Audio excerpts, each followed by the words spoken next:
check. Okay. கீழேருந்து start பண்ணிக்கோங்க. கீழேருந்து ஸ்ட்ரீமிங் ஸ்டார்ட் ஆயிரும். ஓகே பண்ணிக்கலாம். Okay.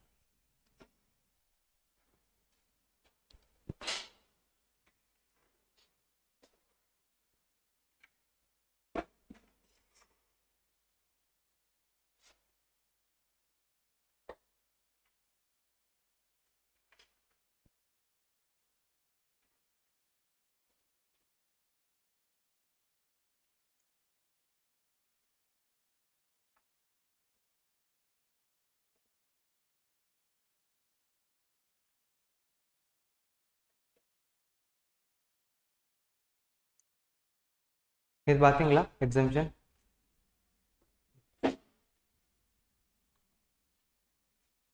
Okay.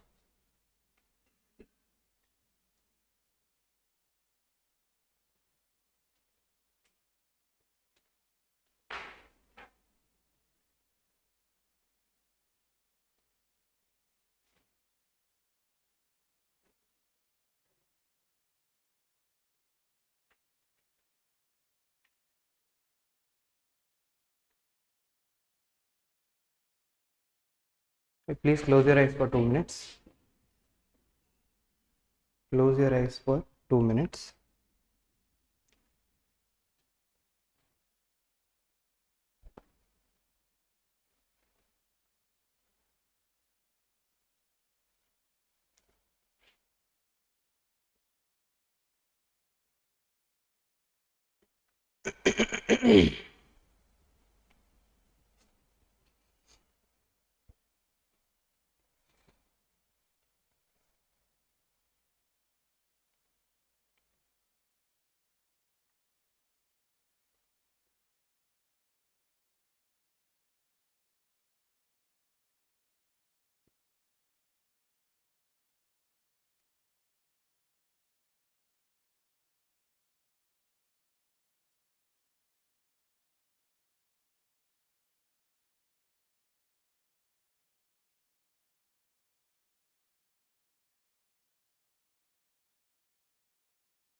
Open your eyes.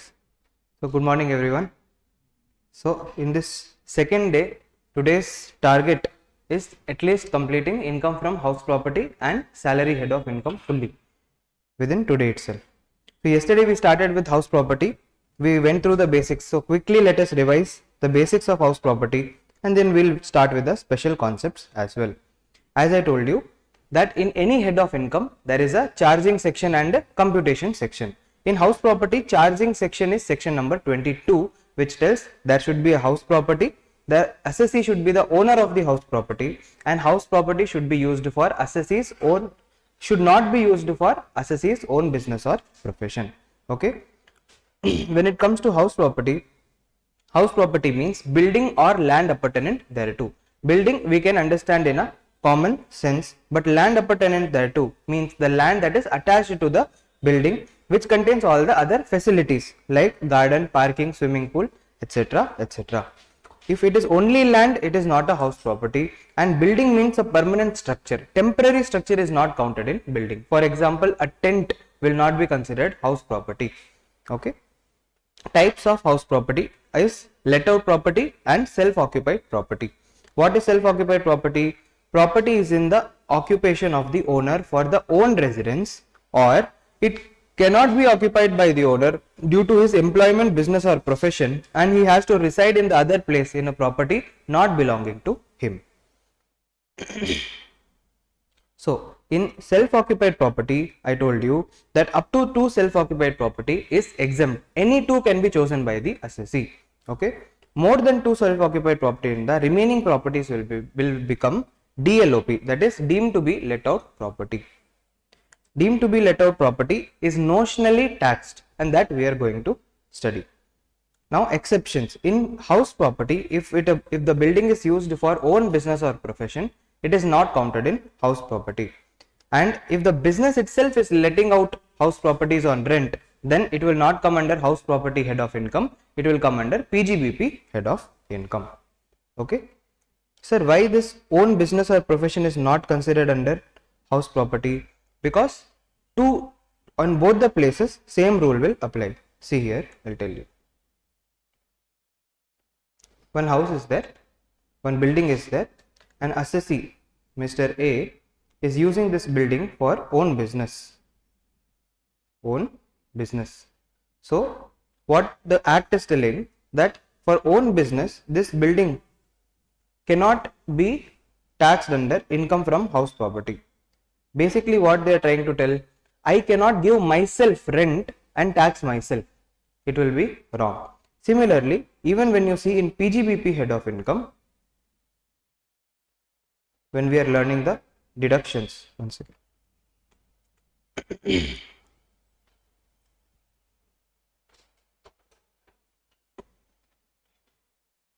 When you are learning the PGBP head of income, when we learn the deduction on rent is not allowed to assessee for own business.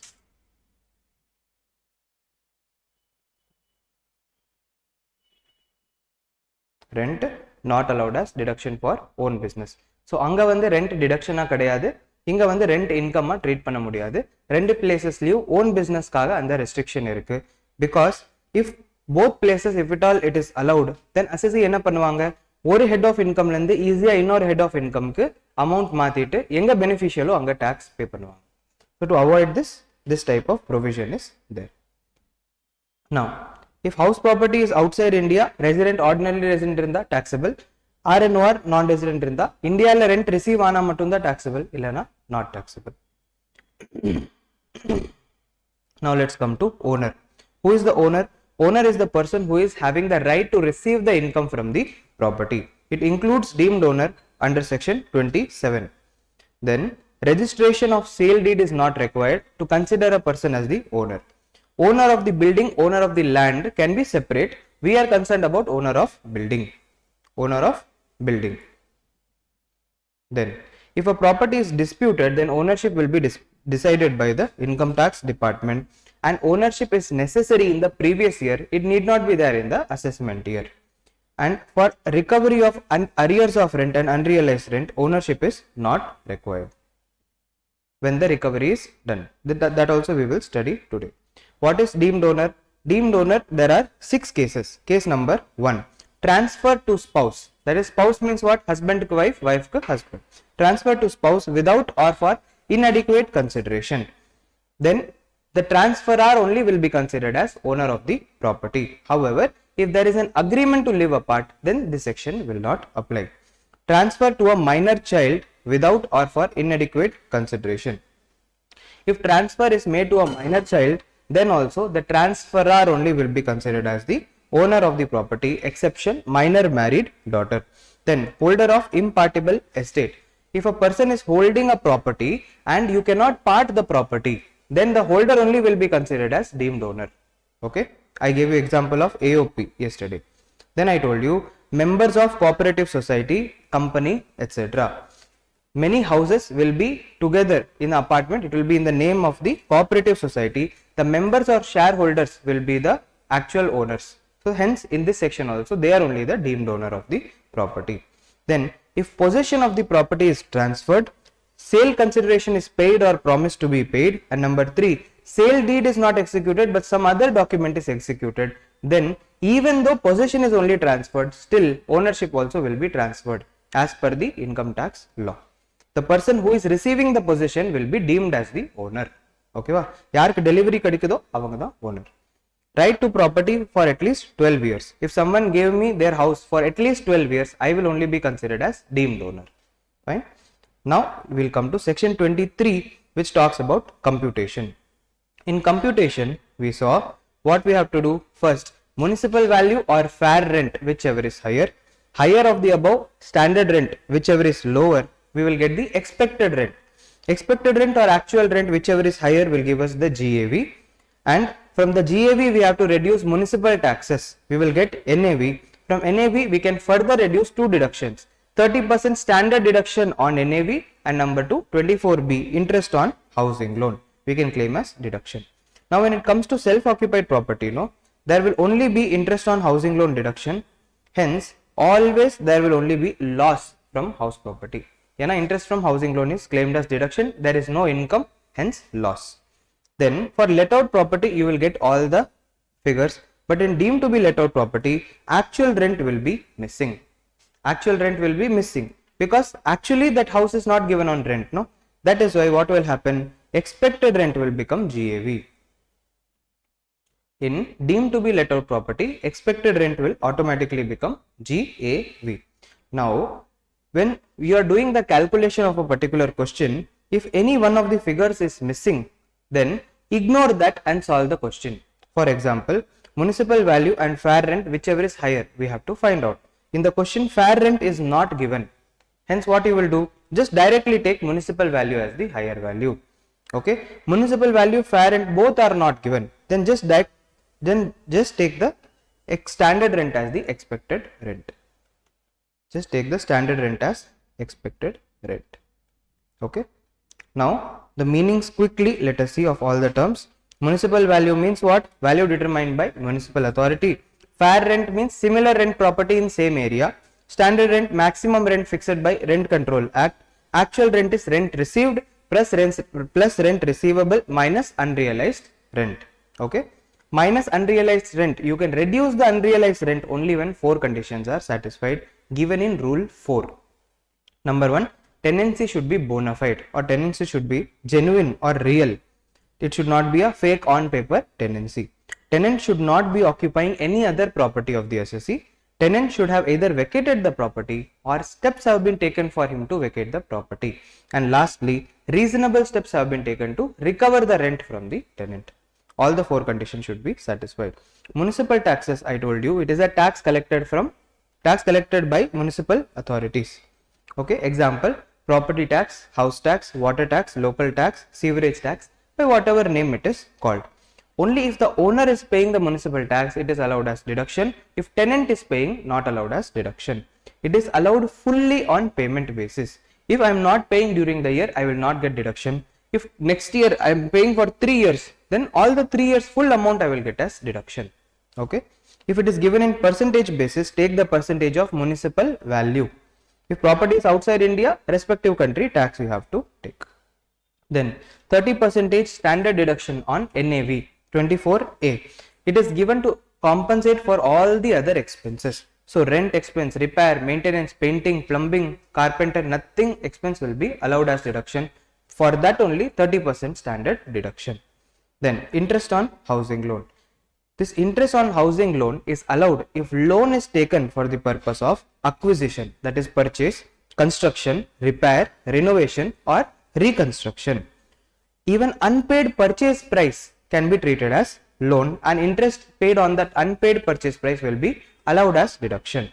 Loan taken to repay a housing loan will also be considered as housing loan. Then loan can be taken from anyone. It can be taken from friends also. However, interest on interest, that is because of delayed payment, if there is any extra interest, that will not be allowed as deduction. Then interest is allowed on accrual basis. So whether you have paid or not, the person will get the deduction. Okay. Then interest on a loan taken outside India is not allowed as deduction if TDS is not deducted and there is no person in India who can be treated as agent. This one point mostly questions la vandu varadu, MCQ la vanda varalam in the point. Limit of interest. Let out property deemed to be let out property case la interest evlo irundalo avlo interest claim panikalam.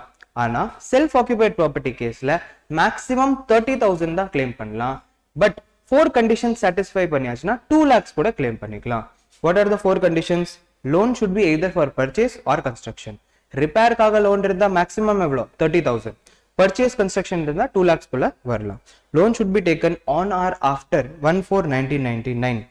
Construction kaga loan eduthirundha the construction should be completed within 5 years from the end of the year in which the loan is taken. And certificate of interest should be taken from the loan provided. Interest certificate vaangano. If the null condition may satisfy achina 2 lakh rupees will be the upper limit. And I told you that the limit is person wise and not property wise.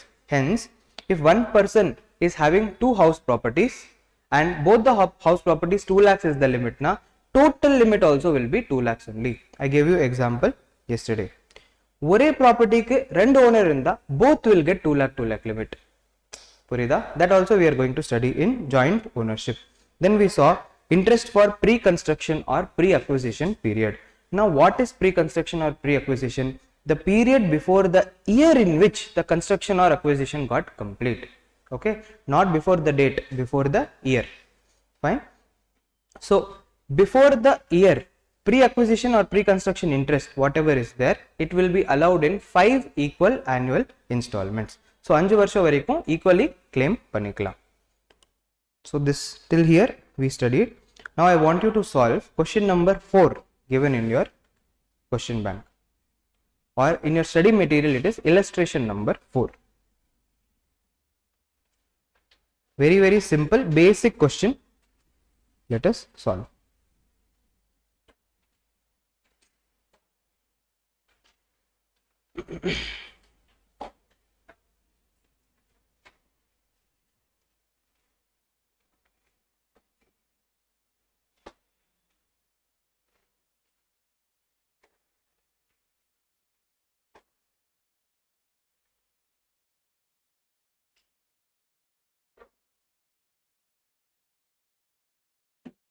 House property இல்லனோ, even if the things are there or not there, நீங்க வந்து format போட்டுருங்க.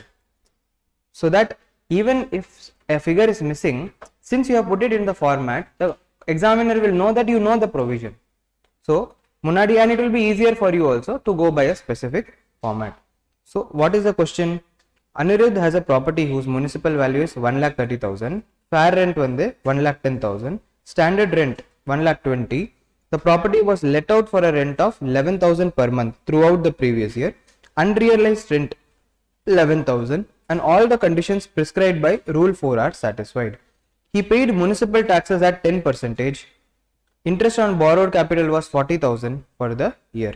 Compute his income from house property for assessment year 23-24. In the question la maximum எவ்வளவு interest claim பண்ணிக்கலாம்? Answer is எவ்வளவு வேணா claim பண்ணிக்கலாம், because it is a let out property.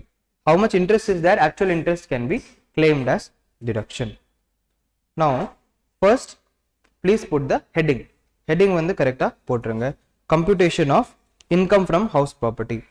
எப்பவுமே when you are getting question in the examination, first clearly give in the heading what you are going to calculate. Okay.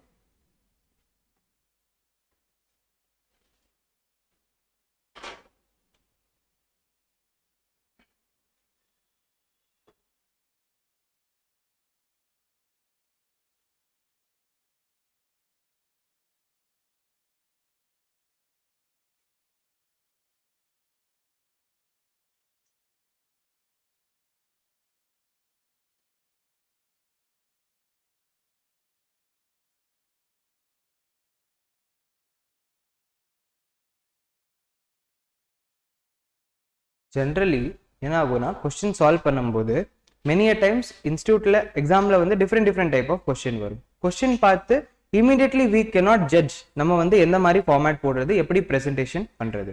So in general நான் என்ன பண்ணுவேன்னா particulars rupees 2 columns, one inner column one outer column வச்சுக்குவேன். Use இருந்தா inner column use ஆகும், இல்லைன்னா use ஆகாது, சும்மா போட்டு வச்சுக்கலாம், no problem. And leftல always some space I will leave so that in future if I want to put serial numbers or anything எனக்கு வந்து அந்த ஸ்பேஸ் இருக்கும்.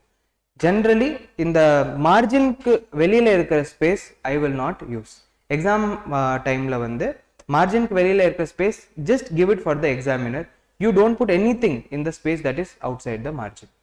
Bullet point போடணும்னா inside the margin போடுங்க. இந்த மெயின் ஸ்பேஸ்ல bullet point போடுங்க. question number கூட எழுதணும்னா whenever on the top center of the page you write question number, question 4A, and do double underline. Okay va? Margin க்கு வெளியில எழுத வேண்டாம். Just give margin to the examiner to give his marks. And each and every question and sub question should start in a new page. Even உங்களுக்கு வந்து இந்த question நீங்க போட்டுட்டு இருக்கீங்க, 2-3 லைன் தான் இருந்துச்சு and மீதி full space empty ஆ இருக்கு. Still you cross, write PTO, our favorite dialogue, and then go to the next page. In the top center you put the page number and start. Okay va? Pages பத்தி கவலைப்படாதீங்க. Each and every sub question also in the A, B, C, D kuda you have to start in a new page top center la you write bold la question number, double underline podunga, then start the answer. Don't use the margin.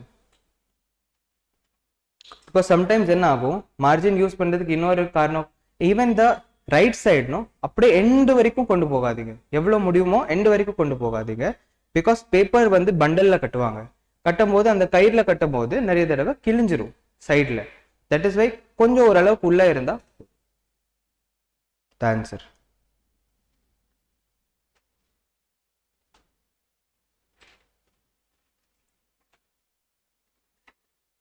இங்க short form எழுதுன, நீங்க short ஃபார்ம்ல எழுதாதீங்க, ஓகேவா? Municipal value fair rent whichever is higher.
Finished?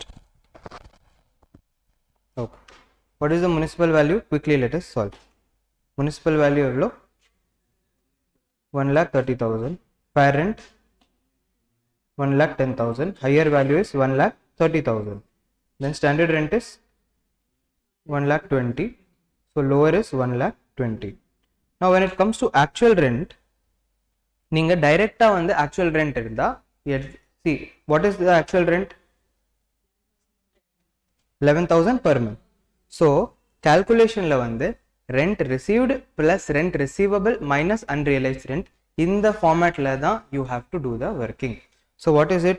11,000 multiplied by 11 is the rent received plus rent receivable is 11,000 multiplied by 1. 1 month rent is receivable and that 1 month rent is unrealized. Okay va? 1 month rent is unrealized. ஏன் இந்த மாதிரி போட சொல்றேன்னா, because if you don't put this, if at all rent unrealized rent க்கு வந்து அந்த 4 condition satisfy ஆகலனா silly mistake போடுறதுக்கு chance இருக்கு. ஓகேவா? If suppose this unrealized rent rule for 4 conditions are satisfied, it is given in the question. If it is satisfied, you have to reduce the unrealized rent. But if it is not satisfied, even though there is unrealized rent, you should not reduce. Okay? Hence, always I would recommend that put rent receivable also and then reduce, so that if at all rule conditions are not satisfied in the rule, then you will put this step and you will not put this step. So answer will be correct. புரியுதா உங்களுக்கு?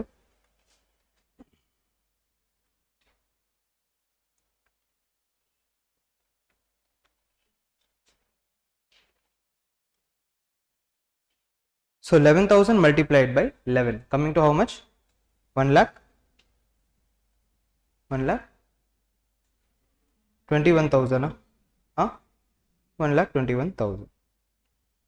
Then GAV is the higher value, correct? 1 lakh 21,000. Now we can reduce the municipal taxes. Municipal tax எவ்வளோ? 13,000. 10% on municipal value and கொடுத்திருக்கா. So you have to put the calculation 1,30,000 into 10%. Okay, this will definitely have marks in the examination. Whenever you are attending the answer, if there is any number in your answer which is not there in the question, it should be supported by working. Okay, ஏதோ ஒரு number, any new number that you are writing which is not there in the question, working கண்டிப்பா இருக்கணும். In all the subjects, costing இருந்தாலும் சரி, accounts இருந்தாலும் சரி, tax இருந்தாலும் சரி. So reduce பண்ண எவ்வளவு வருது? NAV 1,08,000. From this, standard deduction at 30%. So this also you have to put 108,000 multiplied by 0.3 or 30%. 30 divided by 100. எப்படி வேணா போடலாம். 32,400 and interest on housing loan is 40,000. So எவ்வளவு வருது? Final answer 35,600. So this is the income from house property. This is basic question. ஆனா obviously examல வந்து basic question வராது, but calculation காக ஒரு we have to know basically how to solve the particular question. Now we will come to special aspects in house property. Special parts வந்து it is more practical than theory. இது வந்து தியரியில பார்த்தா வந்து உங்களுக்கு அந்த அளவுக்கு புரியாது than when you are solving the questions. So all the concepts one by one theoretically நான் சொல்லிடுறேன், you listen and then we will try to solve as many questions as possible to grasp the special concepts as well. So first and foremost, the special case in house property is vacancy. Vacancy means what? Vacancy means house is available to give on rent, but no one is occupying the house. Okay, self occupied property or unoccupied property என்ன rent K கொடுக்கல, ஆனா இது வந்து to let board போட்டு வச்சிருக்கு, but யாரோ இன்னும் வரல. So that is vacancy. Vacancy means house property is available for rent but no one occupied.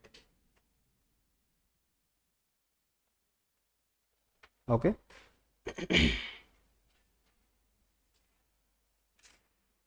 So house vacancy இருந்தா calculationல ஒரே ஒரு change. என்ன changeனா, when we are comparing the expected rent and actual rent, comparison பண்ணும்போது மட்டும் compare expected rent with actual rent plus vacancy rent. அவ்வளவுதான். ஆன்சர்ல வந்து no change. ஆன்சர்ல வந்து if expected rent plus vacancy rent is higher, okay sorry, if expected rent is higher, expected rent is GAV.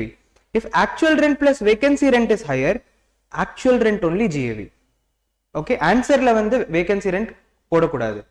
கம்பேரிசன்ல மட்டும் vacancy rent include பண்ணணும். புரியுதா உங்களுக்கு?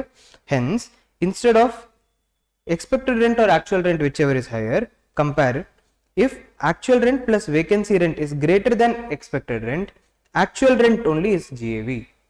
GAV la வந்து vacancy போடக்கூடாது, GAV la actual la தான் போடணும்.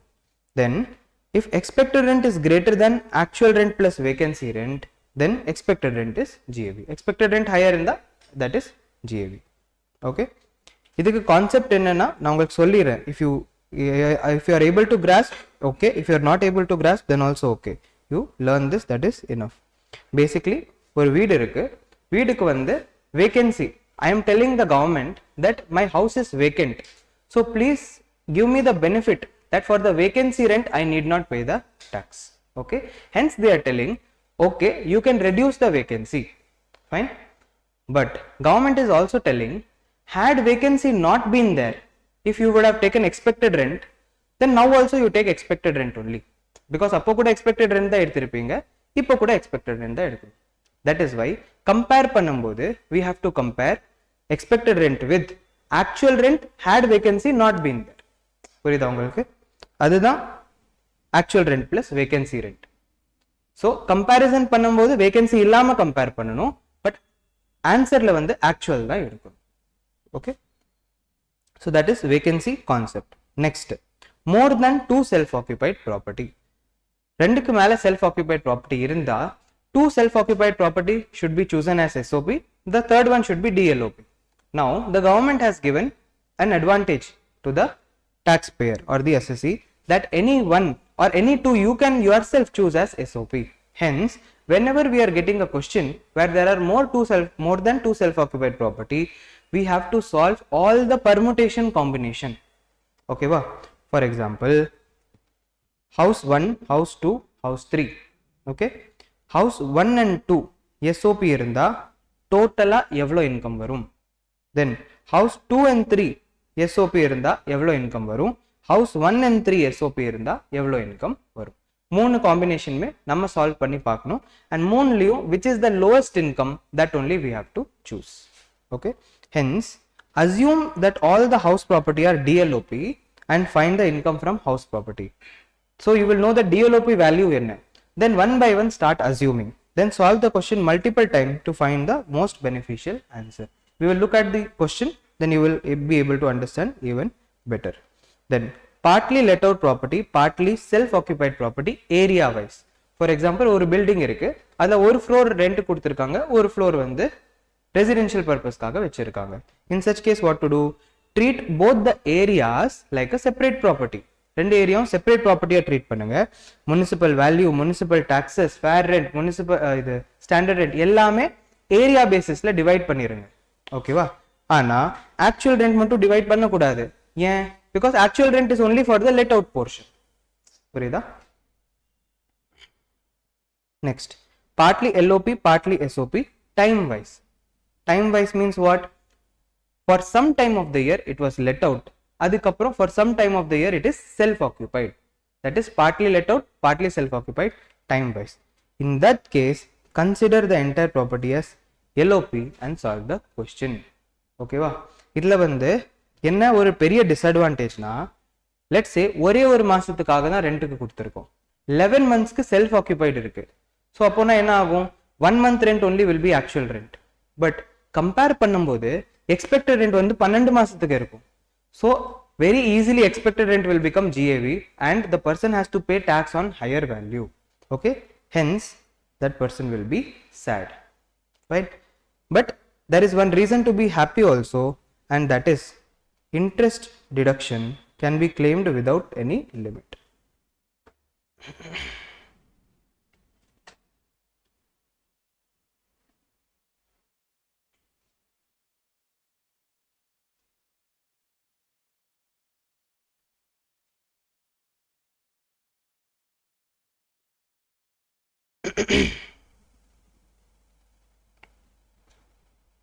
Interest deduction claim பண்றதுக்கு SOP ல வந்து 30,000 2 lakhs லிமிட் இருக்கு.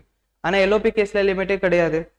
since even for 11 months it is SOP, but still you are considering it as LOP, so interest deduction also will be fully allowed. okay, now property acquired in between the year. வருஷத்துக்கு நடுவில் தான் அந்த house property வாங்கியிருக்காங்க. In such case take municipal value, fair rent, standard rent, everything on proportionate basis. Proportionate basis. ஆனால் municipal tax divide பண்ணக்கூடாது, interest வந்து divide பண்ணக்கூடாது, அது ஃபுல்லாக எடுக்கணும். இன்ட்ரெஸ்ட் ஏன் டிவைட் பண்ணக்கூடாது? Because assessee himself is paying. Loan வந்து முன்னாடியும் வாங்கியிருந்தாங்க. ப்ரீ கன்ஸ்ட்ரக்ஷன் இன்ட்ரெஸ்ட்ல கூட நாங்கள் பார்த்தோம் கரெக்டா. அந்த வருஷத்துக்கு முன்னாடி இருக்கிற இன்ட்ரெஸ்ட் தான் pre construction or pre acquisition. Even though the construction or acquisition got complete in between the year, still interest is allowed from the starting of the year. Similarly, here also, even though the property is acquired in between the year, interest is allowed from the starting of the year. Similarly, municipal taxes is fully allowed on payment basis. That is why entire municipal tax will be allowed. Fine. Actual rent வந்து எந்தெந்த மாசத்துக்கு rent வருதோ அதுதான் நீங்க எடுப்பீங்க. And மீதி எல்லாமே you have to divide on proportionate basis. So ஜூன்ல ப்ராப்பர்ட்டி வாங்கியிருக்காங்கன்னா you have to take only for 9 months. 9 months or 10 months? 10 months. Section 25A, arrears and unrealized rent or recovery. Here recovery of arrears of rent and unrealized rent. Arrears of rent na enna, unrealized rent na enna? Arrears of rent means disputed rent of the past that is recovered now. Disputed rent of the past that is recovered now. For example, 1/7/2021 க்கு வந்து landlord பேர் வந்து L னு வெச்சுக்கலாம், tenant பேர் வந்து T னு வெச்சுக்கலாம். ஓகேவா? Landlord, tenant. So tenant is paying rent to the landlord. Let's say the rent is 12,000 rupees per month. 1/7/2021 லந்து he increased the rent from 12,000 to 15,000. 12,000 லந்து increase பண்ணி 15,000 பண்ணிட்டாங்க. ஆனா tenant வந்து ஒத்துக்கல. He told that I am not going to pay 15, I am going to pay 10 only. Then later on 1/4/2022 this landlord told that either you pay the rent, extra rent from 1/7 itself, or you get out of my house. Now this tenant got afraid, and from 1/7/2021 onwards till 31/3/2022, how many months totally? July na 9 months. So 9 months multiplied by evlo difference 3,000, which is coming to 27. Correct dana? 27,000. So 27,000 வந்து அவங்க 22-23 ல கொடுத்திருக்காங்க. 21-22 ல கொடுக்கல because it was disputed. 22-23 ல he finally admitted and gave that disputed rent. This 27,000 is only called recovery of arrears of rent. Arrears of rent வந்து recover பண்றது. Disputed rent of the past received in current period. அதான் arrears. Now இந்த arrears வந்து receive ஆகும்போது அந்த வருஷத்துல tax பண்ணலனா எந்த வருஷத்துல ரிசீவ் ஆகுமோ அந்த வருஷத்துல டாக்ஸ் பண்ணணும். புரியுதா? So in previous year 21-22 this 12,000 rupees only would have been added to actual rent. Hence now entire 27,000 should be included in income from house property as recovery of arrears of rent. இப்போ two special points in recovery of arrears of rent. First special point is that 30% standard deduction is allowed for this also. ஓகேவா? ஆனா interest on housing loan அதுல allowed கிடையாது. 30% standard deduction is allowed. And number 2, இந்த arrears வந்து கிடைக்கும்போது when this arrear is received at that time it is not necessary that the assessee is the owner of the property. எந்த வருஷத்தோட rent இருக்குதோ அந்த வருஷத்துல ஓனரா இருந்த போதும் எப்போ அந்த அரியர் வாங்குறாங்களோ அன்னைக்கு ஓனரா இருக்கணும்னு அவசியம் கிடையாது. புரியுதா? Similarly, same concept, unrealized rent. Unrealized rent which we already studied, it is a bad debts of the rent. அந்த வருஷத்துல வந்து பே பண்ணல. Let's say 2 years back some unrealized rent was there, tenant did not pay. All of a sudden in this year the tenant has paid. If in that year rule 4 conditions were satisfied, it would have been reduced. If it was reduced, then now you have to add it to income. But அந்த வருஷத்துல ரெடியூஸே பண்ணலனா இப்போ இன்கம்ல add பண்ண வேண்டாம். ஏன்னா அப்போவே இன்கம்ல add பண்ணிருப்போம். புரியுதா உங்களுக்கு? Okay. So taxed in the year of recovery, even if assessee is not the owner, taxable amount is 70%, so 30% standard deduction. No expenses allowed. because 30% standard deduction, even if the expense is relating to the recovery. Fine. Now joint ownership co-ownership concept. Joint ownership co-ownership na enna, ஒரே property க்கு more than one owner. அதுல வந்து you have to see whether the share is definite and ascertainable. Means அந்த co-owners வந்து எவ்வளோ share வச்சிருக்காங்க, 20% and 80% or 50-50 எவ்வளோ share வச்சிருக்காங்கன்னு தெரிஞ்சிருக்கணும். தெரியலனா the entire property will be treated as AOP and taxed accordingly. ஓகேவா? that will be dealt in final level. உங்களுக்கு வந்து அது சிலபஸ்லயே கிடையாது, ஃபைனல்ல தான் இருக்கு. உங்களுக்கு சிலபஸ்னா என்ன, share is definite and ascertainable, அந்த क्वेश्चन மட்டும் தான் வரும். in such case, in the case of let out property and deemed to be let out property, calculate the income from house property normally. full property க்கு ஒரே ஷாட்ல கண்டுபிடிச்சு ownership ரேஷியோல divide பண்ணிருங்க. Answer very very simple. தனித்தனியா every ஓனருக்கு நீங்க கண்டுபிடிக்க வேண்டாம். ஆனா எஸ்ஓபி கேஸ்ல தனித்தனியா கண்டுபிடிக்கணும். ஏன்னா இன்ட்ரெஸ்ட் பெனிஃபிட் இருக்குல்ல, அது வந்து ஈச் கோ ஓனருக்கு full limit of interest deduction வந்து கிடைக்கும். So if one property is there, if there is a property which belongs to A 50% and B 50%, let's say this property is self-occupied property and A is paying interest of 2 lakhs, B is also paying interest of 2 lakhs, and let us assume that the four conditions for claiming higher interest of 2 lakhs is satisfied. Then for A also 2 lakhs is allowed as deduction, for B also 2 lakhs is allowed as deduction, total 4 lakhs. ஓகேவா? ஏன்னா இந்த 2 lakh limit வந்து it is person wise. ஒரு ப்ராப்பர்ட்டிக்கு ரெண்டு owner இருந்தா ரெண்டு ஓனருக்குமே 2 lakhs benefit கிடைக்கும். Next composite rent. இது அவ்வளோ இம்பார்ட்டன்ட் கிடையாது, but still we will learn. Is it possible to let out a property? Is it possible to let out a property? Let out the property without additional asset. So composite rent na enakana, composite rent means ஒரு house property கூட other assets are also given for rent. For example, வீடு கொடுத்திருக்கு, வீடு வந்து fully furnished இருக்கு, bed இருக்கு, washing machine இருக்கு, TV இருக்கு, sofa இருக்கு, எல்லாமே இருக்கு. This type of rent is called composite rent. Composite rent caseல you have to ask yourself the question, is it possible to let out without the additional asset? ஓகேவா? For example, ஒரு flat இருக்கு, flat வந்து ரெண்ட்டுக்கு கொடுக்குறாங்க. without the furniture, is it possible to give the flat on rent? Generally it is possible, because furniture இல்லாம கூட வாங்குறவங்க இருப்பாங்க. ஆனா ஒரு ஹோட்டல் இருக்கு, ஹோட்டல்ல வந்து without the bed, is it possible to give the hotel room on rent? It is not possible. If it is not possible, then you treat the entire rent in PGBP only. ஓகேவா? general caseல வந்து it is not possible to give on rent without additional asset na PGBP. If it is possible na, then you have to ask the question whether agreementல வந்து வீடோட rent separate and மத்த facilityயோட rent separate-ஆ mention பண்ணிருக்கா இல்லையா? separate-ஆ mention பண்ணிருக்குனா வீடோட rent வந்து house property and facilityயோட rent வந்து PGBP or IFOS. okay, split the income into house property and PGBP IFOS. If agreement it is not separate, then entire rent will come in PGBP or IFOS. okay, ana practically enna pandranga, even though furnished house is given, it is added to house property only. The government can't go inside the house and check for each and every person. So practically in the section வந்து அந்த அளவுக்கு applicable ஆகிறது இல்ல.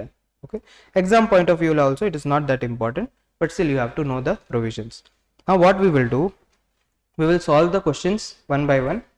I have kept a time limit, அது வரைக்கும் எவ்வளவு solve பண்ண முடியுமோ இந்த சாப்டர்ல சால்வ் பண்ணிக்கலாம். Firstly, please take question number 10. Question number 10, very very simple question only, quickly we will complete. So read this question, solve it yourself, then we will discuss the answer.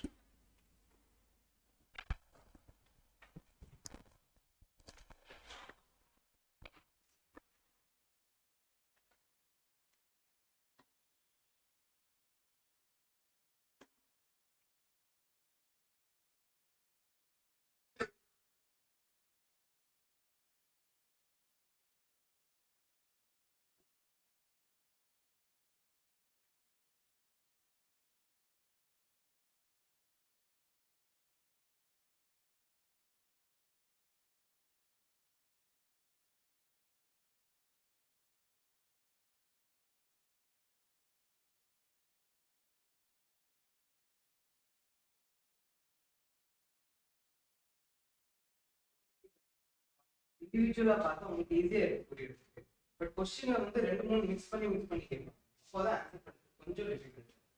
Practice பண்ணா வந்து you will get a grip.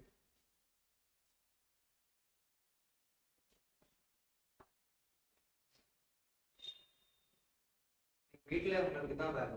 After finishing சேலரியில் வந்து என்ன concept படிக்கிறோமோ அது by heart. salary house property all the questions in study material whatever we have left out you practice but at least see the answer.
Then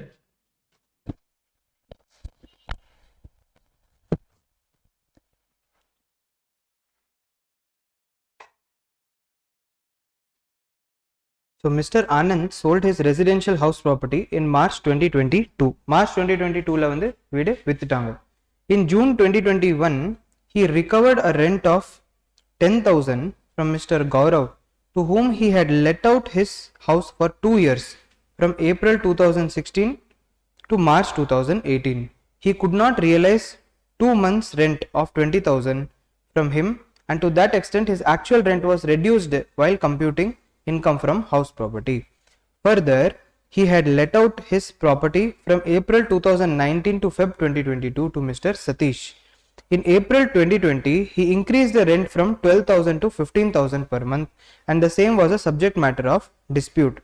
In September 2022, the matter was finally settled and Mr. Anand received 69,000 as arrears of rent for the period to April 2020 to February 2022. Would the recovery of unrealized rent and arrears of rent be taxable in the hands of Mr. Anand and if so, in which year? Okay. இது ஒரே ஒரு நிமிஷம் இது June 2021 நான் மட்டும் confirm பண்ணிக்கிறேன். Sorry இது date மட்டும் please change. This is June 2022. June 2022. Okay.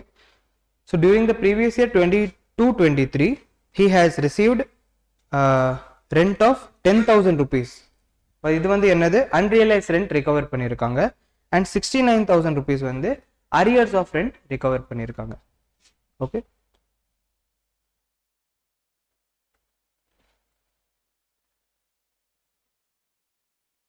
Income from house property of Mr. Anand for assessment year 23-24. இது எழுதிட்டு particulars rupees. Now first one வந்து என்னது recovery of unrealized rent. This is how much? 10,000. Correct? Then B recovery of arrears. இந்த கொஸ்டினில் very very easy because டைரெக்டாகவே amount கொடுத்துட்டாங்க, நம்மளுக்கு calculation பண்ண வேண்டாம். The 12,000 to 16,000 for so many months, it is irrelevant for calculation because actually what amount is recovered, that only should be taxed. Okay, so recovery of arrears of rent வந்து எவ்வளோ 69,000, correct? 69,000. The total comes to, so this is what GAV. GAV is 79,000. GAV NAV direct எழுதில, municipal taxes இதுக்கு against allowed கிடையாது.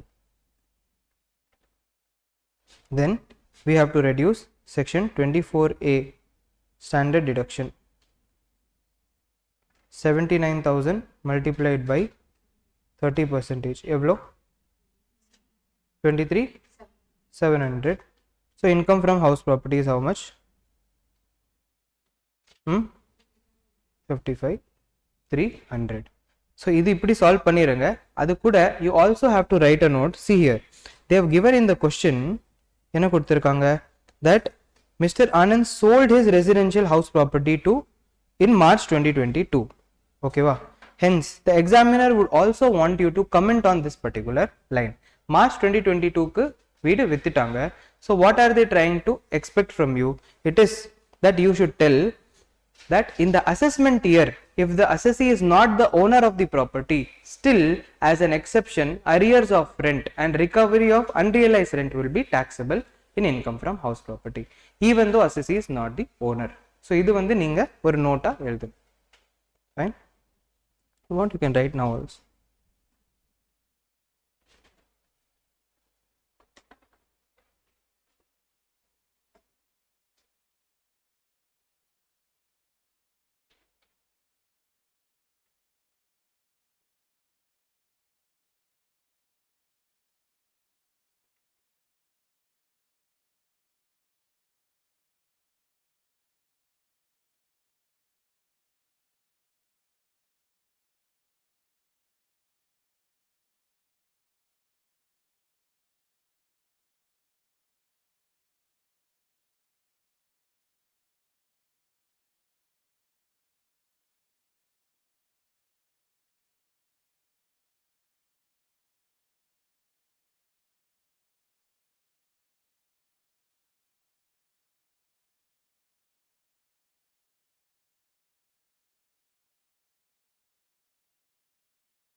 Done.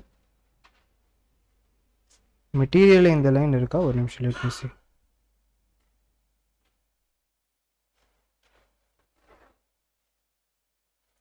Yeah, here also you have given, see, irrespective of the fact that Mr. Anand was not the owner of the house in that year. இதுக்கு marks இருக்கும். ஓகேவா? Next please take the question. Question number 14 work out பண்ணுங்க. You yourself solve, then we will discuss.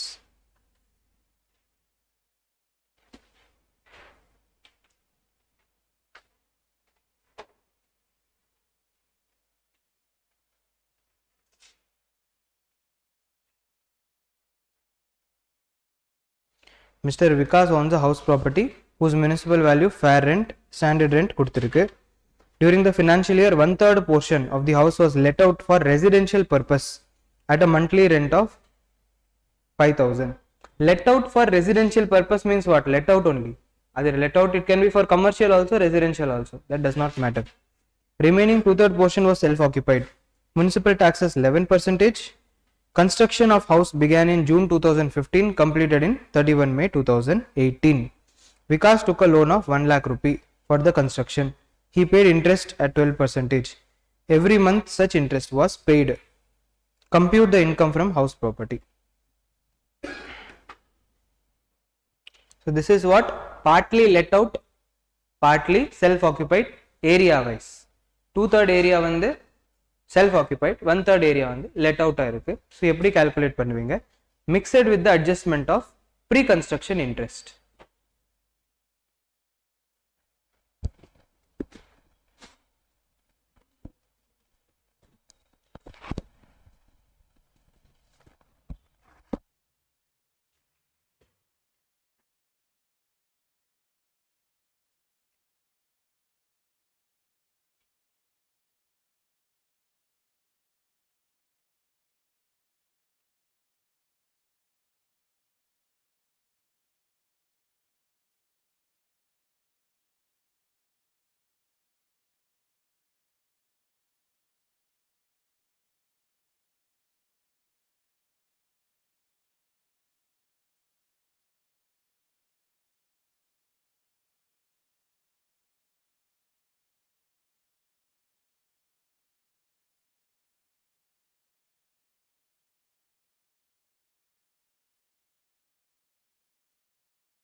Done.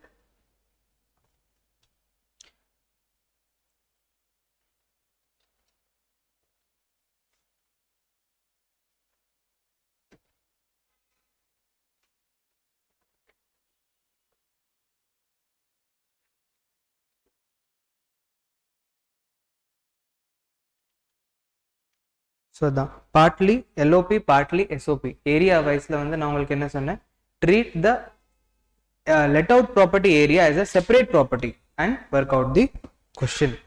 Everything you have to divide based on area basis. However, don't divide the actual rent because actual rent is only for let out portion. So let us find out the answer. என்ன கேட்டிருக்காங்க, income from house property, correct? Compute income from house property of Mr. Vikas. So income from house property of Mr. Vikas for assessment year 23-24. Fullers rupees. So first one, what you have to do, municipal value per rent whichever is higher. Municipal value வந்து என்ன,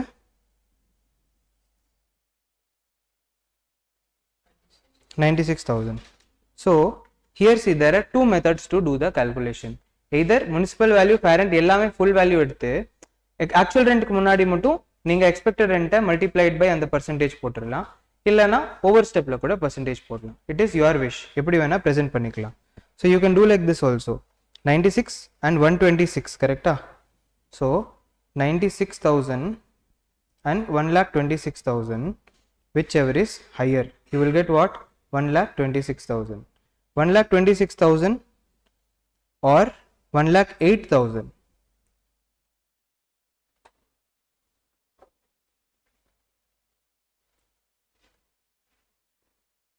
Whichever is lower, you will get expected rent. So expected rent வந்து you have to do what, 1,08,000 multiplied by 1 by 3. 1 by 3 தான் let out, correct? So எவ்வளவு வருது, 36,000. இப்படி கூட பண்ணலாம், இல்லனா ஓவர் ஸ்டெப்ல கூட 1 by 3 பண்ணலாம். It's totally up to you. Next, actual rent.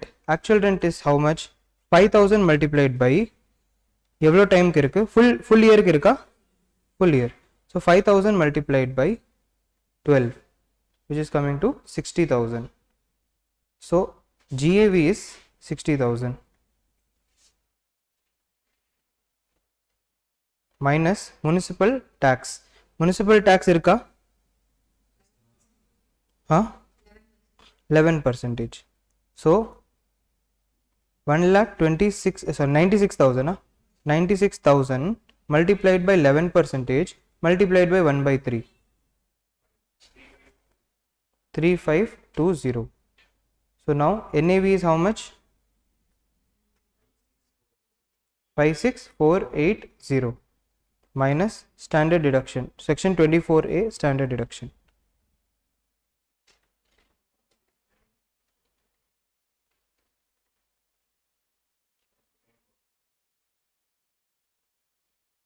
$16,944. Section 24B interest on housing loan. இதுக்கு வந்து இவ்வளோ ஸ்பேஸ் பத்தாது. ஸோ நீங்கள் வந்து ஸ்பேஸ் விட்டு you can either put a working or you can leave some space here பிலோவில் எழுதிட்டு தென் ஃபைனல் ஆன்சர் எழுதலாம், எப்படி வேணால் பண்ணலாம். I am putting working note. Working note,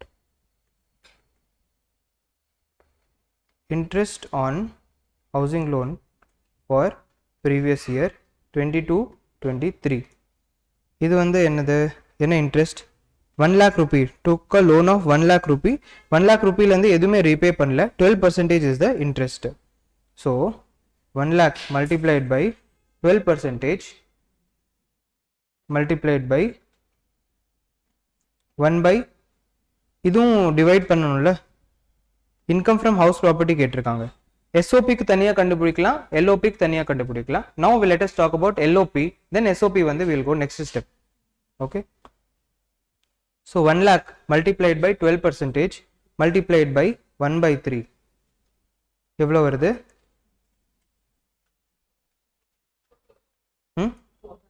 4,000 and then pre-construction interest. Pre-construction interest irukka? Yes. So what is the pre-construction interest? See here 1/7.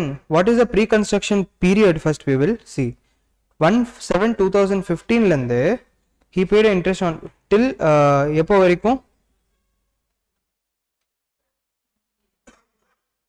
எந்த date 31/5/2018. so interest from 1/5/2015 to 31/3/2018. how much? how many months? 1/7 1/7 and 31/5 sorry 1/7 31/5 கரெக்டா? எவ்வளோ months ஆகுது? 36 months. 36 வருமா? 35 7 8 9 10 1/7 ல இருந்து ஆரம்பிக்குது 11 12. so this is 15 16 okay va 16 17 17 18 then 18 19. now 18 19 ல இருக்கிற 2 months வந்து should you consider in pre construction? answer is no. நீங்க எப்போ வரைக்கும் எடுக்கணும்? only till 31/3/2018 before the year in which the construction got completed. புரியுதா உங்களுக்கு? so how many months? 1 2 3 4 5 6 6 plus 24 is 30 months. 30 months தான் எடுக்கணும். right? so what is the interest? 1 lakh multiplied by 12 divided by 100 multiplied by 30 divided by 12. 3 months. ஆமா அது பண்ணலையா நான்? ஓ இங்க நான் 12 வரைக்கும் தான் எழுதிருக்கேன்ல 33 months வரும். so here 1 2 3 I'm sorry 7 8 9 okay 1 2 3 4 5 6 7 8 9 so 33 months வரும். 33 months. okay so இங்க என்ன எழுதுவீங்க? 33 divided by 12 எவ்வளவு வருது?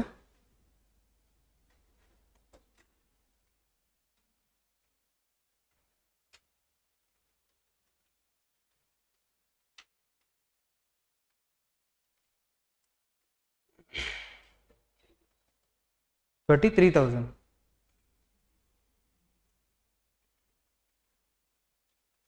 divided by 5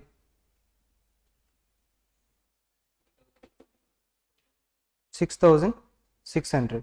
6,600 is only the pre-construction period that is claimed year on year. எந்த வருஷத்துல இருந்து claim பண்ண ஆரம்பிப்பாங்க? they will start claiming from the year 1819 1819 1920 20 21 21 22 and 22 23. so 22 23 is the 5th year, hence it is allowed as deduction. 5th year 5 equal annual installments. 6,600 இருக்கு. 6,600 multiplied by 1/3 coming to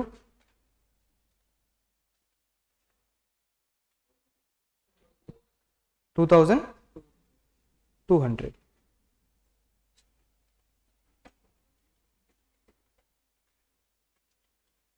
answer என்ன? 37,336. இப்போ self occupied property, let out property வந்து either you can put in the separate column also or you can do below also, it's your call. so இப்போ வந்து let out property க்கு இது ஃபுல்லா calculate பண்ணிருக்கு, self occupied property க்கு calculate பண்ணும். இது நடுவுல இருந்தா கூட பரவாயில்ல, no problem. suppose நீங்க ஸ்பேஸ் விட்டாம working note போட்டீங்க, டென்ஷன் ஆக வேண்டாம், working note கழிச்சு ஆன்சர் ஸ்டார்ட் பண்ணிக்கலாம், no problem. இல்ல ஓ அது எடுக்கலையா? ஆமா அது எடுக்கணும்ல. 2200 மட்டும் இல்லை, you have to take 4000 also. 4000 plus 2200, which is how much? 6200. எவ்வளோ வருது?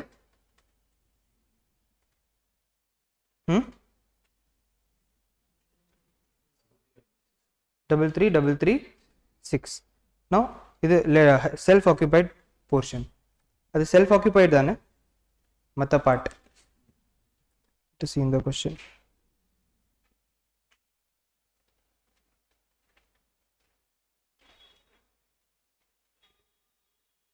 Remaining 2/3 was self occupied by him.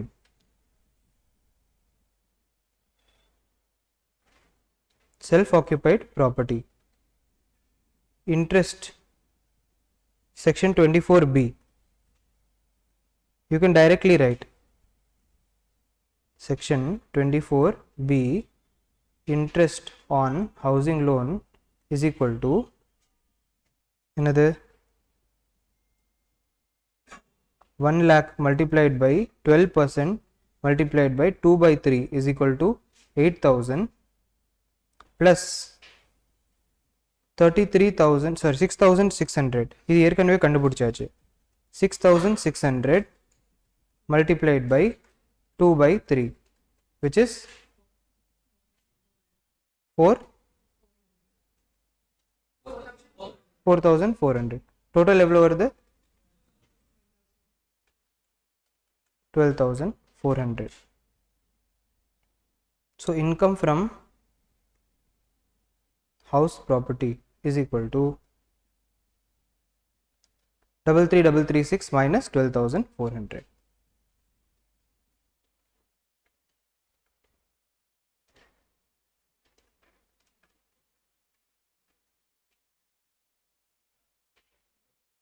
Twenty 20936. Okay, we'll compare and see. இது என்ன page? Exercise number 3.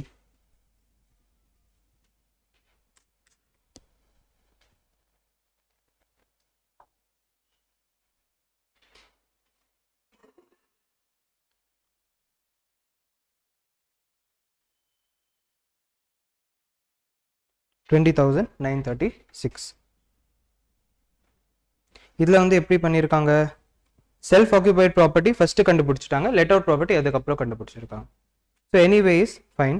And pre construction interest வந்து they have put it as a separate working note. So any method is fine, not a problem at all. Now please see question number 16. Question number 16.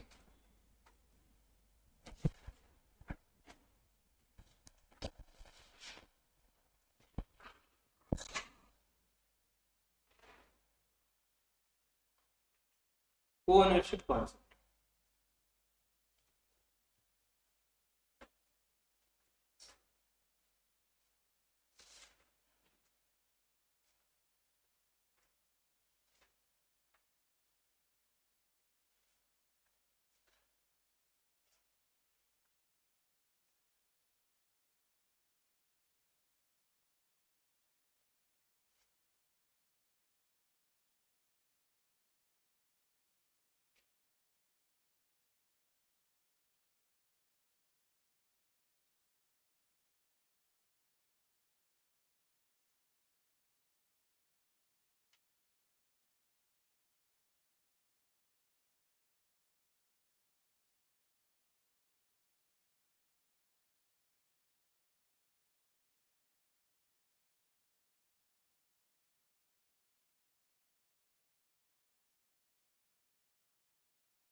done.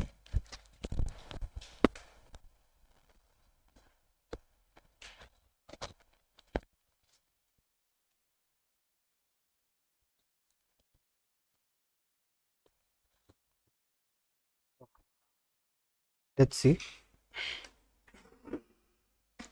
Two brothers, Arun and Bimal, are co-owners of a house property with equal share. So 50-50% share vechirukanga. The property was constructed during financial year 98-99. Property consists of 8 identical units and is situated in Cochin. During financial year 2022-23, each co-owner occupied 1 unit for residence and balance 6 units were let out. So 8 unit இருக்கு. அதுல ஒவ்வொரு தம்பி வந்து 4 unit வச்சிருக்காங்க. ஒவ்வொரு யூனிட்ல தங்கிட்டு இருக்காங்க. 3 யூனிட் வந்து வாடகை கொடுத்திருக்காங்க. Okay. Per month, rent of 12,000 per month per unit. The municipal value of the house property is 9 lakh rupees and municipal taxes are 20% of the municipal value which were paid during the year. Okay, and the 20% tax வந்து pay பண்ணிருக்காங்க. pay பண்ணாதானே allowed. Other expense were as follows: repairs 40,000, insurance premium 15,000, interest payable on loan taken for construction of the house 3 lakh rupees. One of the let out units remained vacant for 4 months during the year. So இதுல வேகன்சியும் இருக்கு, அதுக்கப்புறம் co-ownership கான்செப்டும் இருக்கு, then partly area wise, partly LOP, partly SOP area wise இருக்கு. And then Arun could not occupy his unit for 6 months as he was transferred to Chennai. Will this make any difference in the question?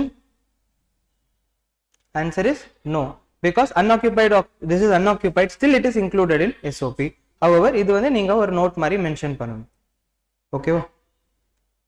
Ignore பண்ணியாச்சுன்னா நீங்க correct, but the examiner will not know that you know that it is correct. புரியுதா? So you convey to him also. The other income of Mr. Arun and Bimala 2,90,000 and 1,80,000. So income from house property கண்டுபிடிச்சதுக்கு அப்புறம் இது ரெண்டு add பண்ணா total income கிடைச்சிடும். I am not focusing on this part, I am only focusing of income from house property part. Total income வந்து நான் பார்க்கல, அது easy தான். So now two இது brothers are co-owners. Co-ownership conceptல வந்து நான் உங்களுக்கு என்ன சொன்னேன்? When it comes to let out property, you find out the entire income from house property combined and divide it in the ownership ratio. SOP க்கு மட்டும் தனித்தனியா கண்டுபிடிங்க. Okay, so first let us find out the income from let out portion. Income from let out portion. So municipal value எல்லாம் கொடுத்திருக்காங்களா?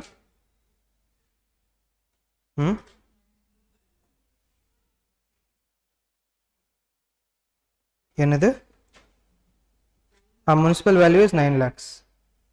Municipal value 9 lakhs. ஆனா fair rent, standard rent அதெல்லாம் எதுவுமே கொடுக்கல. Municipal value 9 lakhs, fair rent nil, so higher 9 lakhs, standard rent nil, expected rent 9 lakhs. Hey, 1 second, இது 9 lakhs வந்து full value வீடுக்கு தானே கொடுத்திருக்காங்க. So let out portion க்கு 9 lakhs இல்லையே. You can correct me then itself. Municipal value வந்து என்ன? 9 lakhs multiplied by 6 by 8 எவ்வளவு வருது? 75,000. 6,75,000, 6,75,000. Now actual rent. Actual rent is how much? 12,000 per month per unit. So 12,000 multiplied by 12 multiplied by 6, okay va, minus vacancy. ஆனா இதுல வந்து ஆன்சர்ல plus vacancy பண்ணி ஆன்சர்ல வந்து நெட்டா எழுதிக்கலாம், இங்க வந்து ஆட் பண்ணி எழுதிக்கலாம். So minus vacancy is how much?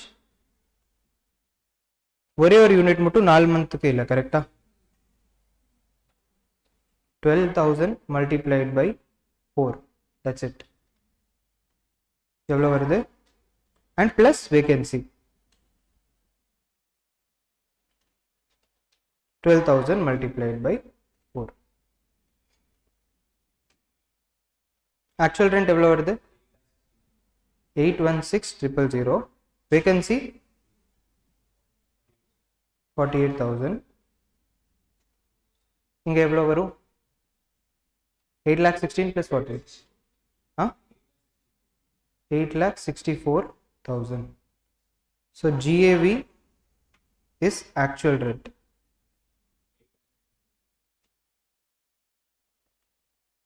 $8,16,000. You're clear with this calculation? No? Calculation clear. Vacancy compare பண்ணும்போது மட்டும் vacancy add பண்ணிருங்க and add பண்ணிட்டு if this is the higher value then in the answer don't take vacancy, just take the actual figure.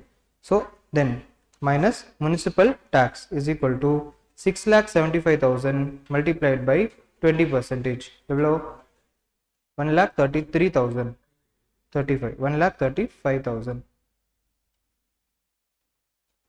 NAV is 6,81,000 minus section 24A standard deduction 30%. எவ்வளவு வருது இது நீங்க எழுதணும் இங்க சரியா அந்த 6,81,000 into 30% calculation எழுதணும். I am not writing to complete quickly. Section 24B interest வந்து எவ்வளவு பே பண்ணிருக்காங்க interest is 3 lakhs. So 3 lakhs LOP க்கு வந்து there is no limit. Okay, so 3 lakhs multiplied by 6 divided by 8 how much 2,25,000. so எவ்வளவு வருது total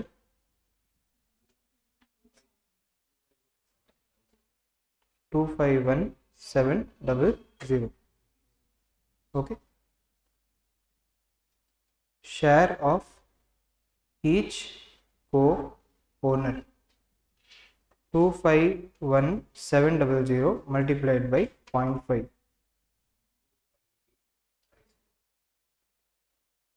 இது முடிச்சாச்சு.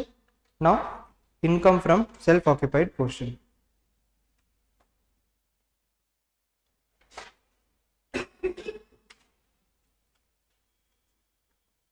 first வந்து Aruna.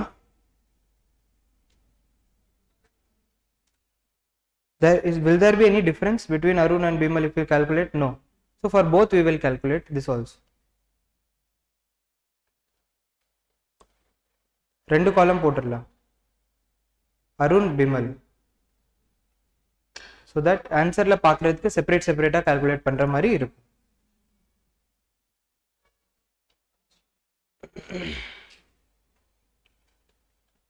income டைரக்டா இது எடுக்கணும். செக்ஷன் 24B interest எவ்வளவு வருது 3 lakhs multiplied by 1 by 8 which is coming to how much 37,500. maximum எவ்வளவு allowed per person 30,000. ஏன் 30,000 சொன்னீங்க okay, so since loan is taken before construction itself completed in 1998-1999, hence the loan would be obviously taken before 1/4/1999. that is why maximum limit is 30,000. so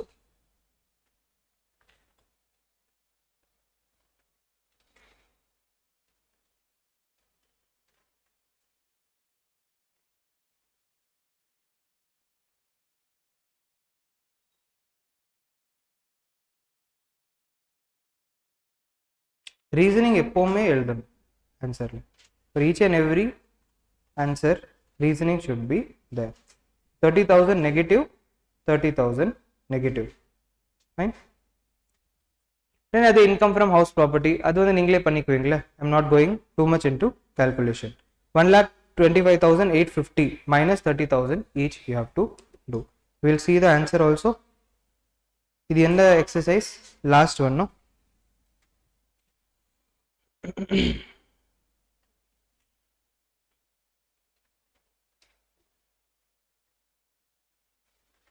இதன வந்துச்சு 1,25,850 கரெக்ட்டா. and then self occupied portion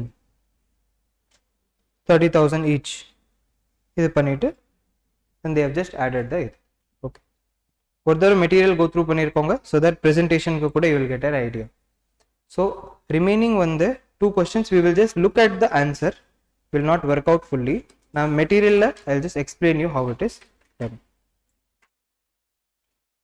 Question number 7 பாருங்க. Question number 7. இதுல ஒரே ஒரு small thing that I will tell you what happens so that you can avoid making silly mistake. Page number 4.147.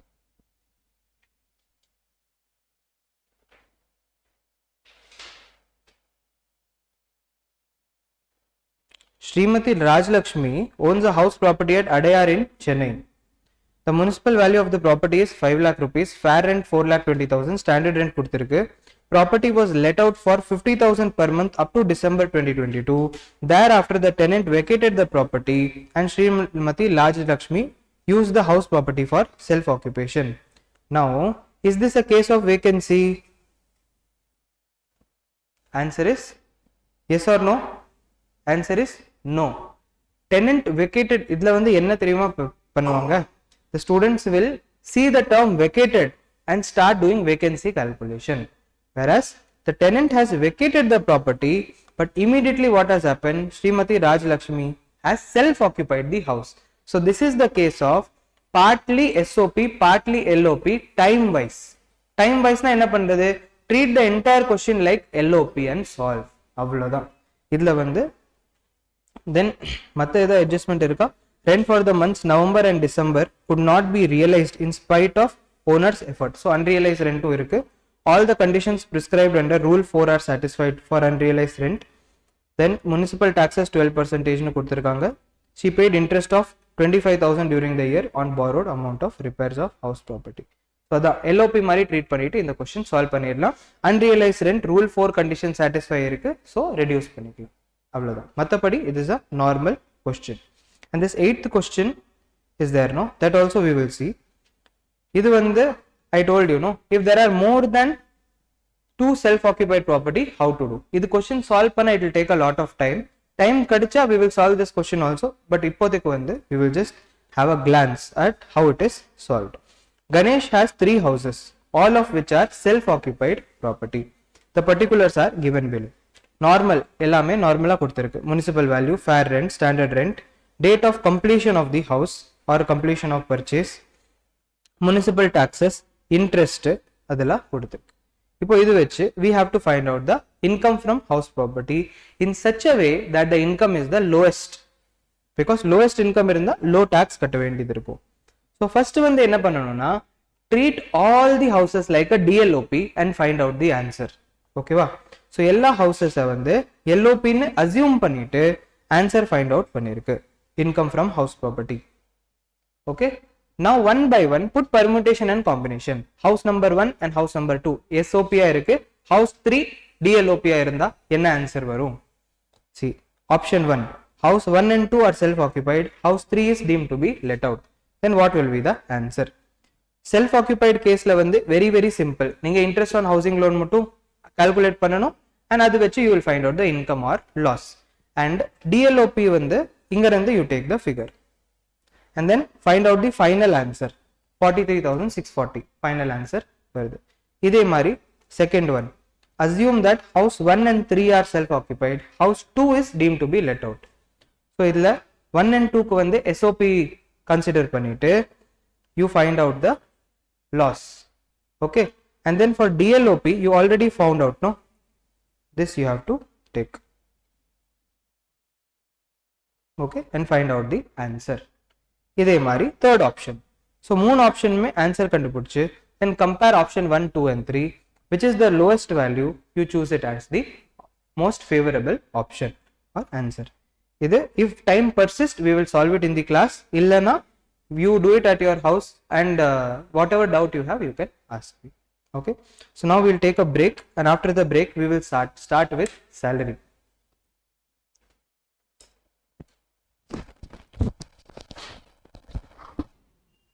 ஒரு நிமிஷம் உட்காருங்க, ஒரு குரூப் பிக்சர் எடுக்கலாம்.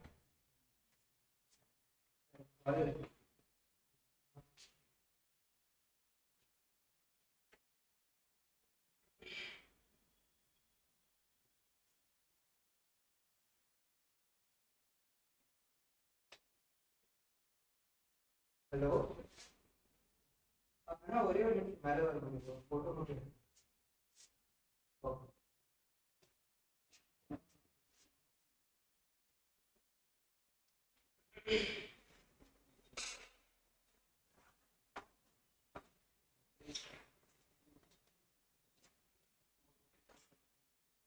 हाउस प्रॉपर्टी को कंफर्टेबल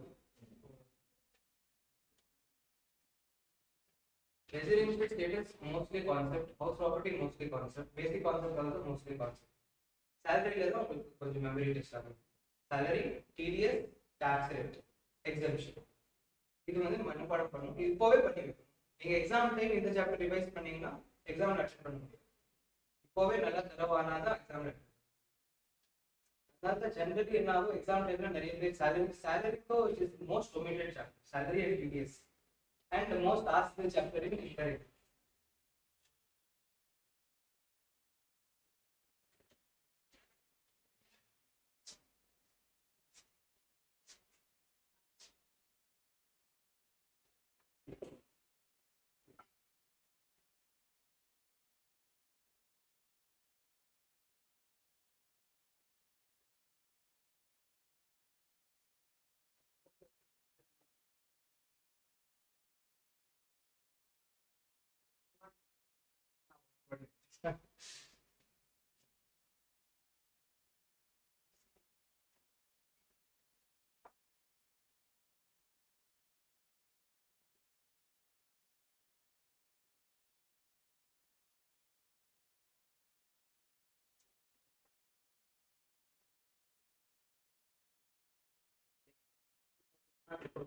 நான் கீழே வந்து கீழே வந்து for 5 minutes we'll start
Check. So when it comes to unrealized rent, I told you, no, rule for 4 conditions should be satisfied. All the 4 conditions should be satisfied. Only then you have to reduce the unrealized rent. ஒரு condition கூட satisfy ஆகலனா generally reduce பண்ண கூடாது. ஓகேவா? Examல if in the question it is not given about rule for 4 condition, you assume that it is assumed that the 4 condition given in rule 4 are satisfied, hence reduce the unrealized rent. Similarly, wherever in house property you find some information is missing, for example higher interest 2 lakh rupees claim பண்றதுக்கு interest certificate வாங்கணும் loan provider கிட்ட, அந்த condition satisfy பண்ணும். Mostly questionல அது பத்தி எழுத மாட்டாங்க. You put an assumption interest certificate has been obtained from the loan provider and hence 2 lakh is the limit. அந்த மாதிரி assume பண்ணிருங்க. Wherever you get a doubt or missing information in the question, you put relevant assumptions. Okay, now coming to salary chapter, salary topic.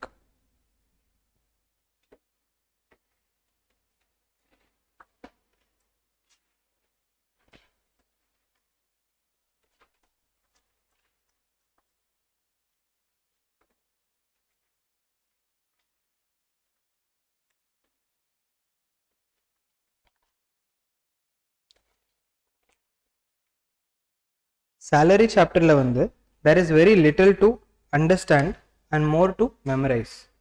So நான் எடுக்கும்போது வந்து monotonous இருக்கும், ரொம்ப சிம்பிளா இருக்கும், பட் நீங்க தான் அது எல்லாமே ஞாபகம் வச்சுக்கணும் and practice definitely required for you to get a grip over this chapter. So salary head of income is the first head of income under the of all the 5 heads of income. Okay, we have finished house property, now we are coming to salary. In salary also there is a charging section and computation section. Charging section is section number 15, computation section is section number 17. Okay, charging section, computation section ku munadi let us first discuss a few aspects of the concept of salary as per the income tax law. First and foremost, salary na enna? General terms, if you call salary, it is the monthly payment that is received by an employee of an organization. But in income tax, salary is a wider term. வெறும் மாச கிடைக்கிற salary மட்டும் கிடையாது, அது தவிர any payment that arises due to employer-employee relationship is covered under the salary head of income. Employer-employee relationship. Now, what is this employer-employee relationship? To know what is the employer-employee relationship, you have to know the difference between contract of service and contract for service. Contract of service, contract for service. So let's take an example of Rajnikant. ஒரு famous production house சொல்லுங்க. Anyone? Raj? Production house. Raj Kamal production வச்சிருக்காரு. Okay. Raj Kamal production house. Now, let us assume that Raj Kamal production house is approaching Rajnikant and offering rupees 10 crores to act in their movie. Okay. Now, here the payment is offered for the work that is to be done. This is contract for service. Okay. One more example. Raj Kamal production is hiring Rajnikant for a 2-year period. One second.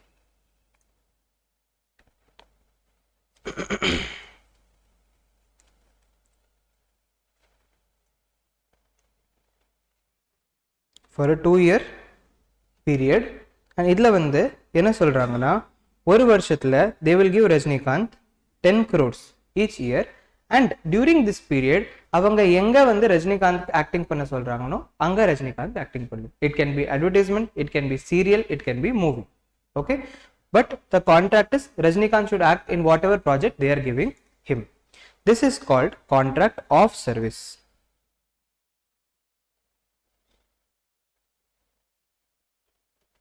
Okay va? So the service based or project based contract வந்து இருந்தா it is contract for service. இதுல வந்து என்ன இருக்கும், Rajnikant has the option whether he wants to do this particular service or not. If he wants, he can reject. If he does not want, he can accept. The Rajnikant ஓட டைம்க்கு மேல வந்து அவங்களோட ஸ்கில்க்கு தான் அவங்களுக்கு இந்த சர்வீஸ் கிடைக்குது. But here Rajnikant is being paid in the next option. He is being paid for the time. He is not being paid for the project wise thing. Okay, that is why this is called contract of service.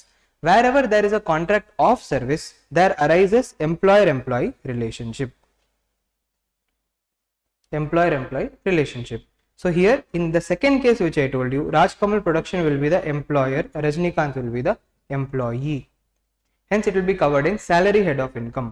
Ana first case வந்து நான் சொன்னது வந்து Rajnikant is a professional doing his acting work. Hence it will be covered in PGBP head of income. Adnala it is important to differentiate. Now, wherever there is an employer-employee relationship and any payment arises due to it, it is covered under salary head of income. Okay, that is the concept. Next, salary given to partner is not salary. Partnership firm வந்து பார்ட்னருக்கு வந்து salary கொடுக்குறாங்கன்னா அது salary headல covered கிடையாது, because partner is part owner of the partnership firm. Partner salary is covered in PGBP. Partner salary is taxable in PGBP, not under salary head of income. Okay, then salary given to member of parliament or member of legislative assembly is not considered as salary. It will be taxable in income from other sources. ஏன்னா member of parliament and member of legislative assembly only together form the government. They are not the employee of the government, they are only forming the government. Adnala there is no employer-employee relationship. Next, sir, full time work panna salary kadikum, that is only included in salary, or part time salary also included in salary? Answer is full time or part time. If at all there is employer-employee relationship, it is included in salary, because certain people have the misconception that full time work panna salary தான் salary head la இருக்கும், part time panna other sources la போடணும், அப்படி எல்லாம் கிடையாது. ஓகேவா? Next, salary foregone is also taxable under salary head of income. Salary foregone na enna? It means I am asking my employer, you don't give me the salary at all. I am giving up my salary. This is called salary foregone. Or I'll give you a better example. I can tell my employer, you don't give me my salary, instead you pay it to NGO. You pay it to the NGO as donation. எனக்கு கொடுக்காம அவங்களுக்கு கொடுத்துருங்க. But still that amount that I am giving up is also taxable under my name as salary head of income, because the income tax act வந்து எப்படி பார்க்கும்னா, it will see that they are giving me the salary and I am giving to the NGO. புரியுதா? It is considered as spending. Hence salary foregone will also be taxable. Example, ask the employer to donate. Then however, salary surrendered to the central government under respective act will not be considered as salary. ஒரு சில special places, for example, COVID timeல வந்து central government என்ன பண்ணாங்க, it asked the central government employee to surrender some salary or give up the salary so that the government will have extra funds for COVID relief. இந்த மாதிரி ஏதோ இருந்தா, then this type of salary surrendered will not be taxable. Okay. Next, tax-free salary. Is there a concept called tax-free salary? Answer is yes. It means what? Employer da employee ku tax pay பண்ணிடுவாங்க. This is tax-free salary. But the tax that is paid by the employer on behalf of the employee is also salary. புரியுதா? Because that is also a benefit given by the employer to the employee. புரியுதா உங்களுக்கு?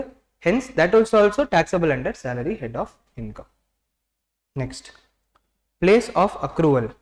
So is the salary taxable in India or not? For that you have to refer the residential status chapter. Then charging section.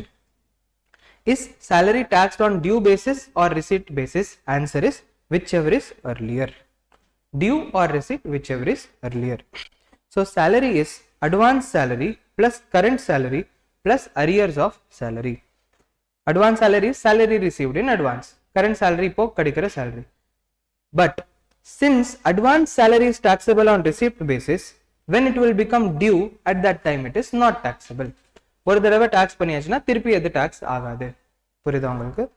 So for example, நான் வந்து if I am an employer, P is an employee. I am an employee getting the salary. Now for April and May, I asked my employer to give the salary in advance itself in March. Advance the salary கொடுக்க சொல்லிருக்கேன், because I am having some financial trouble or problem. So he gave me my April and May month salary in advance itself. Hence this April and May will be taxable in March. Okay, since it is taxed on receipt basis, due or receipt, whichever is earlier. முதல்ல கிடைச்சிருக்கு. Hence next year la April and May oda salary will not be taxable. Then now let's come to computation of salary. Computation of salary வந்து very simple. Section 17.1 இருக்கு, section 17.2 இருக்கு, 17.3 இருக்கு. இதுல there are three things. 17.1 ல salary is defined, 17.2 ல perquisites are defined, 17.3 ல வந்து profit in lieu of salary is defined. So மூணு இருக்கு. Basically நம்ம என்ன பண்ணணும், there is no format or anything. Whatever is there in the list, everything we should add in salary income. Adha computation. அவ்வளவுதான். There is no format, nothing. Salary computation la salary definition irukla, that is an inclusive definition. Okay, so there are three types of definition. Inclusive means and includes means. Means what? That the enna definition la kuduthirukko adu mattum da definition la irukum. Means and includes வந்து என்ன definitionல கொடுத்திருக்கோ அது definitionல கண்டிப்பா இருக்கு, அது தவிர வேற ஏதோ கூட நம்மளுக்கு கொண்டு வரணும்னா கொண்டு வரலாம் definition குள்ளார. Inclusive definition is a very wide term. Inclusive definition means generally நீங்க என்னெல்லாம் யோசிக்கிறீங்களோ salary அது எல்லாமே salary, but இப்போ இதுல வந்து நாங்க கொடுக்கறோம்ல அது கண்டிப்பாவே include ஆகும். So it is a much wider term, inclusive definition. That is why I am not going much detail into definition. Salary வந்து generally questions வந்தா it is practical oriented questions. So whatever terms, suppose a theory question comes that what is the definition of salary, salary related உங்களுக்கு என்ன words எல்லாம் மைண்ட்ல வருதோ எல்லாமே எழுதிருங்க. Wages, pension, advance, allowance, provident fund, everything. Okay, now let's come to perquisite. Section 17 clause 2 defines 17 subsection 2 defines perquisite. Okay va?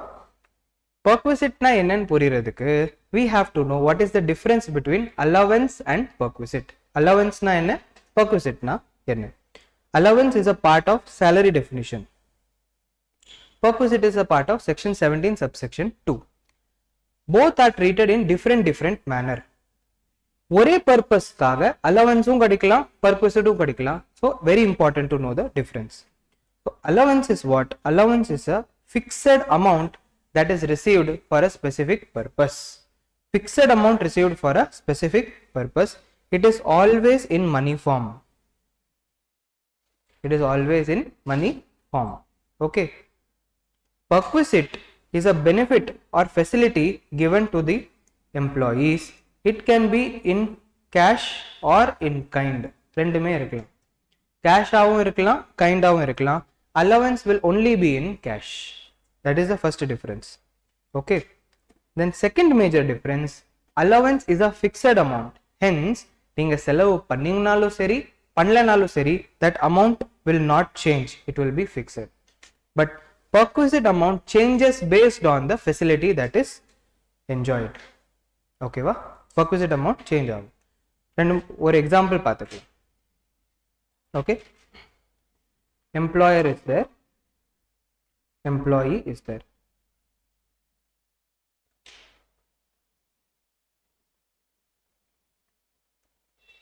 Now, employer wants to give the employee cab benefit to come to the office. Cabல இருந்து office வரதுக்கு benefit கொடுக்கணும். எப்படி எல்லாம் gap benefit கொடுக்கலாம்? We will see. First one is employer is giving the employee rupees 5,000 per month for cab. 5,000 per month for cab. Next, employer sending own cab. அவங்களே ஒரு gap வச்சிருக்காங்க, driver வச்சிருக்காங்க, அந்த கேப் டிரைவர் அனுப்பிச்சிட்டாங்க. Next, employer hired cab agency. Cab agency hire பண்ணிருக்காங்க, அந்த ஏஜென்சிக்கு பணம் கொடுப்பாங்க, agency will come and do pick up drop everything. Next, fourth way வந்து எப்படி கொடுக்கலாம்? That employer will reimburse cab bill. For example, if I am an employee, நான் ஓலால வந்து ஆஃபீஸ்க்கு வருவேன், ஓலாவோட பில் காட்டுவேன், and அந்த பில்லோட அமௌண்ட் வந்து எனக்கு கொடுத்துருவாங்க. These are the four ways. இந்த four waysல வந்து only the first one 5,000 per month, it is a fixed amount. நான் வந்து I can spend maybe 7,000 also, I may spend 2,000 also, or maybe I am coming with a friend, I am not spending any money also, still I will get 5,000.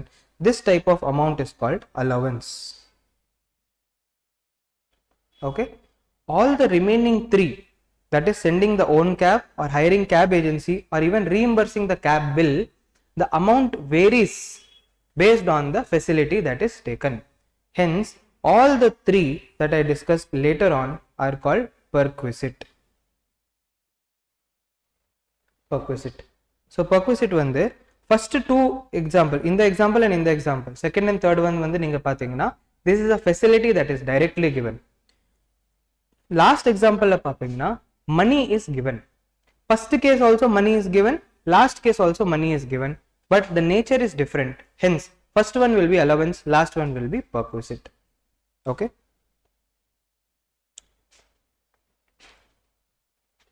Example la perquisite and allowance ku dhaan confusion. ஒரே பர்பஸ்க்காக, for example டிராவல்காக allowance கொடுத்துட்டாங்க, டிராவல்காக perquisite கொடுத்துருக்காங்க. இதே gap பெனிஃபிட்டும் எடுத்துக்கலாம். அதுக்கு அலவன்ஸ்ல ஒரு மாதிரி treatment இருக்கு, perquisiteல இன்னொரு மாதிரி ட்ரீட்மெண்ட் இருக்கு. ரெண்டுமே தெளிவா we should know the difference in treatment. Okay. Now coming to profit and lieu of salary. Profit and lieu of salary, there are 5 cases.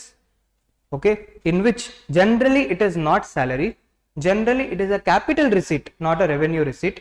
Still, due to employer-employee relationship, it is taxable in the salary head of income. Okay. First one, compensation on termination of employment.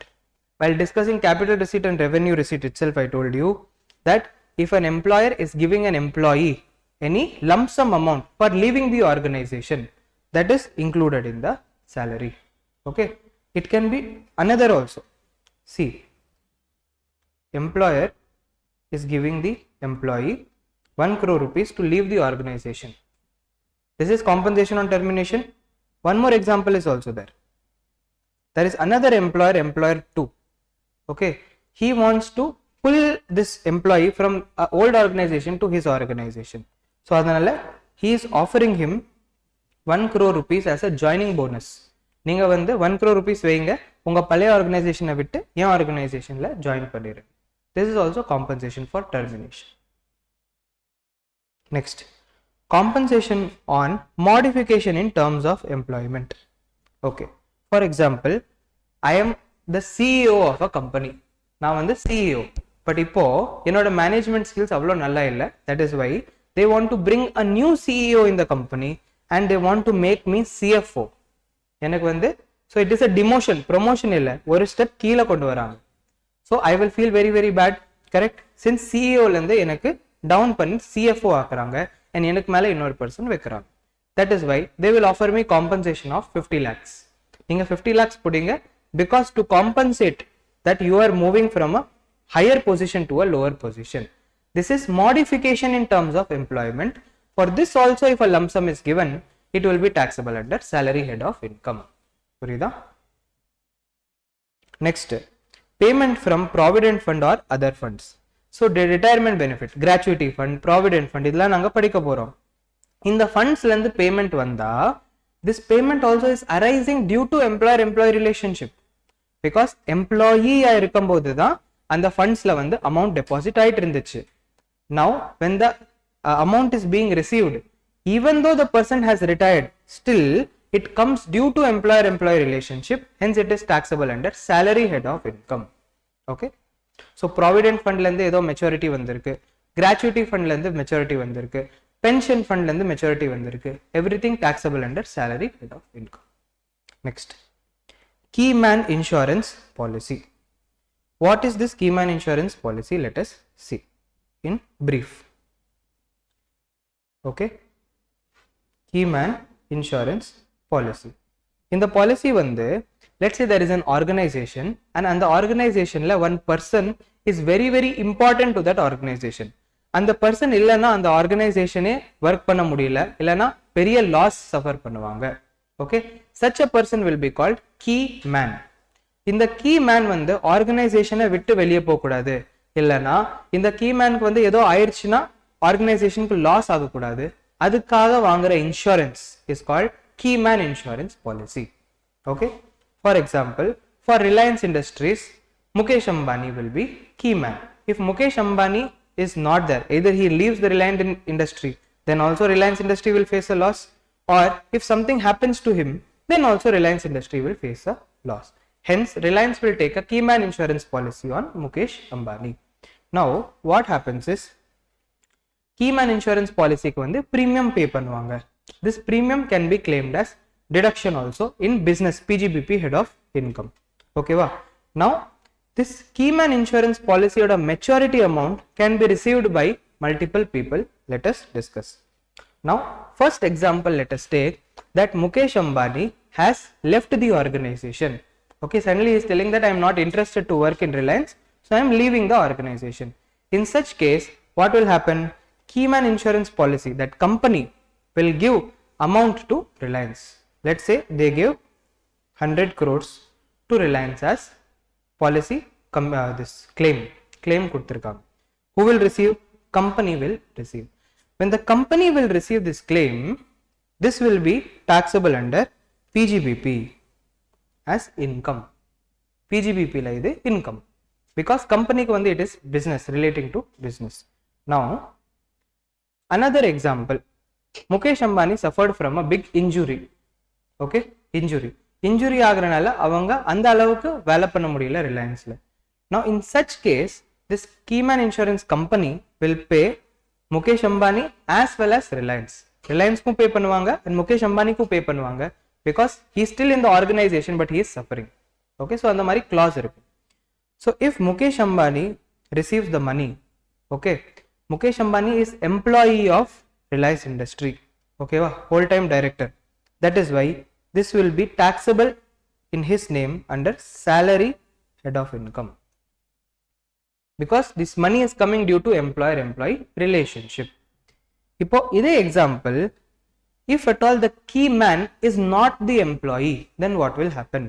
For example, Tata Group la வந்து Ratan Tata can be considered as key man, but he is only a shareholder, he is not having any post in Tata Group. If something happens to Ratan Tata, okay, Ratan Tata might get amount from insurance company. When Ratan Tata get amount, there is no employer-employee relationship, hence it will be taxed in income from other sources. புரியுதா? So Keyman Insurance Company oda claim, it can be taxable under PGBP also, salary also, IFOS also. Based on who is receiving, you have to see the taxability. Okay. Next, lump sum or otherwise before joining the employment or after cessation of employment. So first வந்து நான் சொன்னது termination of employment cover ஆகும். Then அதே example ல if some other person is giving, that is called joining bonus, அதுவும் salary ல cover ஆகும், because a future employer is giving the money. Okay, because of this money employer-employee relationship is coming into force. That is why this also will be covered in salary. புரியுதா உங்களுக்கு? இதே example, employer 2 வந்து now approaching employee. When the 1 crore rupees is given, அந்த டைம்ல வந்து employer-employee relationship கிடையாது, but அந்த 1 crore rupee நால தான் employer-employee relationship is coming into force. That is why even this 1 crore will be taxable under salary head of income. Okay, so these are the examples of capital receipts that are taxable in salary head. Now we know the basics and concept of salary. We will move to the parts of salary. So salary la வந்து, as I already told you, format எல்லாம் எதுவுமே கிடையாது.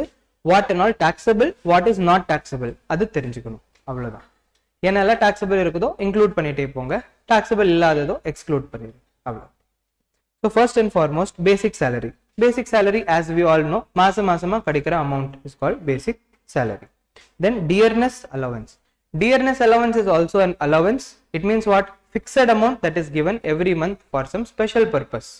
Okay va? This dearness allowance is given to tackle the inflation.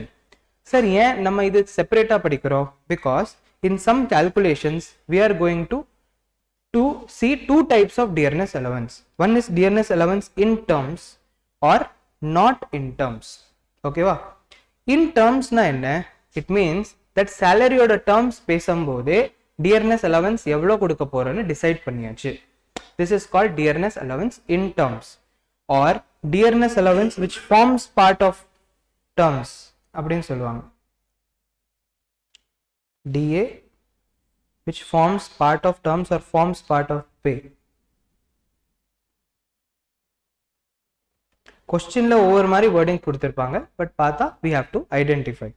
Okay, so dearness allowance when in terms means dearness allowance which forms part of pay, or in the terms la இருக்கிற dearness allowance தான் retirement benefits க்கு consider பண்ணுவாங்க generally. Okay, we are going to see so many retirement benefit, provident fund, gratuity, etc. அதுல எல்லாத்துல வந்து நாங்க பார்ப்போம் that salary calculate பண்ணும்போது dearness allowance வெறும் terms இருந்தா மட்டும் தான் consider பண்ணுவாங்க. Hence it is also called as dearness allowance which forms part of retirement benefits. Okay, then what is the other part which does not form part of retirement benefits or not in terms? It means what? போக தான் decide பண்ணாங்க that this will be dearness allowance, or some dearness allowance is increased in between the service itself. Okay, this is not form part of retirement benefits, not in terms. Generally question la எதுமே கொடுக்கலனா assume in terms. In terms assume பண்ணிருங்க, not in terms தூக்கிறேன். Okay, not in terms assume பண்ணலாம், in terms assume பண்ணலாம். Generally in terms assume பண்ணிருங்க. I have seen two questions in your from ICI material. ஒன்ல வந்து not in terms assume பண்ணிருக்காங்க, ஒன்ல வந்து in terms assume பண்ணிருக்காங்க. Fees means any fees. Employee-க்கு வந்து ஏதோ ஒரு fees சொல்லிட்டு கொடுக்குறாங்க, but that is coming from the employer na, it will be taxable under salary. Then commission. If employer is giving any commission to the employee, it will be taxable under salary. Why we are learning commission separately? Because in salary calculation there are two types of commission: turnover commission, other than turnover commission. Turnover commission means அந்த employee நால எவ்வளோ turn over ஆர்கனைசேஷனுக்கு வந்திருக்கோ அதை base பண்ணி commission கொடுப்பாங்க. For example, if a person is there, mister J. Mister J is working in Byju's as a sales officer. பைஜூஸில் வந்து work பண்ணிட்டு இருக்காங்க. His salary is 7 lakh rupees per annum plus 10% of sales. ஓகேவா? So it means பைஜூஸ்க்கு வந்து அவங்க எவ்வளோ customer கொண்டு வராங்களோ, ஓகேவா, அந்த கஸ்டமர் எவ்வளோ பே பண்ணுவாங்களோ அதோட 10% அவங்களுக்கு இன்சென்டிவாக கிடைக்கும். This is only called turn over commission. ஓகேவா? தென் bonus. Bonus is taxed only on receipt basis. Bonus is taxed only on receipt basis. ஓகேவா? ஸோ போனஸ் டியூன்னு கொடுத்துருக்காங்கன்னா அது கால்குலேஷனில் இன்க்ளூட் பண்ணாதீங்க. ரிசீவ் ஆனால் மட்டும்தான் it should be included in salary. ஏன் sir receive ஆனால் மட்டும் தான் இன்க்ளூடட் இன் சேலரி? பிகாஸ் போனஸ்லேயே நீங்கள் பார்த்தீங்கன்னா there will be 2-3 types of bonus. ஓகேவா? there will be fixed bonus. தீபாவளியில் 1 month bonus fixed. This is called fixed bonus. இதில் வந்து எவ்வளோ டியூன்னு கண்டுபிடிக்கலாம். தென் there are 2 other types of bonus also based on employee performance. தென் இன்னொன்று வந்து based on employer performance. Employee பெர்ஃபார்மன்ஸ்னா என்ன? For example ICICI bank. ICICI பேங்க்ல employee work பண்ணிட்டு இருக்காங்கன்னா அவங்க அதிகமாக ப்ரொடக்டிவாக ஒர்க் பண்ணால் அதிகமாக போனஸ் கிடைக்கும், கம்மியாக ஒர்க் பண்ணால் கம்மியாக கிடைக்கும். So this is based on employee performance. So இதில் வந்து டியூ என்னன்னு கண்டுபிடிக்கவே முடியாது. Second, based on employer performance. Example Goldman socks. Goldman socks வந்து எப்படி பண்ணுவாங்கன்னா they will have a profit of 100 crores. So எவ்வளோ ப்ராஃபிட் இருக்குதோ அதோட பர்சன்டேஜ் வந்து போனஸாக கொடுத்துருவாங்க. புரியுதா? அந்த மாதிரி இருக்கு. So less profit less bonus, more profit more bonus based on employer performance. Hence since it is very difficult to judge what will be the bonus, hence it is taxed only on receipt basis. Next, advance salary.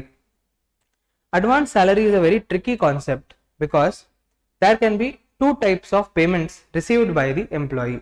One is advance salary or salary received in advance, and one more is advance against salary.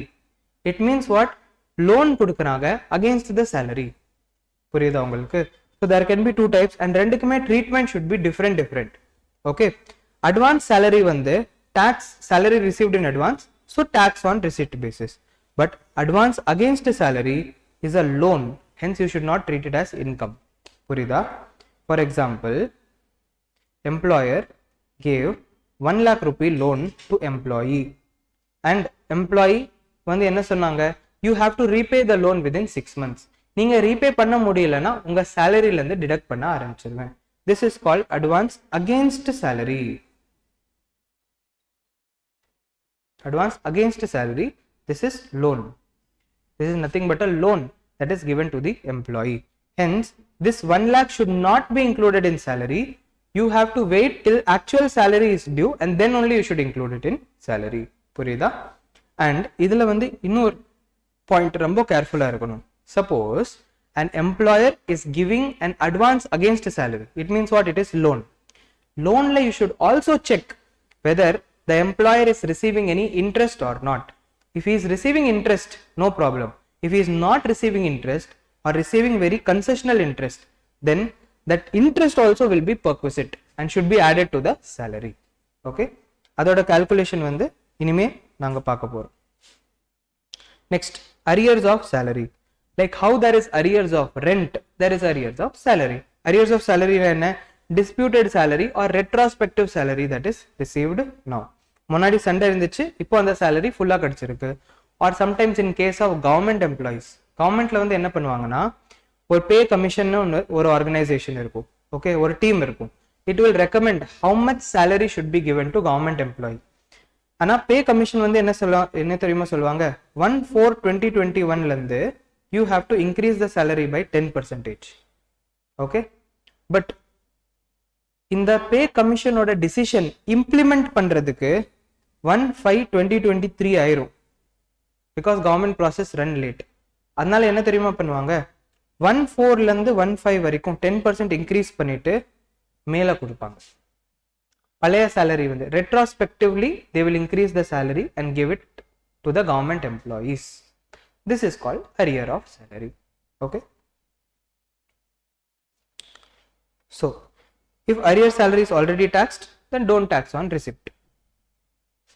முன்னாடி tax பண்ணியாச்சுனா இப்போ tax பண்ண வேண்டாம். So these are all the small terms which we had to see.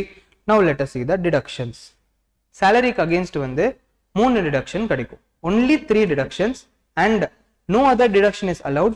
These 3 deduction also not allowed in case of new tax regime, that is 115 BAC. So 115 BAC la no deduction, old scheme la 3 deductions. Deduction number 1, standard deduction. House property la standard deduction வந்து என்ன 30% of NAV. Salary la standard deduction 50,000 or actual salary whichever is lower. 50,000 standard deduction. 5 crore salary இருந்தாலும் 50,000 தான், 2,50,000 salary இருந்தாலும் 50,000 தான். Okay, same amount. Next, entertainment allowance. Entertainment allowance means allowance given for the hospitality of the customers. For example, there is a government office. Okay, அங்க வந்து DLO ஒரு officer இருப்பாங்க, அவங்க work பண்ணிட்டு இருக்காங்க. DLO க்கு வந்து கவர்மெண்ட்ல இருந்து entertainment allowance கிடைக்குது of rupees 10,000. இந்த 10,000 வந்து எதுக்குன்னா, சப்போஸ் ஒரு விஐபி வராங்க ஆர் கெஸ்ட் வந்து ஆஃபீஸ்க்கு வராங்கன்னா அவங்கள என்டர்டெயின் பண்றதுக்கு, டீ காஃபி கொடுக்கறதுக்கு, ஸ்நாக்ஸ் கொடுக்கறதுக்கு, ஸ்டே ப்ரொவைட் பண்றதுக்கு, whatever it may be. This is called entertainment allowance. This entertainment allowance is a fixed amount. அலவன்ஸ்னாலே ஃபிக்ஸட் அமௌண்ட். ஓகேவா? It is given to the employee. Now deduction கிடைக்கும். First வந்து நீங்க என்ன பண்ணணும்னா, entertainment allowance is given from employer to employee. So add it to the salary. First வந்து salaryல add பண்ணணும், because it is a payment given from employer to employee. Then you can claim deduction. Okay, only government employee can claim deduction. Other than government employee cannot claim deduction. Generally government officeல தான் கொடுப்பாங்க. Other than government officeல இந்த மாதிரி கான்செப்டே கிடையாது. ஓகேவா? government employees வந்து first full amount வந்து taxல போடுங்க, இன்கம்ல ஆட் பண்ணுங்க. Then come to deduction. Deduction வந்து என்னது? 1/5 of the basic salary or entertainment allowance actually received or 5,000 rupees. இது per month இல்லக்கனா, இது per annum. வருஷத்துலயே 5,000 rupees maximum, whichever is lower can be claimed as deduction. புரியுதா? 1/5 of the basic, இங்க இருந்து மனப்பாடம் பண்ண ஆரம்பிக்கணும். Okay, 1/5 of the basic salary or entertainment allowance or 5,000, whichever is lower will be allowed as deduction. So first add it to income, then claim deduction if at all old tax regime. Now section 16 clause 3 subsection 3, professional tax. Tax on employment levied by the state. Professional tax is the tax collected by the state government. In the tax ku வந்து deduction claim பண்ணிக்கலாம். Now first you have to see who is paying the tax, whether employer is paying on behalf of employee or employee themselves are paying. If employee themselves are paying, don't include anything in salary, just claim the deduction. Okay, but if employer is paying, first add it to the salary because he has paid, no, then claim deduction. Okay, entertainment allowance, sorry, professional tax. So மூணு deduction இருக்கு, standard deduction, entertainment allowance and professional tax. Now retirement benefits அப்புறம் பார்க்கலாம், ரொம்ப லென்த்தியா போயிடும். First allowances முடிச்சுக்கலாம். Well, let's come to allowances.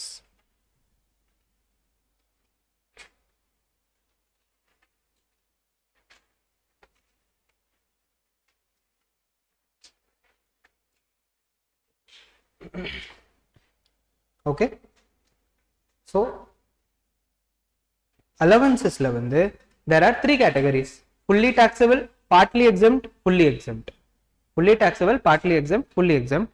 Fully taxable வந்து ஒரு பெரிய லிஸ்ட் இருக்கு. So many allowances are there fully taxable, but I am not going to take them because fully exempt, partly exempt நீங்க தரவா படிச்சாச்சுன்னா மீதி என்ன இருந்தாலும் சரி fully taxable ல போட்டுரு. Okay, hence instead of increasing the amount of syllabus, focus on the limited thing that is available. Automatically you will be able to answer the remaining. Fine. So fully exempt allowances வந்து first discuss பண்ணிக்கலாம். இது வந்து mostly will be tested in MCQ only, அந்த அளவுக்கு important கிடையாது. First one, allowance given to high court or supreme court judge. Okay, any allowance that is given to High Court or Supreme Court judge, exempt. Next, sumptuary allowance given to High Court or Supreme Court judge. இப்போ வந்து நீங்க இந்த point பார்க்கவே வேண்டாம், because first வந்து என்ன இருந்துச்சுன்னா வெறும் சுப்ரீம் கோர்ட்டுக்கு தான் கொடுப்பாங்க, ஹை கோர்ட்டுக்கு கொடுக்க மாட்டாங்க. இப்போ எல்லாத்துக்கும் கொடுக்க ஆரம்பிச்சிட்டாங்க. ஓகே, ஸோ அதனால நெக்ஸ்ட் ஒன் பார்க்க வேண்டாம். பட் ஸ்டில் சம்ச்சுவரினா என்ன? Sumptuary means it is like an entertainment allowance only, but given to judges. Okay, then compensatory allowance given to judge as per article 222 of the constitution.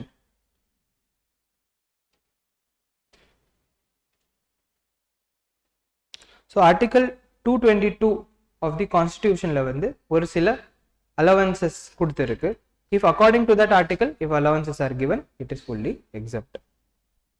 Then allowance given by UNO. UNO na enna? United Nations Organization, and also salary given by United Nations Organization, exempt. Okay,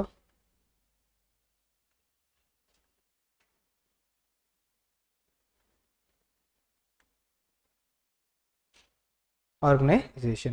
Then section 10 clause 7 ஞாபகம் இருக்கா? எங்க படிச்சோம்? section 10 clause 7 residential status.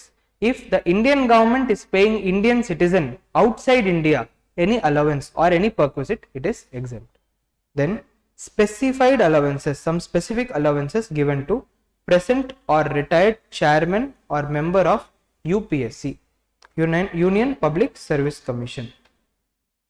Union Public Service Commission. UPSC member illa UPSC chairman ku kadikara special allowances. So idla or list mari point ah irundichu. Quickly we have gone through this. What is more important is partly exempt allowance. Partly exempt allowance. So here there are two sections and section 1014 la vande two clause. So section 2 subclause. So first is section 1013A, which talks about house rent allowance. Adu vandu paakalam konja nerathila. But first we will see section 10 clause 14 subclause 1 and section 10 clause 14 subclause 2. ரெண்டுல வந்து என்ன வித்தியாசம் sir? First one இருக்குல்ல, section 10 clause 14 subclause 1, அதுல வந்து what ever allowance is given, அந்த அமௌண்ட்ல எவ்வளோ amount official பர்பஸ்க்கு யூஸ் பண்ணாங்களோ அவ்வளோ அமௌண்ட் எக்ஸெப்ட். புரியுதா? Suppose I am getting 10,000 rupees, I spent 8,000 for official purpose, 8,000 rupee exempt, balance 2,000 taxable. Okay, but section 10 clause 14 subclause 2 ல வந்து ஸ்பெண்டிங் பத்தி கேட்கவே மாட்டாங்க. அவங்களே ஒரு லிமிட் கொடுத்திருக்காங்க. 750 per month is exempt, 2,000 per month is exempt. So on the limit padi we have to put exemption. You get my point? Okay, so first let us see what are all the exemptions in section 10 clause 14 subclause 1.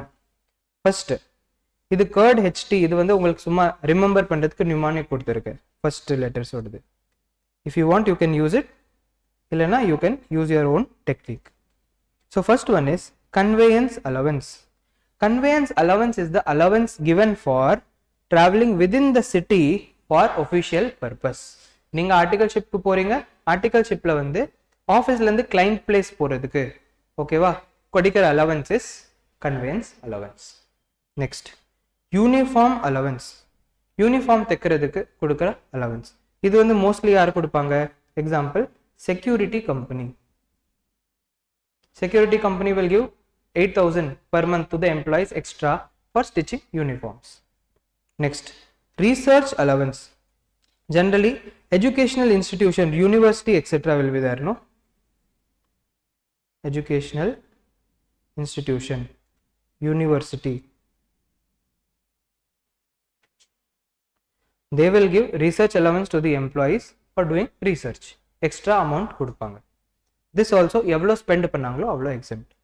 Next, daily allowance is to meet the day-to-day expense on tour. Article shipக்காக வெளியூர் அனுப்பிச்சிருக்காங்க.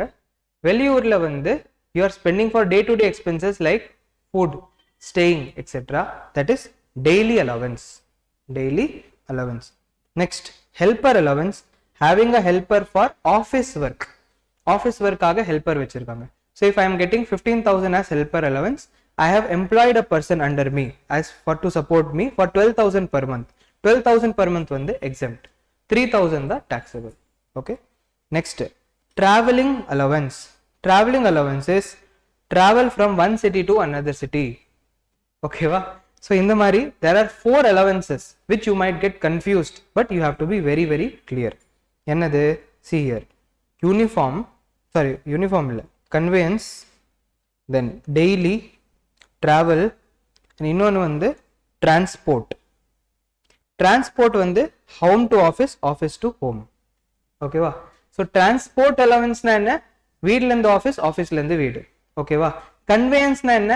ஆஃபீஸ்ல இருந்து client place போறதுக்கு, official பர்பஸ்க்காக சிட்டிக்குள்ளாரே சுத்துறதுக்கு. Now we will come out of city. Out of city, traveling from one city to another city, ticket செலவு, traveling allowance. ஓகேவா? and அந்த சிட்டில போயிட்டு செலவு பண்றது, that is food and stay, is called daily allowance. You have to be very very clear. Okay? Conveyance means within the city for work purpose. Transport means coming from office to home, home to office. Travel means traveling to another place, and daily allowance means in another city, the day to day expense. You have to be clear. What is the meaning for each and every allowance? ஏன் தெரியுமா meaning clear ஆ இருக்கணும்? Because here also see 115 BSc ல இந்த எந்த allowance இருந்தாலும் சரி not allowed other than daily, conveyance, traveling, transport. இந்த நாலு மட்டும் தான் allowed in 115 BSc. All the other allowances are fully taxable in 115 BSc. Okay va? So இந்த 6 allowance இருக்குல்ல, conveyance, uniform, research, daily, helper, traveling. You have to memorize this. இந்த 6 allowance வந்து official purposeக்காக எவ்வளோ spend பண்றாங்களோ that much is exempt. Okay? Now let us come to section 10 clause 14 subclause 2. Now in the 10 clause 14 subclause 2 I have divided into two category, set A, set B. இந்த மாதிரி study மெட்டீரியலா கிடையாது. நான் வந்து ஏன் divide பண்ணேன்னா set A வந்து எக்ஸாம்ல அதிகமாக கேட்குறாங்க, செட் B வந்து கொஞ்சம் கம்மியாக கேட்குறாங்க. So first one, tribal area, scheduled area, agency area allowance. இந்த மாதிரி அலவன்ஸ் கிடைச்சா 200 per month exempt, balance taxable. Fine. Next, transport system allowance. Transport system allowance. Transport system allowance means daily allowance only given to transport system people, bus driver, train locomotive person. So அவங்களுக்கெல்லாம் transport system allowance கொடுக்குறாங்க. அதில் வந்து என்ன exemptionனா 70% of allowance or 10,000 whichever is lower, and no exemption if daily allowance is given.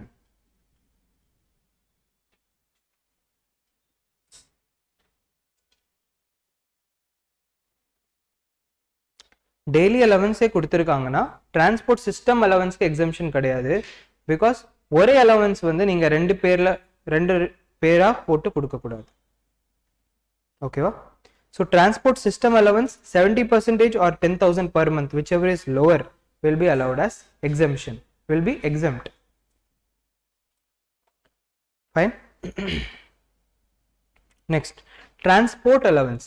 Transport allowance 3,200 per month is exempt only for specially abled, that is blind, deaf, dumb and handicapped. வேலை எல்லாத்துக்கும் fully taxable. So if I am getting allowance for cab service from office to home, home to office, it will be fully taxable. Fully taxable. But cab facility கொடுத்திருக்காங்கன்னா taxable ah exempt ஆ, அது வந்து we will see in perquisite. Fine.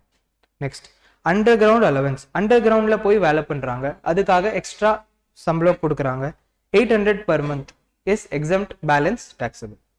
Next, children education allowance. So for the education of children, if employer is giving any money, 100 per month per child, exempt for maximum 2 children. Maximum 2 children. Hostel allowance 300 per month per child, exempt, maximum 2 children. Okay. Next, hilly area. But இதில் வந்து don't make the mistake of clubbing. என்ன சொல்றது, இங்கே 300 கொடுத்துருக்காங்களே, ஒரு child 1 இருக்காங்க, child 2 இருக்காங்க. Child 1க்கு 150 ரூபா செலவு பண்ணுறாங்க, சைல்டு 2க்கு 450. ஸோ ரெண்டுமே சேர்த்து 600 ரூபா. Will entire 600 be allowed? Answer is no. For child 1, 150 will be allowed. For child 2, 300 only will be allowed. புரியுதா?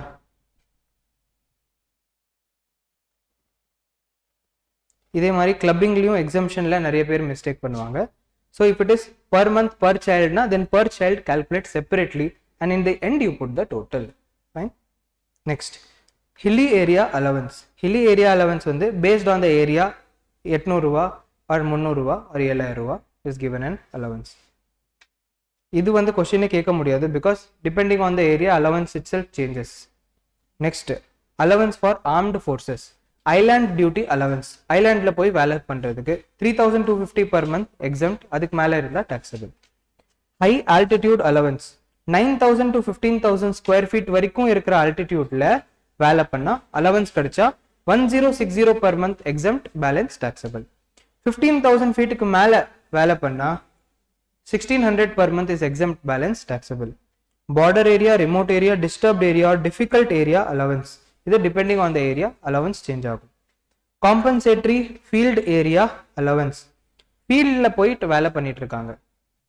For example, it is assumed that in somewhere some flood might come or someone might start doing protest. So அதுக்காக வந்து special forces அனுப்புவாங்க ஃபீல்டுக்கு.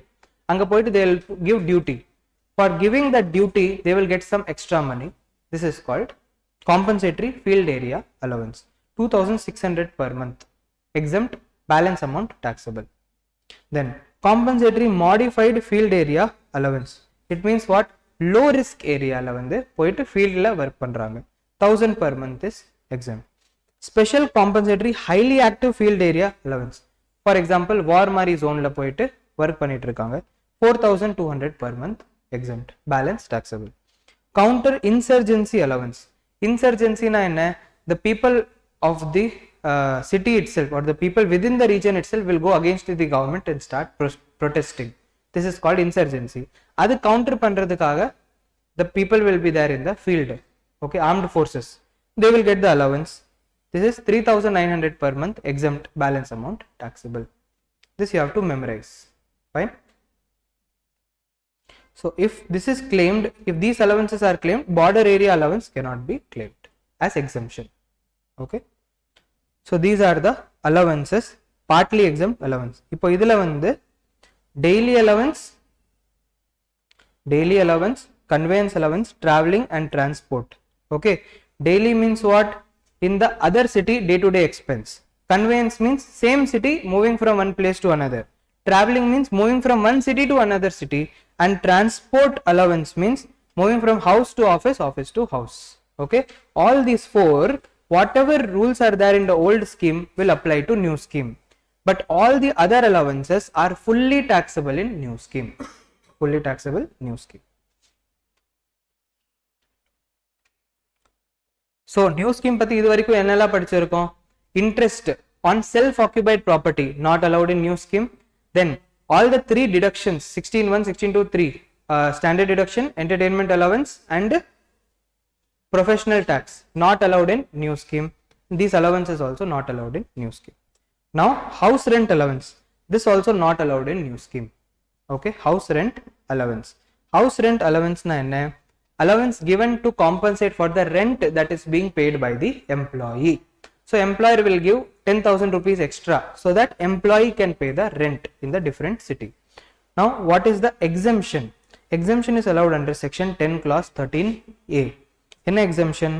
நான் metro சிட்டியில் 40%, metro சிட்டியாக இருந்தால் 50%. Metro city only means MDCK, Mumbai, Delhi, Chennai and Kolkata. Okay, அது மட்டும்தான் metro city as per income tax act. Fine. Of what? Of salary. Salary here means what? இங்கே வந்து நான் சேலரி 3ன்னு கொடுத்துருக்கேன். அது ஏன் கொடுத்துருக்கேன்னா புக்கில் வந்து சேலரி 1, 2, 3 அந்த மாதிரி எதுவுமே கிடையாது. If you see in the first page, what I have done is I have clubbed all the definitions of salary into 4 parts. Page 7.1 liye parunga. So salary 1, salary 2, 3 and salary 4. Salary 1 வந்து ஏற்கனவே we saw, it is basic salary. Different places la you are having different definition of salary. Okay, first place we saw entertainment allowance, where salary is defined as basic salary. So you should see only the basic salary. Based on that you have to take percentage. Then now we are seeing salary 3, that is basic salary plus DA terms, dearness allowance which forms part of pay plus commission turnover. Okay, commission which is based on turnover. இந்த மூணு வந்து add பண்ணா you will get the salary. இது வந்து எங்கெல்லாம் use ஆகும்? gratuity, leave encashment, VRS, retrenchment compensation, HRA and recognized provident fund. Now we are learning HRA, house rent allowance. அங்க வந்து இந்த salary யூஸ் ஆகுது. ஓகேவா?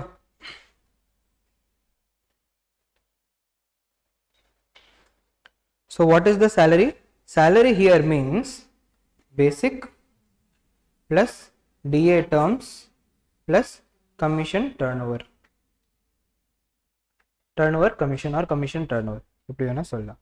Then second வந்து actual HRA received, எவ்வளவு actual employer கொடுத்திருக்காங்க. And third one total rent paid minus 10% of salary. Total rent paid minus 10% of salary. இந்த மூணுமே compare பண்ணும். Whatever is lower will be exempt, balance amount will be taxable. Okay, and above exemption will be seen only for relevant period. Relevant period means எவ்வளோ நாளுக்கு வந்து that employee has stayed in the rented house, for that period only you have to do this calculation. Okay va? Salary also take for that period, rent also take for that period, HRA also take for that period. Fine. Relevant period means the period for which the accommodation was occupied by the employee. Fine.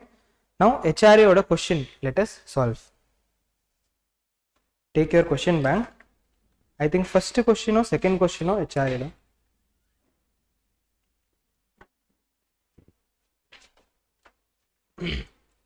Yeah, question number 1. Question number 1. So first you solve yourself, then we will discuss the answer.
Then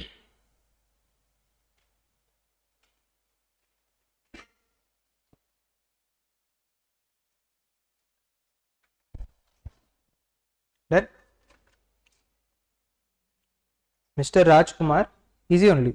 Mr. Rajkumar has the following receipts from the employer.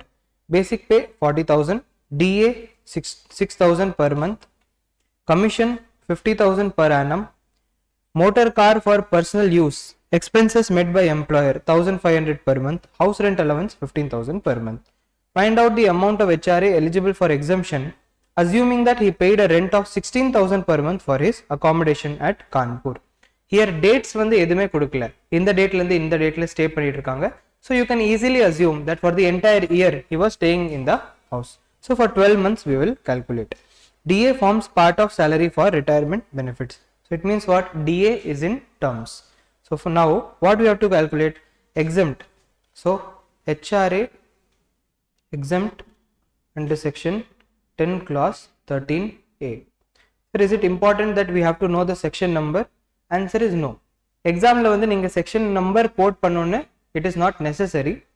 Sometimes if the correction is very tough, they might or might not keep marks for section number. But அதுக்காக வந்து நீங்க அவ்வளவு கஷ்டப்பட்டு ஞாபகம் வச்சுக்கணும்னு அவசியம் கிடையாது. But still whenever I am asking the students to learn, you have to learn along with section number. ஏனா எக்ஸாம்ல வந்து section number வச்சு क्वेश्चन கேட்கலாம். Explain with reference to section number 192. So அப்படினா 192 னா என்னன்னு உங்களுக்கு தெரிஞ்சிருக்கணும். 24b 24a easy. நீங்க செக்ஷன் சொல்லி படிப்பீங்கன்னா உங்களுக்கு ஆட்டோமேட்டிக்கலி அது ரிமெம்பர் ஆயிடும். ஓகேவா? But in the exam hall if you are not confident, don't write the section number. If you are writing correctly, you might or might not get extra marks. But if you are writing wrongly, you will definitely lose the marks. Okay? So HRA exempt under section 10 clause 13a. Exemption is lower of following. Lower of following. Number 1. First one then 40 or 50 or 40%. So 40% of salary, which is 40% of, இங்க வந்து பேசிக் இங்கே எழுதிடலாம். பேசிக் plus DA terms plus commission turnover. So salary வந்து என்ன included? 40,000 plus 6,000 plus commission வந்து turnover commission கிடையாது, அது fixed commission. So no need to take into account. 40,000 plus 6,000 multiplied by 12 எவ்வளவு வருது?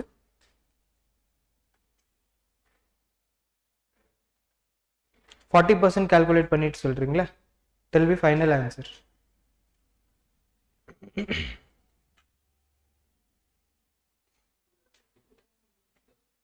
2800. Second one வந்து என்ன? Actual HRA.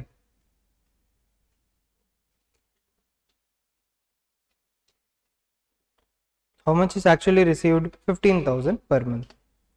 15,000 multiplied by 12, 1,80,000.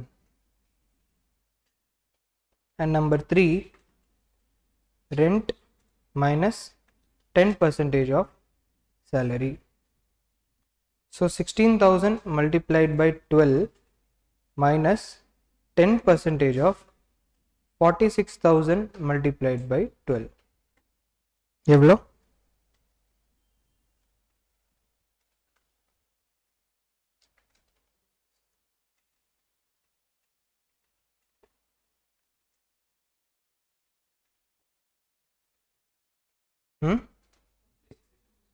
136800. So lower is 136800. Answer exemption will be 136800. Balance amount. So 136800 minus 1,80,000 will be taxable.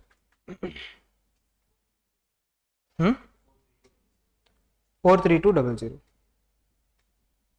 So exam இந்த இதுல வந்து taxable கேட்கல, but கேட்டாலும் you can answer. In second study material compare பண்ணிக்கலாம். எந்த page? 4.16. Ignore. because salary definition la வந்து commission you have to ignore, motor car you have to ignore, definition la count ஆகாது. So அது விட்டுருங்க. Yes, yes, yes, yeah. But அதுக்கும் exemption இருக்கு, that our calculation இருக்கு, that we will learn today. 4.16. So idla idu calculate pannirukanga, taxable calculate pannirukanga, even though it is not there in question. 1,80,000, 220, 800, 136, 800, whichever is lower is the answer. Okay, now let's come back. Second question nu paathukalama seekrama. We will just discuss this quickly. Mr. Srikanth has two sons. He is in receipt of children education allowance of 150 per month for elder son and 70 per month for younger son. Both sons are going to school. He also receives the following allowances: transport allowance 1800 per month, tribal area allowance of 500 rupees per month. Compute his taxable allowance. Quickly calculation மட்டும் பண்ணிக்கலாம். இப்போ children education allowance எவ்வளோ maximum allowed exemption? 100 per month per child. So child 1 க்கு வந்து 100 தான் allowed, 50 per month will be taxable. Child 2 க்கு 70 per month fully exempt. So பிரச்சனை இல்லை. Here 50 is taxable. Transport allowance is means what? From house to office, office to house. It is allowed as exemption up to 3,200 rupees per month only for specially abled. Normal citizen ku not allowed. Hence fully taxable. So this is taxable. Tribal area allowance, what is the limit? 200 per month. So 300 is taxable. So 300 taxable, 1,800 taxable, 50 rupees taxable. Total ah podunga evlo varudhu? 1,200, 2,150 multiplied by 12.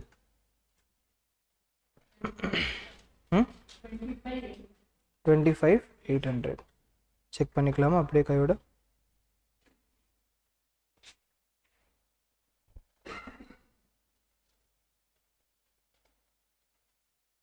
Hmm. 25,800. Okay.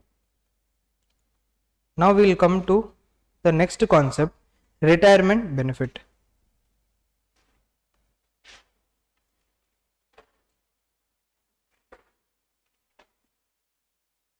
Requisites அப்புறமா பார்க்கலாம். First we will see retirement benefits. Let's start with gratuity. So what are all retirement benefits we are going to study? Gratuity, pension, leave encashment, VRS or voluntary retirement scheme, retrenchment compensation, provident fund, superannuation fund. First வந்து gratuity பார்க்கலாம். What is gratuity? Voluntary payment received by employer in appreciation of employees services. So employee வந்து ஒரு எக்ஸ்டென்ட்க்கு மேல ஆர்கனைசேஷன்ல work பண்றாங்க. For example 10 years, 15 years, 20 years work பண்ணிருக்காங்க. And now when the employee is leaving the organization, to appreciate him, one lump sum amount is also given to the employee. Okay, this is called gratuity. However, in today's world, gratuity has become compulsory because an act like Gratuity Act, Payment of Gratuity Act. Now this gratuity வந்து if at all it is received during service, employment இருக்கும்போது gratuity கிடைச்சிருக்குனா fully taxable. யார் இருந்தாலும் சரி fully taxable.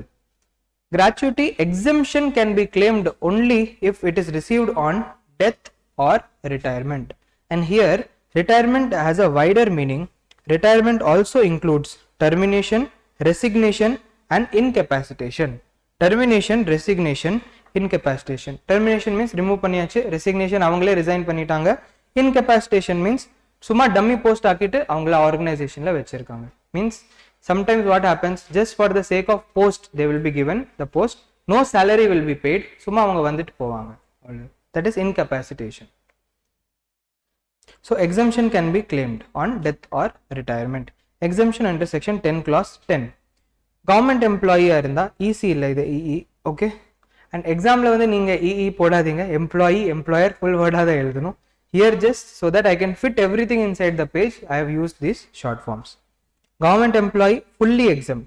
Government employee, whatever gratuity they are receiving on death or retirement, fully exempt.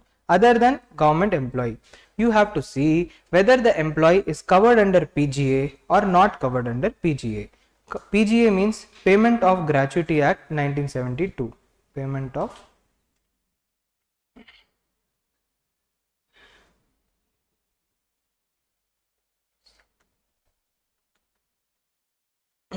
1972. இதில் வந்து cover ஆயிருக்காங்களா இல்லையான்னு பார்க்கணும்.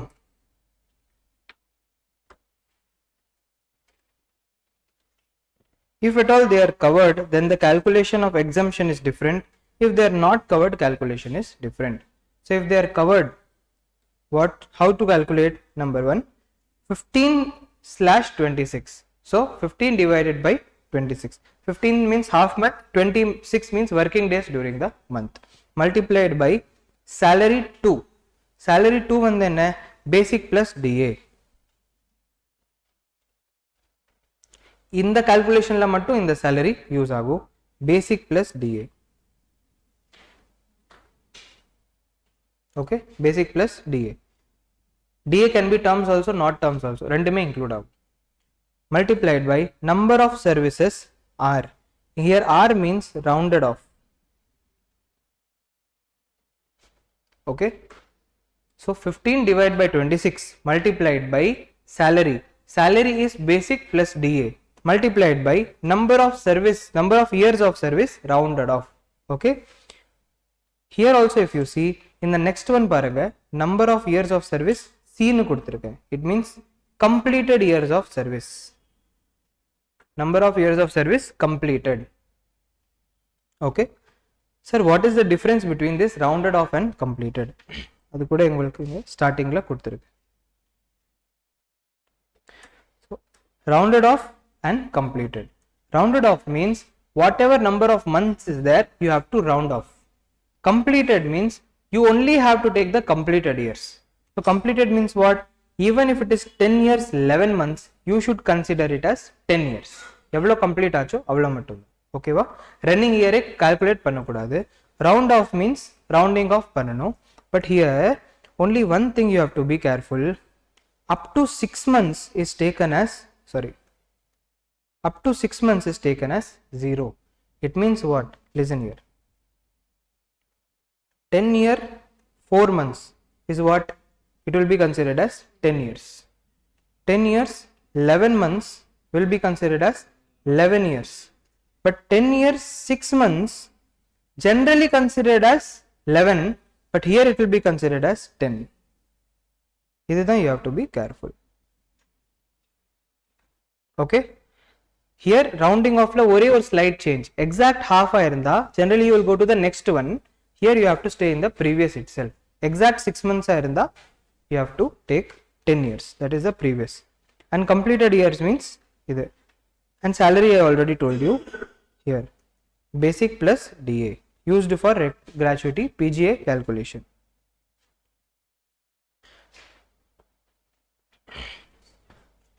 Then actual gratuity or 20 lakh limit. 20 lakh is the upper limit to claim the gratuity exemption. Similarly, if a person is not covered under Payment of Gratuity Act, then எப்படி calculate பண்றது? 1/2 multiplied by average salary 3. The salary 3 is basic plus DA terms plus commission turnover. Okay. And listen here. Here no, இங்க salary னு கொடுத்திருக்காங்க, இங்க average salary னு கொடுத்திருக்காங்க. வெறும் salary கொடுத்தா take the latest salary போதும்.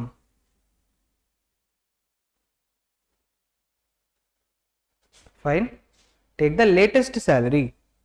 Average salary கொடுத்தா average of salary கண்டுபிடிக்கணும். சார் எவ்வளோ மந்த்ஸ்க்கு average கண்டுபிடிக்கணும்? Answer is 10 months preceding the month of death or retirement. Okay. So for example, if the person left the organization on 10th February, okay, and receiving gratuity on 10th February. Now average salary எப்படி கண்டுபிடிக்கிறது?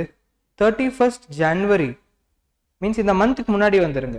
31st January இருந்து 10 months you have to calculate backwards. For this all the 10 months எவ்வளோ amount receive ஆயிருக்குதோ, I think from 1st of April only it will start, no? 1 April to 31/1, 10 months salary total பண்ணிட்டு divide by 10, you will find the average. That is the average of 10 months salary preceding the month of death or retirement. Okay. So here also careful இருக்கணும், because இங்கே வந்து month of death R ரிட்டையர்மெண்ட்னு கொடுத்துருக்காங்க. இன்னொரு இடத்துல வந்து நாங்கள் படிக்க போகிறோம் லீவ் என்கேஷ்மெண்ட் இருக்குல்ல, here average salary should be 10 months from the date of death or retirement. அங்கே calculation will change.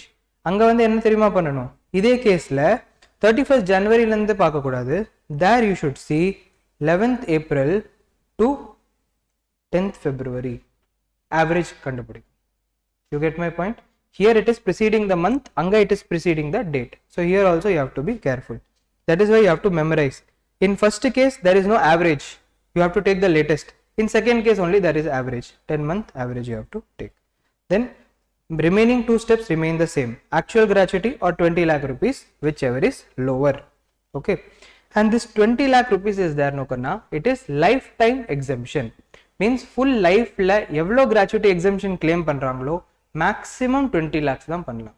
ஸோ முன்னாடியே ஒரு தடவை 5 years ஒரு ஆர்கனைசேஷனில் வேலை பண்ணி கிராச்சுவிட்டி வாங்கி அங்கே வந்து ஒரு 2 lakhs கிளைம் பண்ணியாச்சு, எக்ஸம்ஷன் கிளைம் பண்ணியாச்சுன்னா now maximum how much you can take, 18 lakhs balance amount.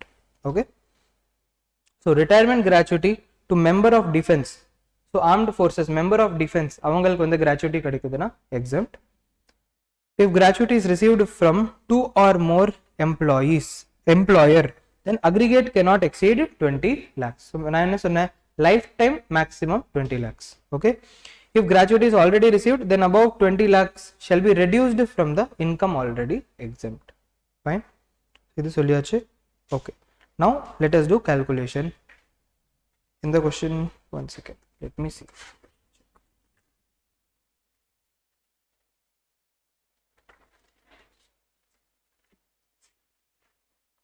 Gratuity question number 4. Please solve question number 4.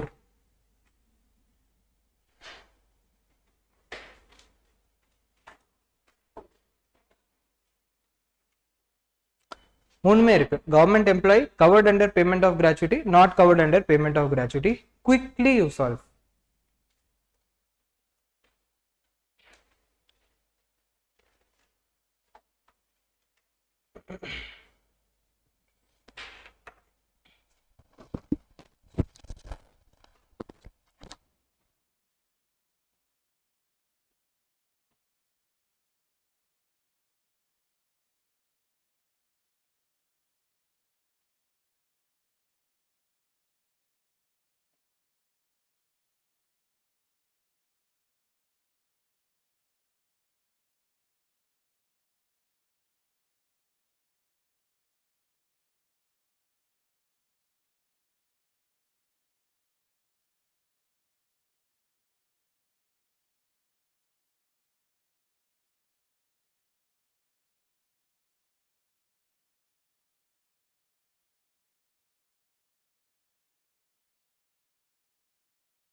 Done.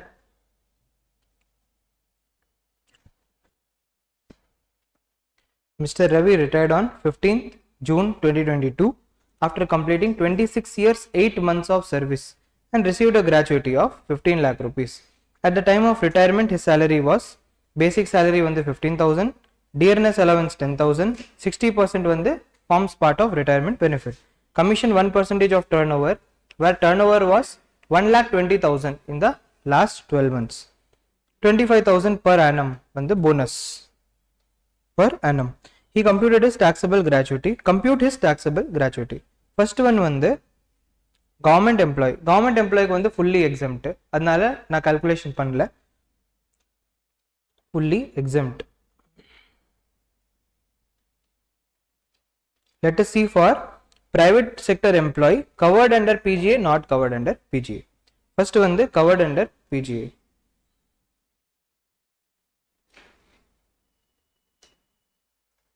Okay, so total gratuity minus exempt gratuity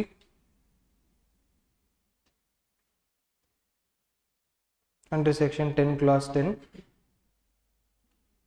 will give taxable gratuity.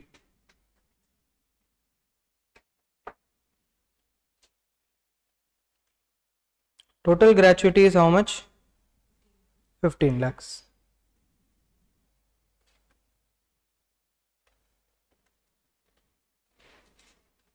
Exempt gratuity को working note போட்டுடலாம். Now here we will put working note. Lower of the following is exempt. Number 1. First one என்ன? 15 by 26 multiplied by salary, which is basic plus DA. அப்புறம்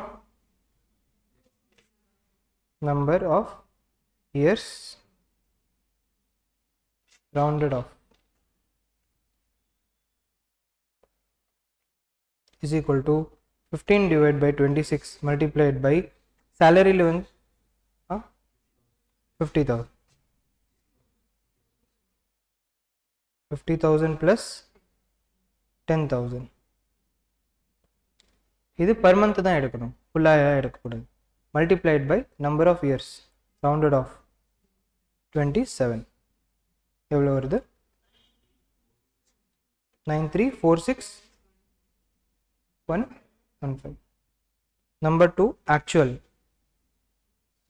வந்து 15 lakhs. And number 3 limit வந்து 20 lakhs.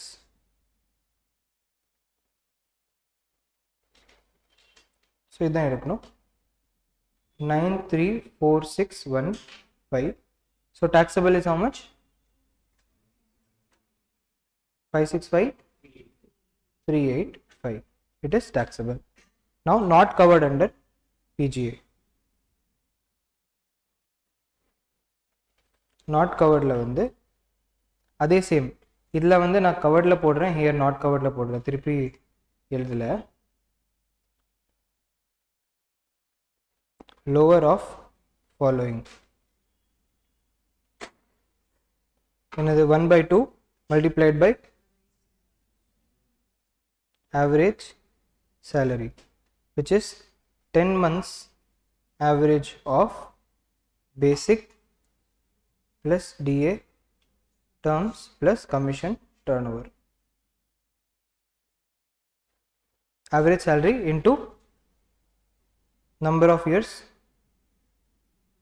completed. Okay, 1/2 multiplied by 10 divided by 10. இப்படி பண்ணிக்கோங்க. Because you don't have this split up, no? So you take the latest, you assume that it is for all the 10 months, sorry, and then you find out average. 10 multiplied by என்னது 60,000 plus terms வந்து எவ்வளோ? 50,000. terms எவ்வளோ?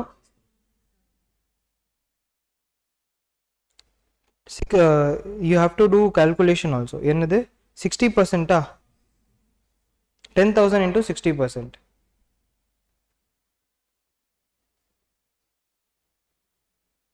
Plus commission turnover 1 crore 20 lakhs into 1% into 1 by 12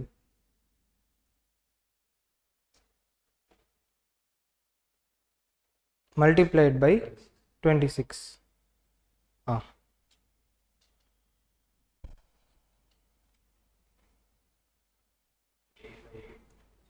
858,000. Then 15 lakhs and 20 lakhs. So lower is what? 858,000. So inga we are going to write 858,000. Answer is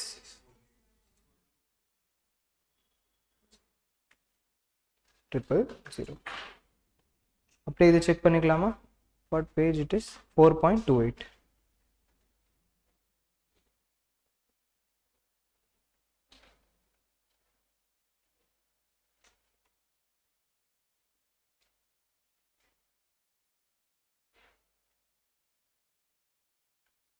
Correct? 6,42,000. Okay. So gratuity முடிஞ்சிருச்சு. Let's come to pension.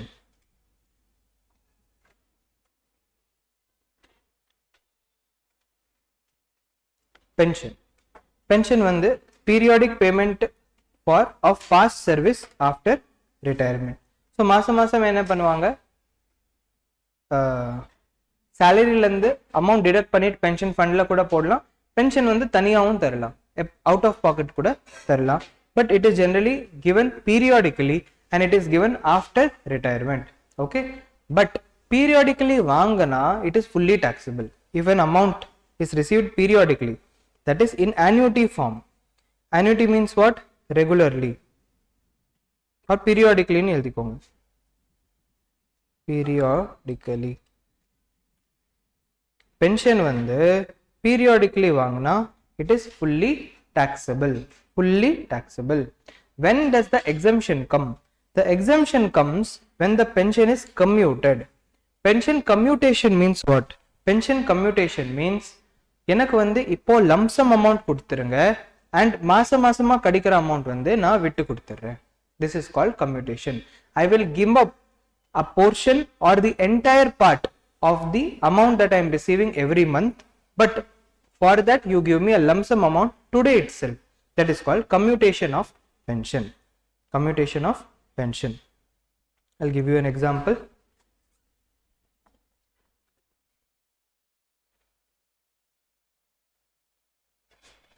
%25 of 2,000 rupees per month pension is given up to receive 30,000. Okay, 25%, 2,000 rupees மாசமா pension கடிச்சிட்டு இருக்கு. I told I don't want 25%. You give me only balance 75% every month, but today you give me 30,000 rupees. That is commutation. Now here what happens? 30,000 I am receiving for 25%. Had I given up the entire pension, what will be the amount that I receive? That is called full pension. Full pension means what? If I give up the entire pension, how much I will receive? So if I give up 30,000, if I am receiving 30,000 for giving up 25%, then for 100%, how much I will receive? It is how much? 1,20,000. 1,20,000. This 1,20,000 is called full pension. Full pension means if full pension is given up, how much can be commuted? That is only called full pension. Now how to do the calculation? Let us see. Commuted pension is exempt, but for that also there is a limit. Okay, for government employees it is fully exempt and the entire amount of commuted pension is exempt. But government employees வந்து மாசமா receive பண்ணா taxable. அவங்க கூட commute பண்ணா மட்டும் தான் exempt, இல்லனா not exempt. other than government employees. You have to see whether they are receiving gratuity or not receiving gratuity. If they are receiving gratuity, no, they would be receiving exemption in gratuity also. So the government wants to give them lesser exemption. If they are not receiving gratuity, the government wants to give more exemption. Okay. So lesser exemption na enna?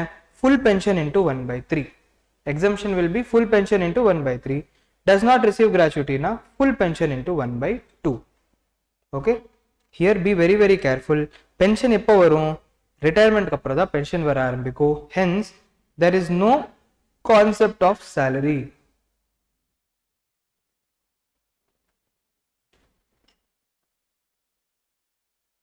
Logically speaking, pension வந்து will it come later on only, it will come after retirement. So in the calculation la வந்து salary எங்கேயோ use ஆகாது.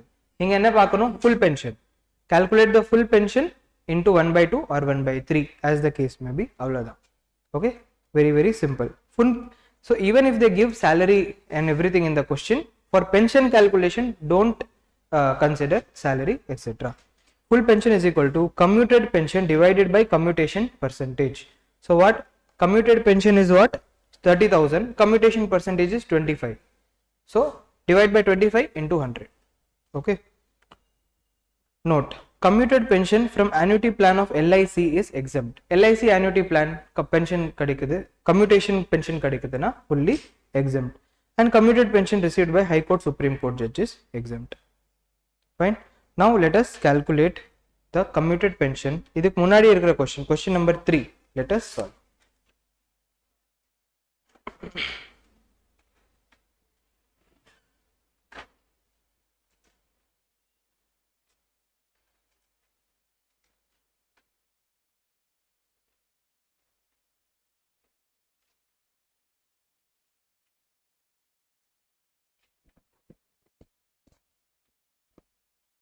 Quickly, illa discuss panikalama. Mr. Sagar, who retired on 1/10/2022, is receiving 5,000 per month as pension. On 1 February 2023, he commuted 60% of his pension and received 3 lakh rupees as commuted pension. You are required to compute his taxable pension, assuming he is a government employee, he received gratuity of 5 lakhs, he did not receive any gratuity. Okay va? So first case, government employee case la vande commuted pension fully exempt, but non-commuted pension is taxable. So what will be the taxable amount? In the 5,000 per month kadikudula, 110 lande 31 Jan varaikum 5,000 kadikum. Then February and March la vande evlo kadikum? 40% kadikum. Ena 60% vittu kodutitaanga. Fine. So 10, 11, 12, 1, 4 months. 5,000 multiplied by 4 months.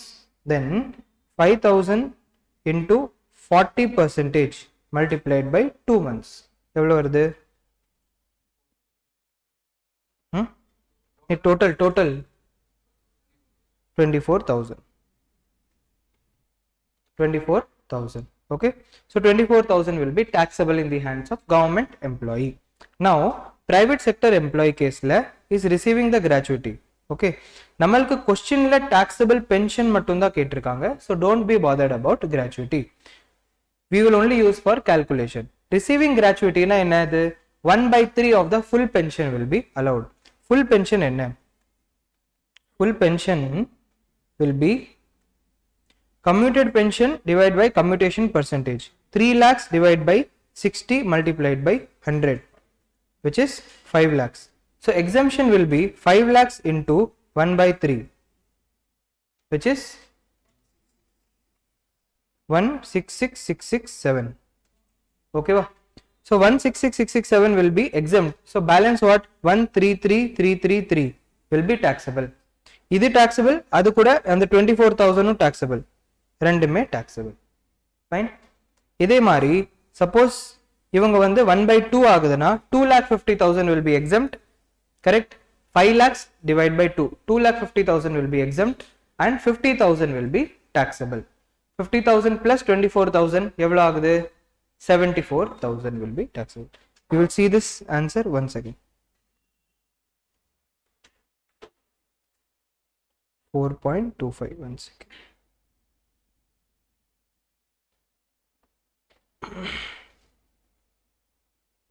Yeah. Government employee case la 24,000 is taxable.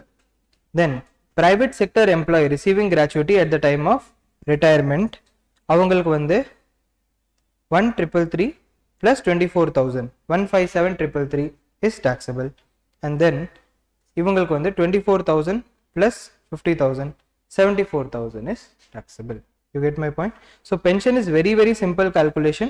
The only thing is, if at all there is salary also included, you have to ignore what all the salary part and only focus on the full pension, commuted pension part, and do the calculation. Easily you will be able to solve. So now we will break for lunch and we will start by 1:50.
Student என்ன வேற category professional தான்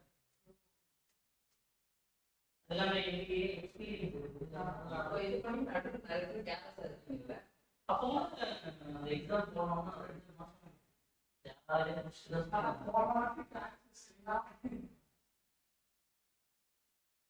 first job first job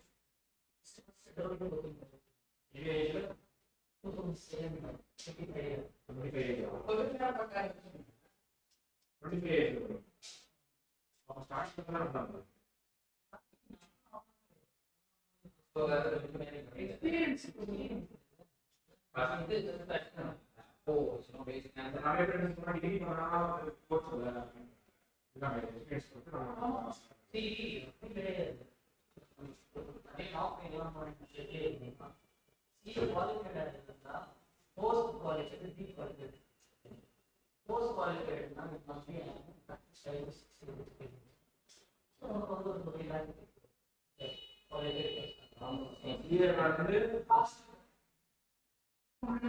last மாதிரி normally income percentage CA personal ஒரு clear பண்ணிடுறாங்க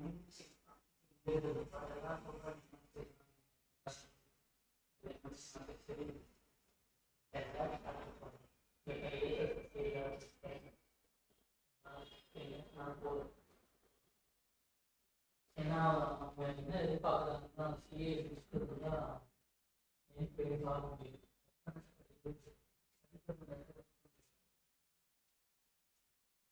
basic knowledge படிக்கிறது சொல்லுவோம் qualified நம்ம நாளா இருக்கும் இப்ப படிச்சவங்க வெளியே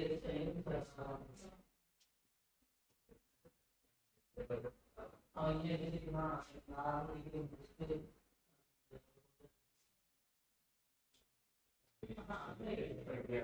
the experience based on the quality the position based on engagement so it's an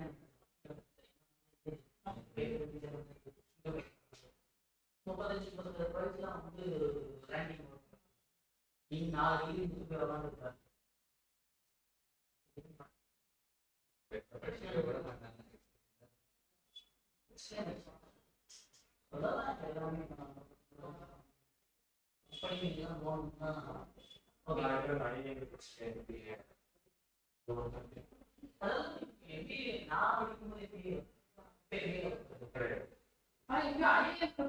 அதாவது டாப் பிசினஸ்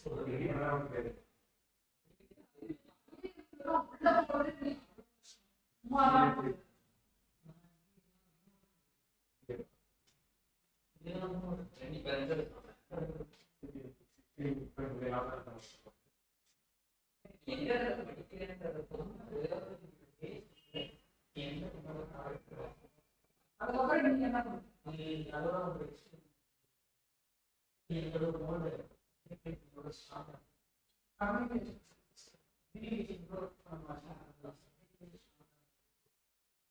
ஏன்னா வந்து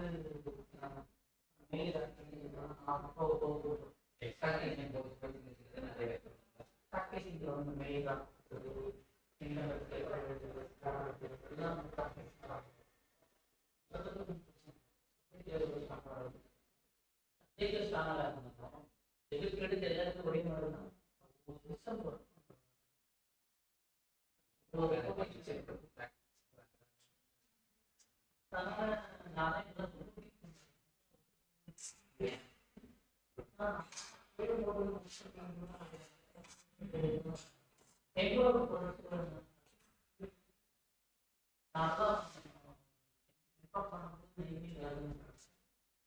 ரூம் சென்னையில் அது எல்லாமே பயணிச்சு எங்களோட ரூம்ஸ்ல இருக்குன்னா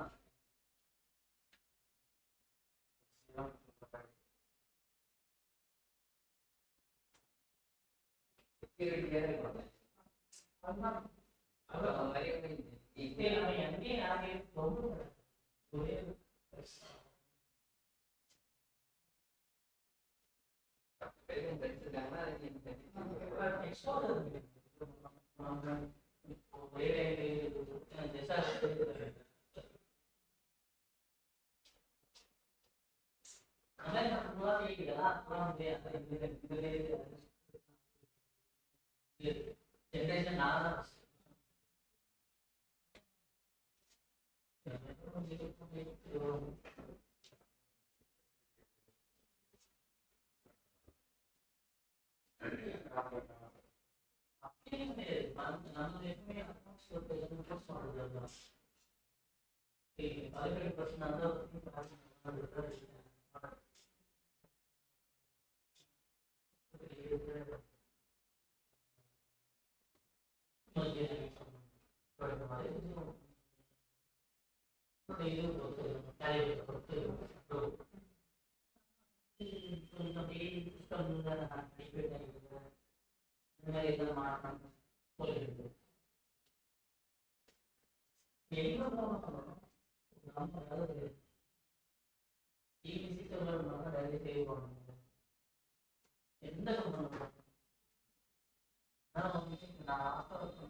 அதெல்லாம்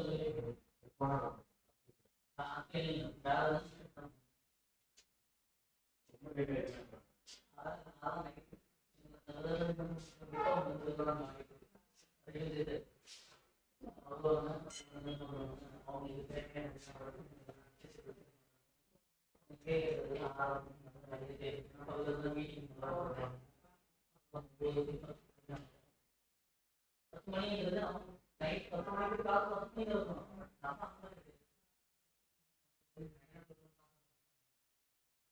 So you have to start from your rating from before KO.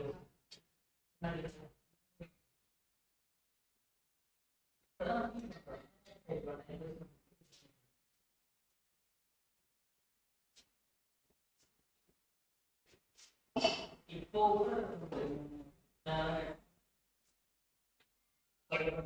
அதே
படிக்கிறது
We'll continue with the remaining concepts. In salary.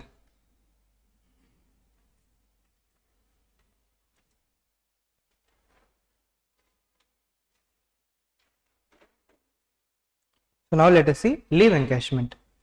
Leave encashment na hai, encashment of leave that is not taken by the employee. So basically now, for example, there is an employee X, employer vande Y. Employee X is entitled to take 30 days leave in a year. But employee X only took 10 days leave during the year. So balance 20 days ku vande Y will pay extra money to X. This is called leave encashment. Leave encashment vande during the employment kadicha, it is fully taxable. During the employment kadicha, fully taxable. Generally it is given during the employment only, but in Income Tax Act it is not exempt. However, if leave encashment is given on retirement, then exemption can be claimed under section 10 clause 10AA. For government employee, it is fully exempt. Other than government employee, you have to do calculation. In a calculation, 10 months multiplied by average salary 3 per month. The salary 3 is what? Plus DA terms plus commission turnover. Okay. Average salary is 10 months average, and that to 10 months preceding the date of retirement, that I already told you. Then leave equivalent divided by 30 multiplied by average salary. Okay. Leave equivalent enna earned leave minus actual leave. Earned leave minus actual leave. So ipo vande enna 30 is the earned leave, 10 is the actual leave. So leave equivalent is what? 20. This 20 is only leave equivalent. So earned leave minus actual leave. And this earned leave can maximum be 30 days per completed year. 30 days per completed year, the maximum earned leave irukku. So for example, let's say this employer instead of 30 days, he is giving 45 days leave per year. Okay. Then calculate பண்ணும்போது, you still have to do 30 minus 10 only. Maximum 30 தான் எடுக்கும். Okay. So leave equivalent divide by 30 multiplied by average salary. Then actual leave encashment or 3 lakh rupees, whichever is lower. It will be the leave encashment that is exempt. So now solve question number 5 quickly.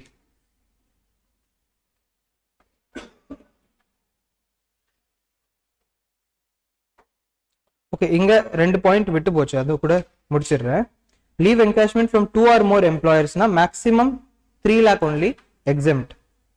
அதுதான் சொன்னேன். கிராச்சுவிட்டியில வந்து 20 lakhs limit இருக்குல்ல, அதே மாதிரி leave என்கேஷ்மெண்ட்ல 3 lakhs வந்து limit இருக்கு. Leave encashment முன்னாடியே claim பண்ணிட்டாங்கன்னா இப்போ பேலன்ஸ் அமௌண்ட் தான் கிளைம் பண்ண முடியும். 3 lakhsக்கு மேல லைஃப் டைம்ல கிளைம் பண்ண முடியாது. Okay.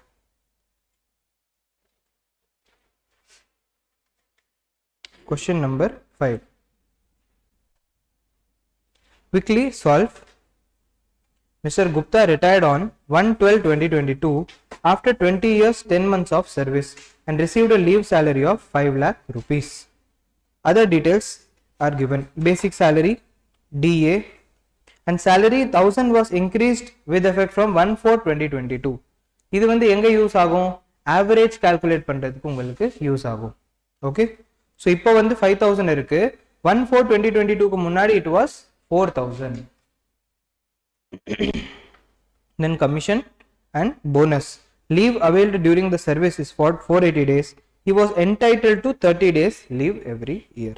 You are required to compute taxable leave salary assuming he is government employee, assuming non-government employee. Government employee na entire leave salary is exempt since it is received during retirement. Na non-government employee evlo kadikum?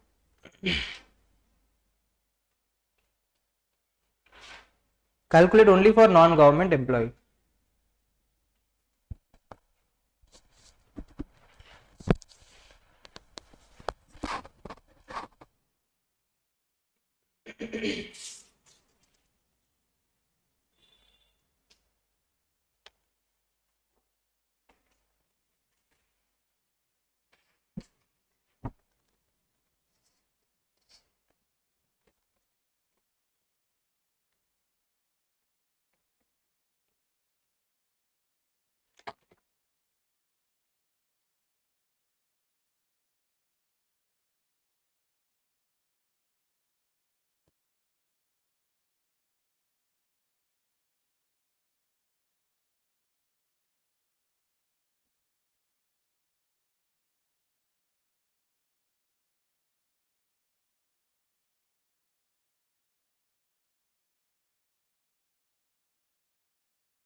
Check.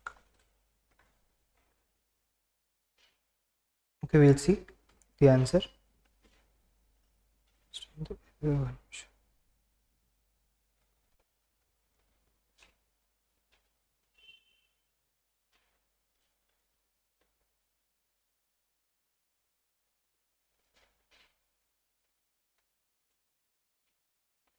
Firstly, we have to find 10 months into average salary per month. So, first one, the 10 months multiplied by average.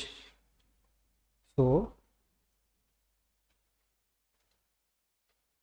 divided by 10. What is average salary? Basic plus D8 terms. 60% is terms. 5,000 is basic.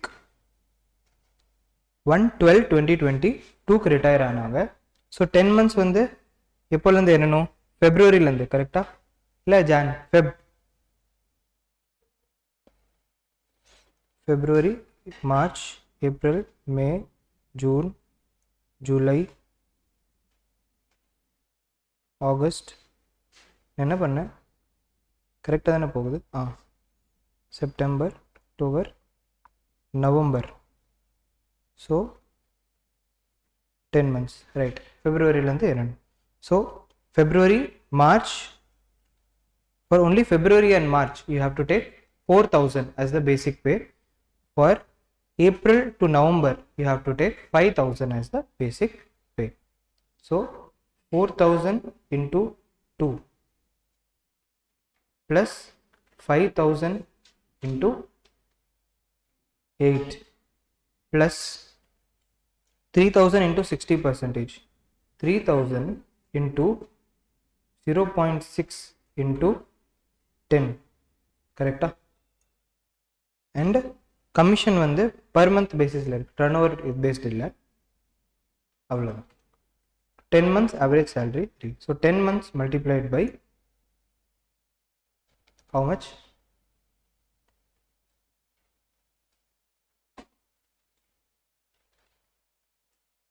48,000 plus 3,000 into 0.6 into 1,800, 10, 18,000, 18,000. எவ்வளோ வருது total? 66,000 divided by 10 is equal to 66,000. 6,600 is average salary and 10 months is 66,000.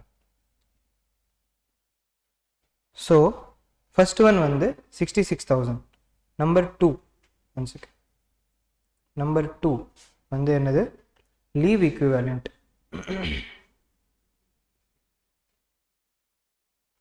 Multiplied by, divided by 30 multiplied by average salary. So leave equivalent என்ன? Earned leave minus actual leave. What is earned leave?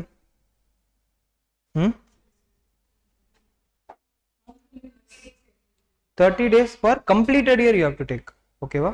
அதான் கொடுத்திருக்கு. So 20 into 30 is 600. 20 multiplied by 30 minus 480 divided by 30 multiplied by 6,600 is equal to 2,64,000. And last one the limit. மூணாவது வந்து actual leave encashment 5 lakhs. And limit வந்து எவ்வளோ? 3 lakhs. So lower is 66,000. ஓகேவா? இது check பண்ணிக்கலாம். 4.32.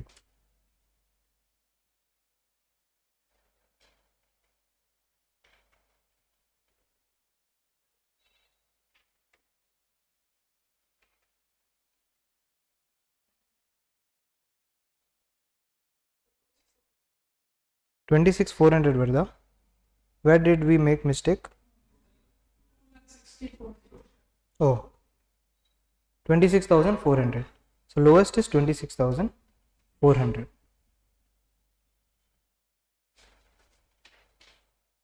So that's 66,000, 26,400, 5 lakhs and 3 lakhs. So answer is 26,400. Balance is taxable. Okay. Now we'll go to the next concept.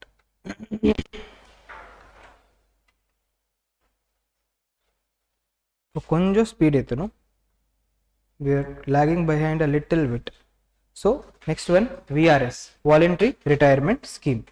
Voluntary retirement scheme வந்து if an employee is voluntarily retiring from the organization and if any amount is given to them, then that amount is exempt under section 10 clause 10c if the rules are satisfied. Another number 1, not eligible undertaking or conditions not satisfied na, it is fully taxable. First thing, who is eligible undertaking? Eligible undertaking is any company, cooperative society, central government, state government, local authority, IIT, IIM, government university, etc. Do not take so much strain in remembering this. ஒரு தடவை ரெண்டு தடவை go through பண்ணிருங்க. You will be able to answer.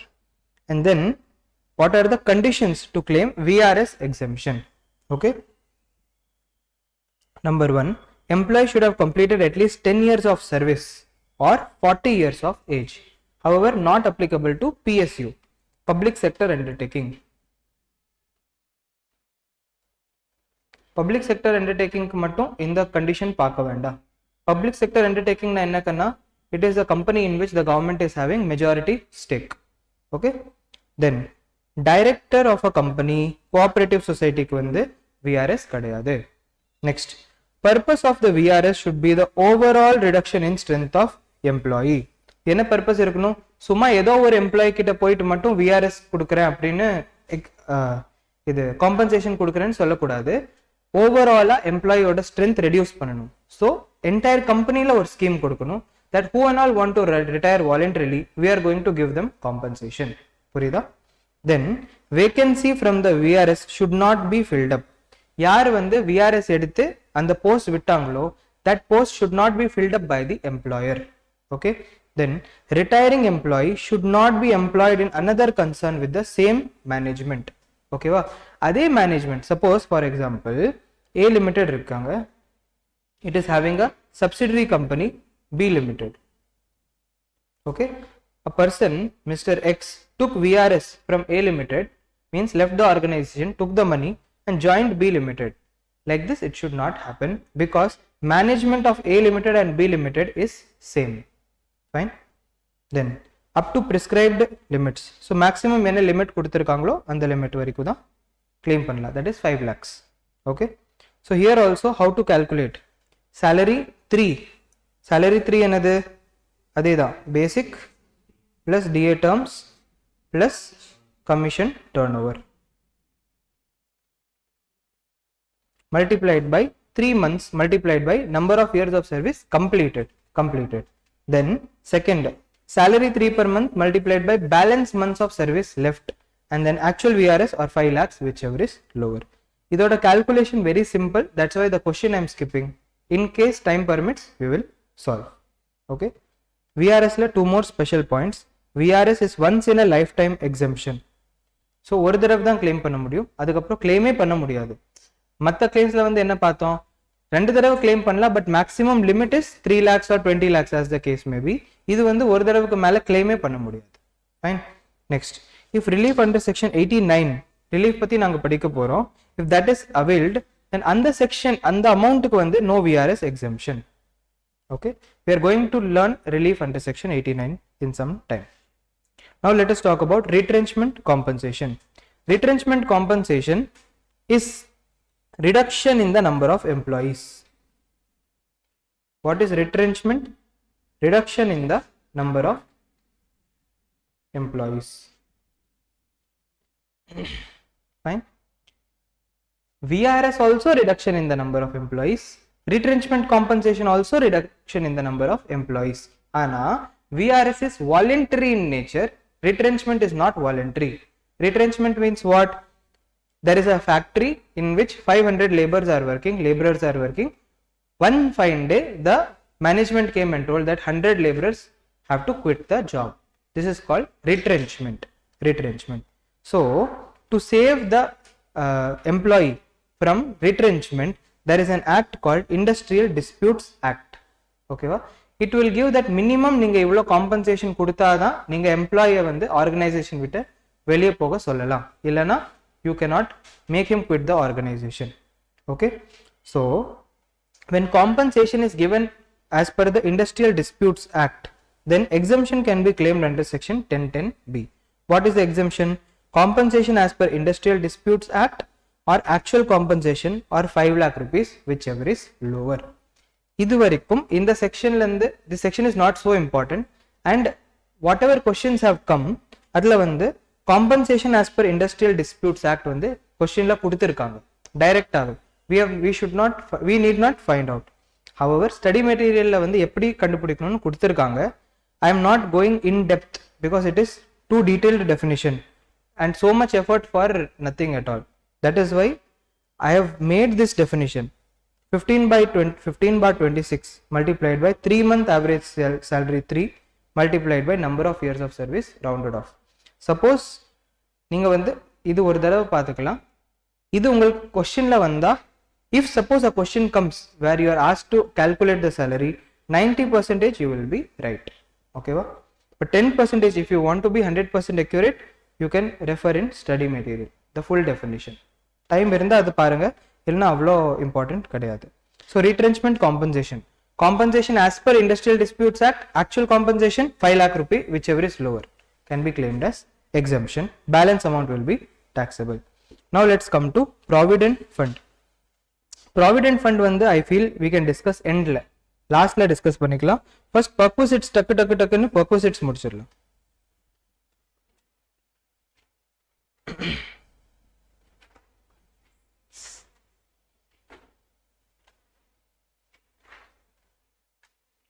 At 2 o'clock to 3:30 zone, in that I don't want to take PF. அது I want to take கொஞ்சம் ஃப்ரெஷ்ஷாக இருக்கும்போது பர்க்விசிட்ஸ் வந்து சீக்கிரமாக உங்களுக்கு ஈஸியாக புரியும். ஸோ அது ஒரு ஃப்ளோலியே போயிடலாம். Perquisites also there are fully exempt perquisites, partly exempt and taxable. Tiruppi I am not going to explain the meaning of perquisites. Today morning we have understood what is the meaning of perquisite. If mobile bill or telephone bill is paid by the employer, it is fully exempt. Okay. Then tax on non-monetary perquisite. So monetary perquisite mala tax kudutha it is taxable. Non-monetary perquisite, for example car kudukranga, house kudukranga, idukku mela tax if the employer himself is paying, then that tax is exempt.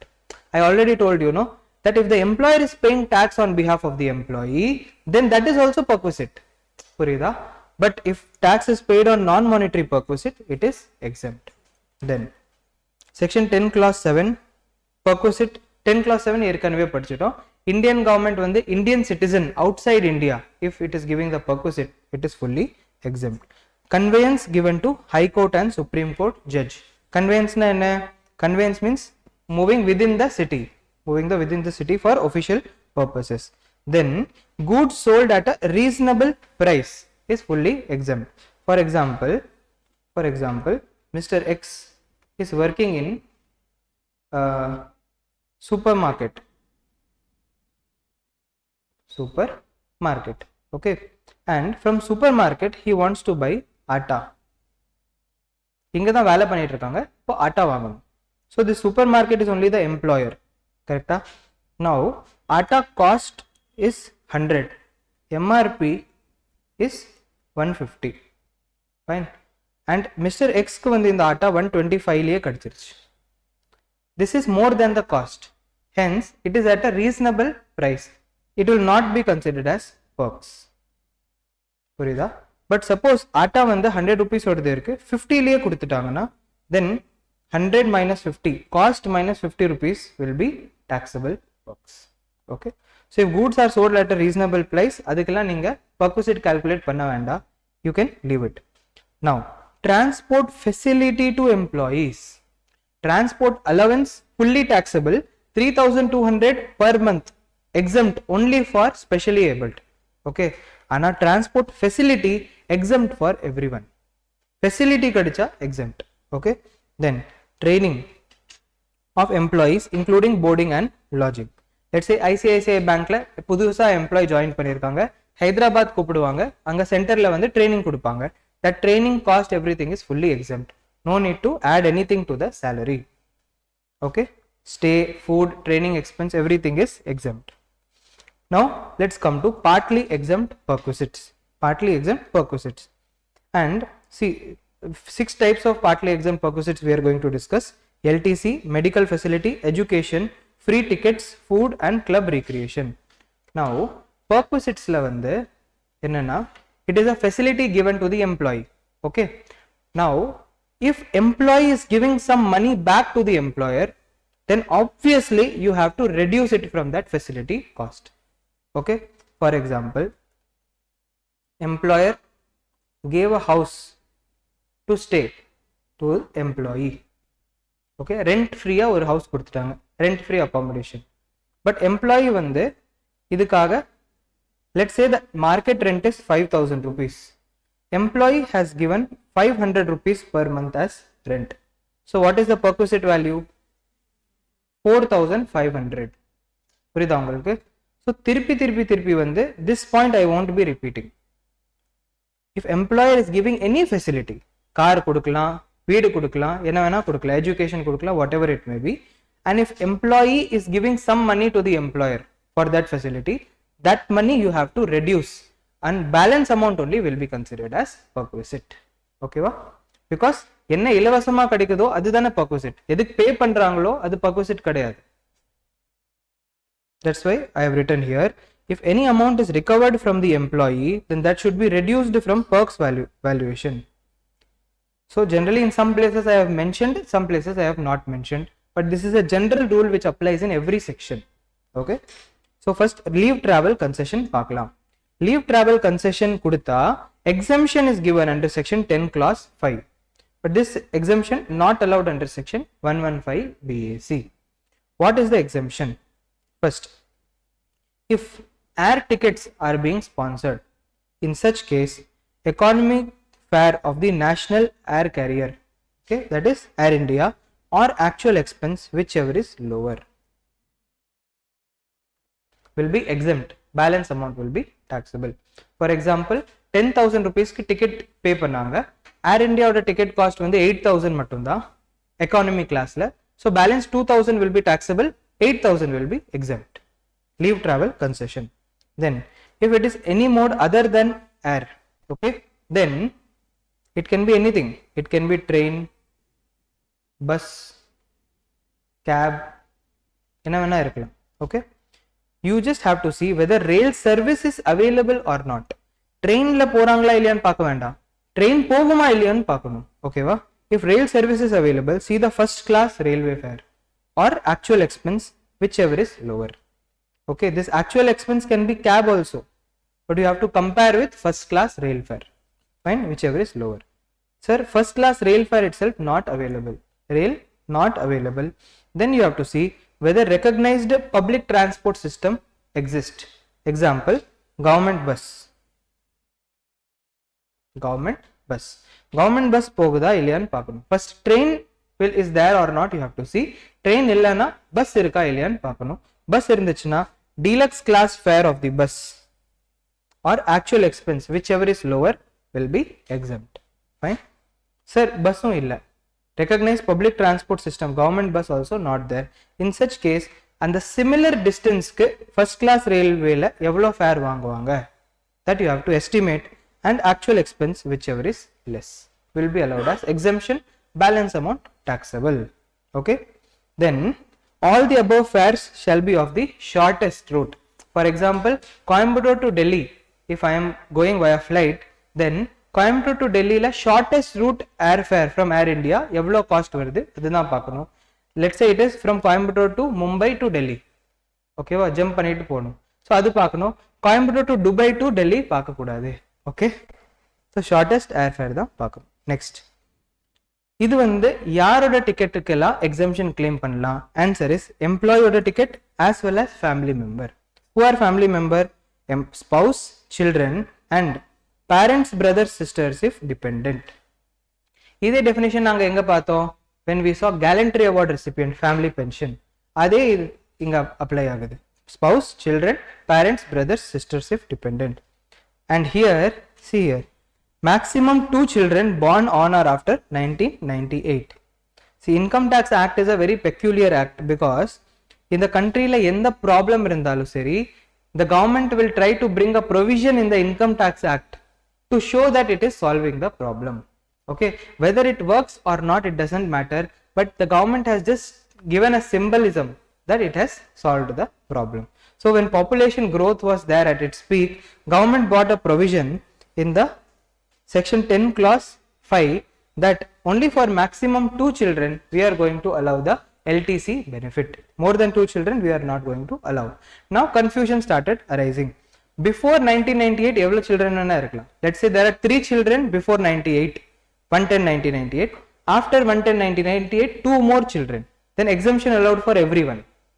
Okay va sir, after 110/1998 ஒரு குழந்தை பிறந்துட்டாங்க, அதுக்கு அப்புறம் twins, then twins மேல control இல்லையே, because so அதனால 3 குழந்தைகளுக்கு it is allowed, exemption allowed. Sir, first twins பிறந்துட்டாங்க, அதுக்கு அப்புறம் one more child is getting born, then for the third child it is allowed. Answer is no, not allowed, because twins born ஆகறப்போவே 2 children already quota over, then third child வந்து taxable. Fine. Now, and இது கூட government கூட ரவுசா இந்த provision கொண்டு வந்திருக்காங்க, and ICAI also is testing this again and again in the examination. This is a very important section from exam point of view. In the multiple births இது வச்சு questions வந்து நிறைய தடவை வந்திருக்கு. Exception, multiple births, example twins, after one child born on or after 1998.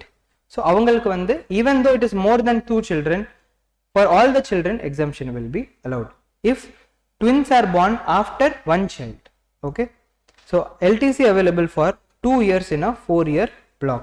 So என்னன்னா block போயிட்டே இருக்கும்.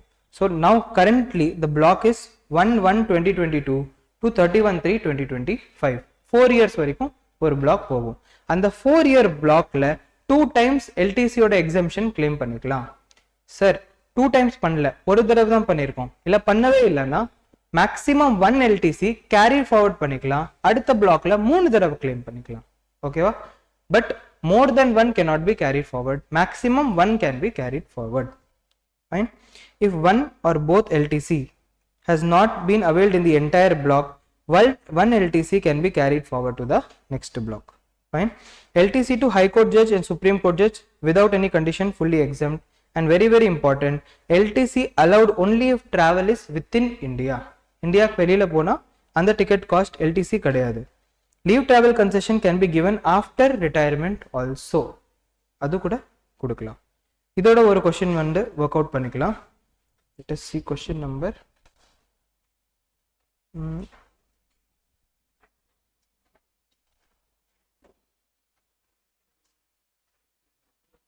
Question number 11 பாருங்க.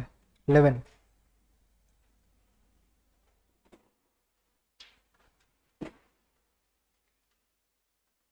See question number 11. This quickly we will discuss and move on. Mr. D went to a holiday on 25 December 2022 to Delhi with his wife and 3 children. One son whose age is 5 years, twin daughters whose age is 3 years. They went by flight economy class and the total cost reimbursed by the employer was 60,000, 45,000 for adult and 15,000 for the 3 minor children. Compute the LTC that is exempt. Okay va? Now let us assume that this flight is there, no? This is national air carrier. Because இது வந்து நீங்க assume பண்ணாதான் உங்களுக்கு questionல forward போக முடியும். National air carrier ஓட air fare கொடுக்கவே இல்லை comparison பண்றதுக்காக. So national air carrier. இது வந்து first assumption போடணும். Next, see here, maximum 2 children born on or after 1998. Son is 5 years old. So son முன்னாடி பிறந்தாங்க, twin daughters 3 years old, so அப்புறமா பிறந்திருக்காங்க. Since after one child there are multiple births, hence for all the children exemption will be allowed. Hence entire 60,000 will be exempt. Okay, next, in the above illustration, will there be any difference if among his 3 children the twins were 5 years old and son was 3 years old? Will the answer change? Answer is yes.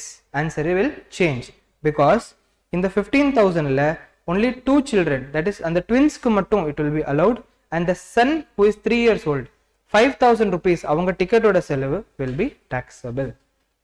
Okay, now let's come back. Leave travel concession. Next, medical facility. Medical facility.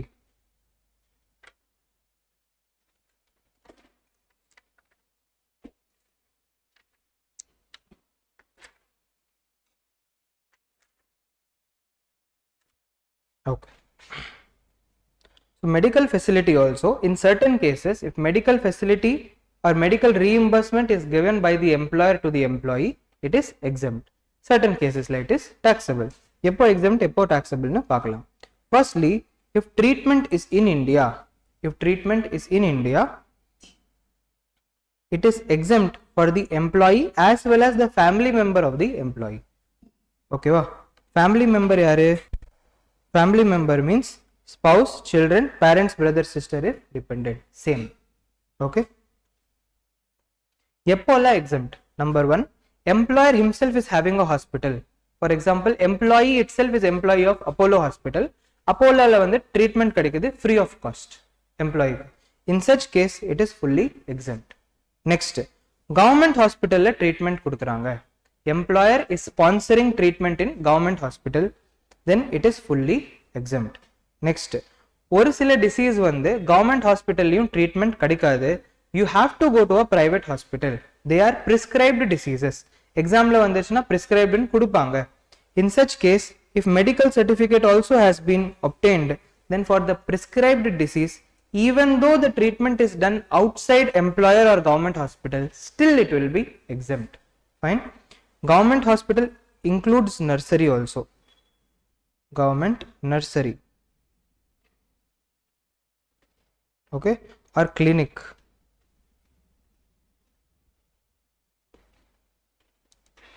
Now listen. Lastly, this one point has been added in the syllabus from May 23 and November 23, that even if the treatment is relating to illness relating to COVID-19, then also exemption is allowed. And inga vandu subject to conditions nu kuduthirukanga. In the conditions vandirukku, just in 1 or 2 minutes I will just see. Actually inga eludala, இன்னொரு இடத்துல எழுதி வச்சிருக்கேன். I will just see and make you write the notes. Fine. ரீசெண்டாக தான் அது வந்திருக்கு, உங்கள் statutory அப்டேட்டில் வந்திருக்கு. Subject to conditions. ஸோ என்னெல்லாம் allowed? Employer hospital, government hospital, prescribed disease plus medical certificate, then illness relating to COVID-19. So all these cases la exemption is allowed. Other cases it will be considered as perquisite, fully taxable. Then treatment வந்து outside India இருந்தா என்ன பண்ணலாம்? Treatment outside India இருந்தா employee as well as family member க்கு exemption claim பண்ணலாம். Okay, provided இந்தியாக்கு வெளியில only 2 people are going, one patient and one attendant. More than one attendant இருந்தா second attendant க்கு வந்து it will be taxable if employer is sponsoring. Okay, first let us talk about treatment and stay. ரெண்டுக்குமே actual expense or limit set by RBI, whichever is lower, will be exempt. Balance will be taxable. RBI limit. And coming to travel வந்து actual expense will be exempt only if the gross total income of the employee without including this perquisite is maximum 2 lakhs. Okay, means the employee should be a very poor employee only, maximum 2 lakh rupees salary without considering this, then only the travel expense also will be exempt. Illana traveling expense should be added to the salary. Next, exempt insurance பத்தி கூட பேசிக்கலாம். If employer is giving health insurance, it is fully exempt. Health insurance exempt. Reimbursement of health insurance is exempt for employee as well as employees family members. Then personal accident policy eduthalu exempt. And then staff group insurance means entire staff ku group a ore insurance policy eduthuktaanga exempt. Okay, who is paying the money? Employer. It is exempt for whom? Employee kaila exempt, they need not pay the tax. The hospital includes dispensary and nursing home. Nursing home. Nursery வந்து அந்த செடி. Yeah.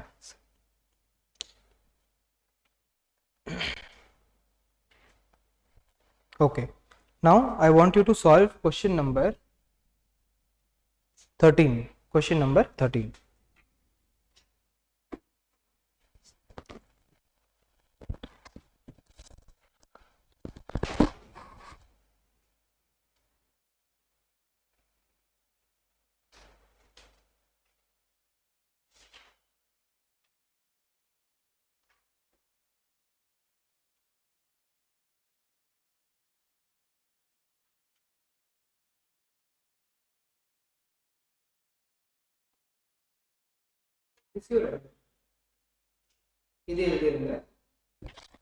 Please write this down.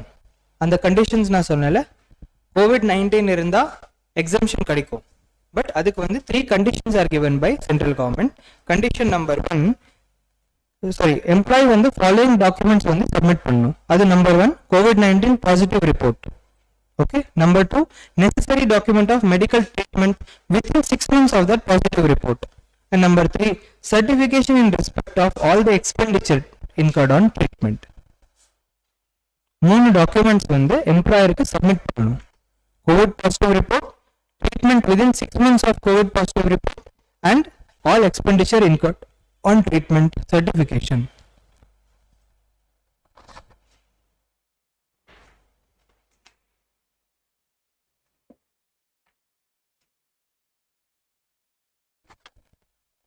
Please write this down and then solve that question.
Compute the taxable value of perquisite in respect of medical facility received by Mr. G from his employer during previous year 22-23.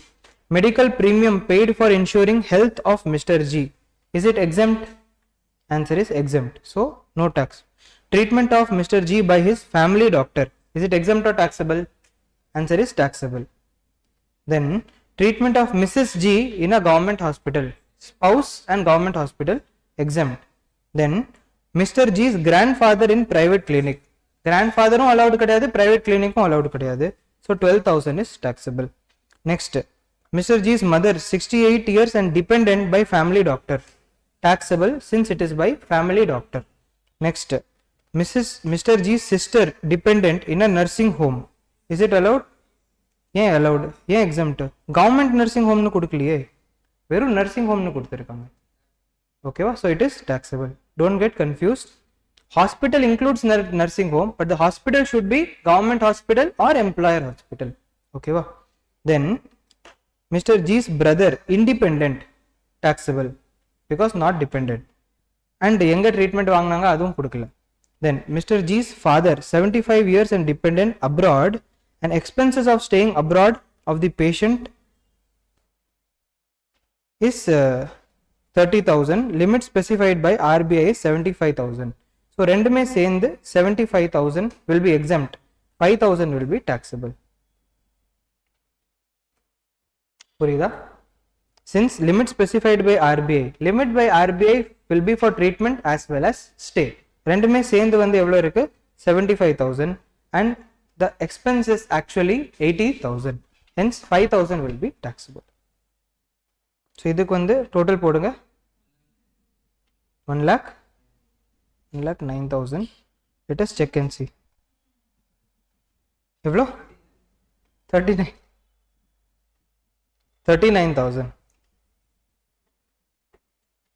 We will check 4.61.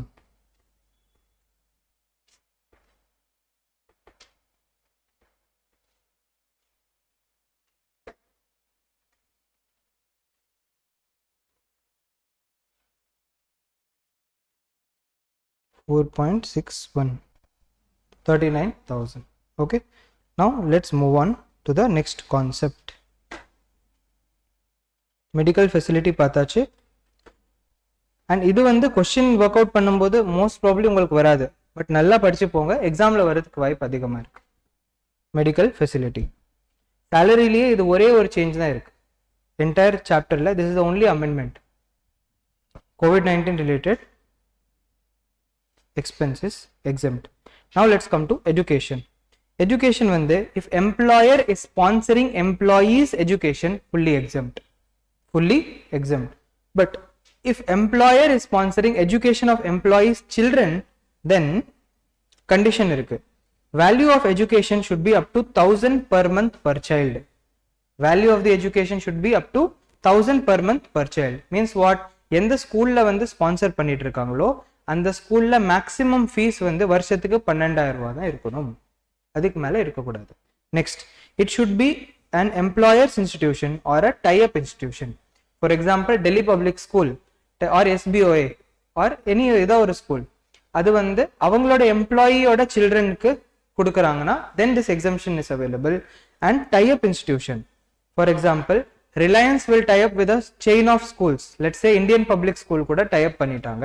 Then Indian Public School ல Reliance ஓட பசங்க படிக்கிறாங்கன்னா Reliance ஓட employee ஓட பசங்க படிக்கிறாங்கன்னா in such case exemption can be claimed. But both the conditions should be satisfied.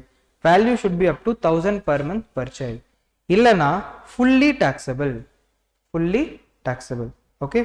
And இங்க கூட if education is taxable perks and if it is employer's institution, then value of perks shall be the cost of such education in the same locality. Wait, let me tell.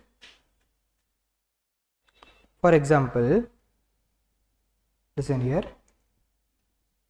இங்க ஏதோ famous school பேர் சொல்லுங்க சென்னையில. PSBB. Okay, so PSBB has an employee who is having children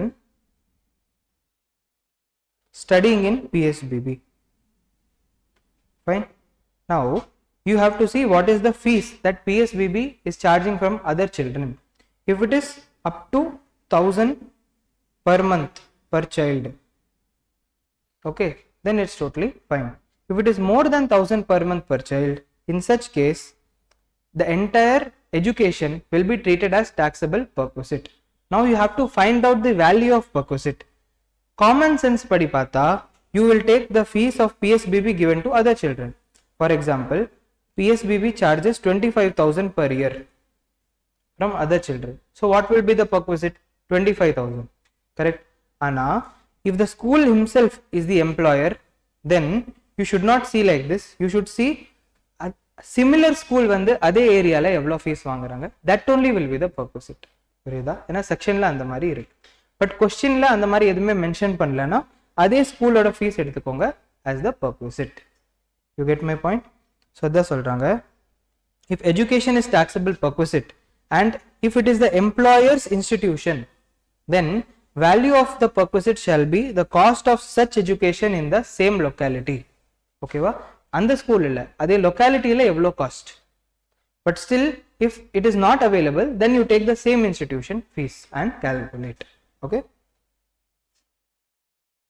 So என்ன சொன்ன, childrenக்கு வந்து if value of education is up to 1000 per month per child, then it is fully exempt if the school is either employer's own school or if it is employer's tie-up school. Fine? Illana it is fully taxable. And here also, if any amount is recovered from the employee, then that should be reduced. Okay, that always keep in mind. Other than children, spouse oda idu education sponsor pannanga, adella fully taxable. Fully taxable.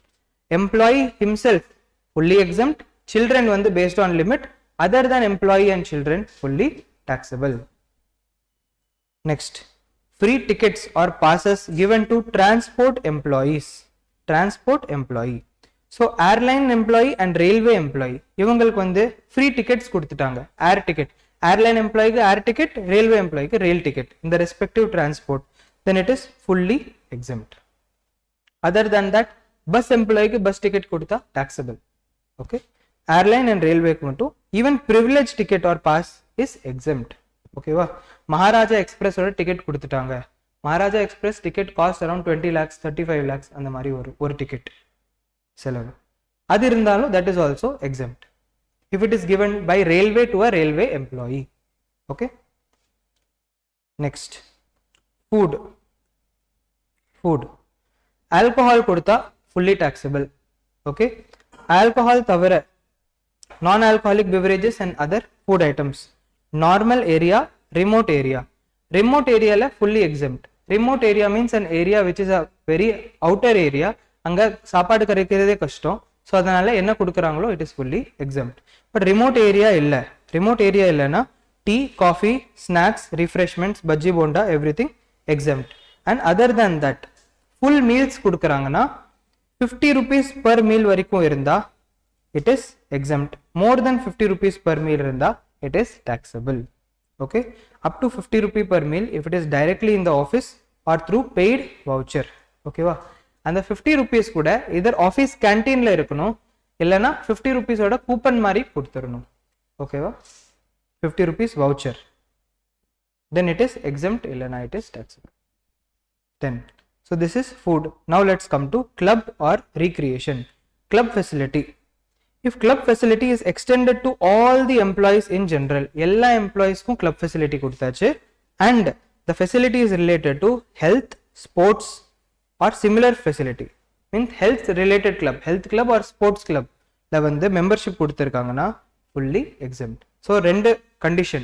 என்ன condition? Condition number 1, எல்லா employees-க்கும் கொடுக்கணும்.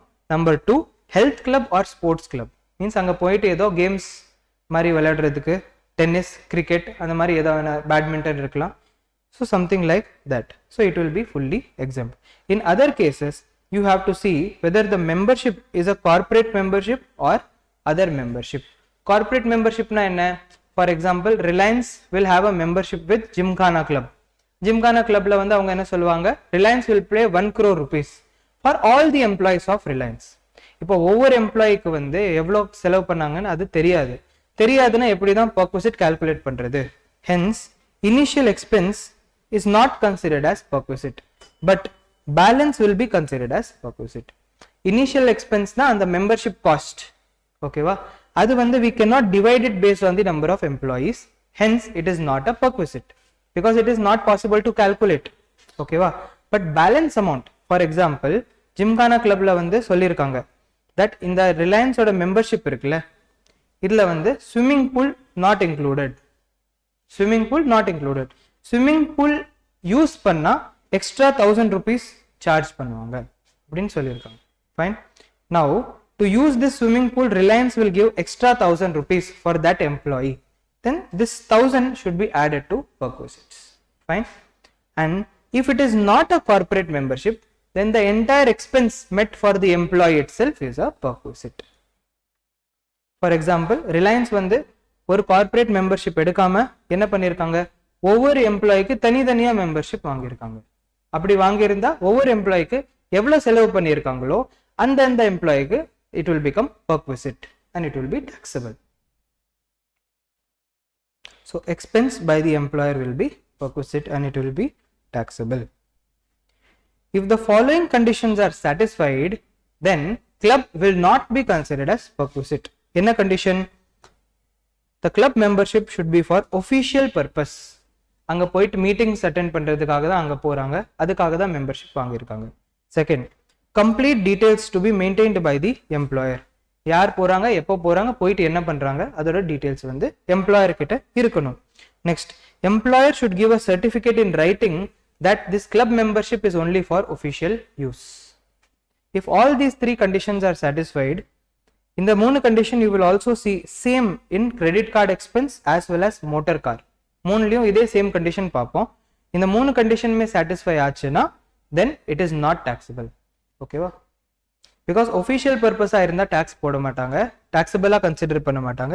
Personal யூஸ்க்கு use பண்ணா மட்டும்தான் டாக்ஸபிளா consider பண்றாங்க. Now let's come to fully taxable perks. So இது வரைக்கும் நாங்க பார்த்தது வந்து exempt perks, partly exempt perks. Now we are coming to fully taxable. Sir, fully taxable allowances வந்து நாங்க படிக்கல, fully taxable perquisites ஏன் படிக்கிறோம்? Because allowancesல வந்து amount fixed ஆ இருக்கும். ஸோ அதில் வந்து உங்களுக்கு கால்குலேஷன் பண்ண வேண்டாம், கொடுத்த அமௌண்ட்டே டாக்ஸபிள்னு போட்டுடலாம். பட் பர்க்விசிட்ல வந்து ஒவ்வொரு ஃபெசிலிட்டிக்கு எப்படி வேல்யூ கண்டுபிடிக்கிறது, that is the question. One by one we are going to see. Okay, rent free accommodation. Firstly let us see rent free accommodation. So now what and all we are seeing, அதில் எக்ஸம்ஷன்ல எதுவுமே கிடையாது. Taxable value எப்படி கண்டுபிடிக்கணும்னு we are going to study. Okay, rent free accommodation. Rent free accommodation means employer is giving a house to the employee and charging no rent or charging very low rent. Okay, first government employee case la license fee prescribed by the government minus rent paid by the employee. Okay, license fee prescribed by government means what? Government வந்து staff quarters வச்சிருப்பாங்க. Okay, நிறைய ஏரியாஸ்ல and the staff quarters only the government employees will be staying. For every staff quarter, license fee will be decided by the government. It will be prescribed by the government. This license fee should be considered as perks. Okay va? Government employee ku exemption edume kadiyadu in the case la. It is taxable. How to find out the value only we are seeing. License fee prescribed by the government should only be taken as the value of the perks. If at all employee is paying any rent, it should be reduced and only on the net amount you have to calculate the perks. Okay, next, other than government employee irundha you should see whether employer is giving his own property or some other person's property. So employer avangaloda building e kuduthirukangala illa vera avangaloda building vaadhaiku vaangittu then employee ku kuduthirukangala, you have to see. If it is employer's own property, then 7.5%, 10% or 15% of salary 4 minus rent paid by employee. Minus rent paid by employee kudukalana kuda neenga adu minus panniruveenga, adu munnadiye solliyaachu. So we will focus on this value. 7.5%, 10%, 15%. See here, if the population is up to 10 lakh people, 7.5 percentage, more than 10 lakh up to 25 lakhs, 10 percentage, more than 25 lakh, 15 percentage we have to calculate. Of what? Salary 4. Salary 4. Sir, salary 4 என்னது? Salary 4 is நான் உங்களுக்கு கொடுத்திருப்பேன். one second. A B B C D M minus A A P P. It means what? In the R item irukku 1 2 3 4 5 6 items you have to include, and 4 items reduce panna kudadu, 4 items don't include. 6 items include, 4 items don't include. Adu ennadu? A for taxable allowance, taxable allowance. B basic pay, then B bonus. C for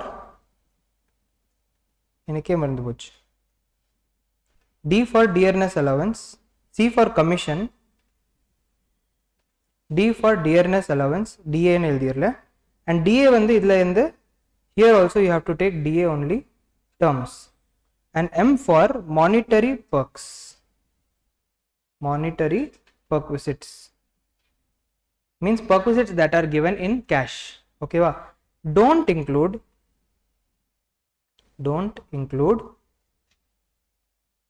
A A P P. A வந்து arrears, A வந்து இன்னொரு A வந்து advance, P வந்து provident fund etc. means all the retirement benefit, and last one என்ன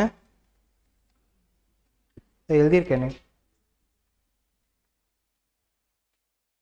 last one is perquisites, non-monetary perquisites. Sorry, perquisite இது வந்து monetary perquisite கிடையாது, monetary payments, any other monetary payment, fees இருக்கலாம், என்ன வேணா இருக்கலாம், and perquisites வந்து don't include.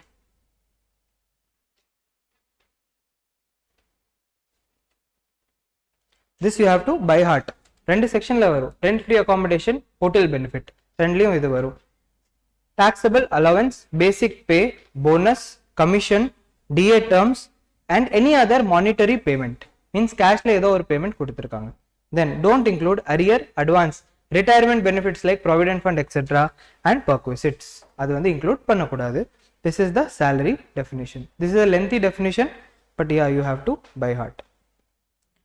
So 7.5 percentage based on the population, 7.5, 10 or 15 percentage of the salary 4 minus rent if any recovered by employee from the employee. Other property in the 15 percentage of the salary 4 or rent paid by the employer, whichever is lower. 15 percentage of salary 4 or rent paid by employer, whichever is lower, will be the perquisite. See here, unga common sense neenga use panningna, you will tell that, see here, if employer is taking a house on rent, let's say landlord, he is paying rent of 10 lakh rupees and he is giving this house to employee, he is giving the house to employee. If you use your common sense, you will tell that this 10 lakh should only be the value of perquisites. Correct?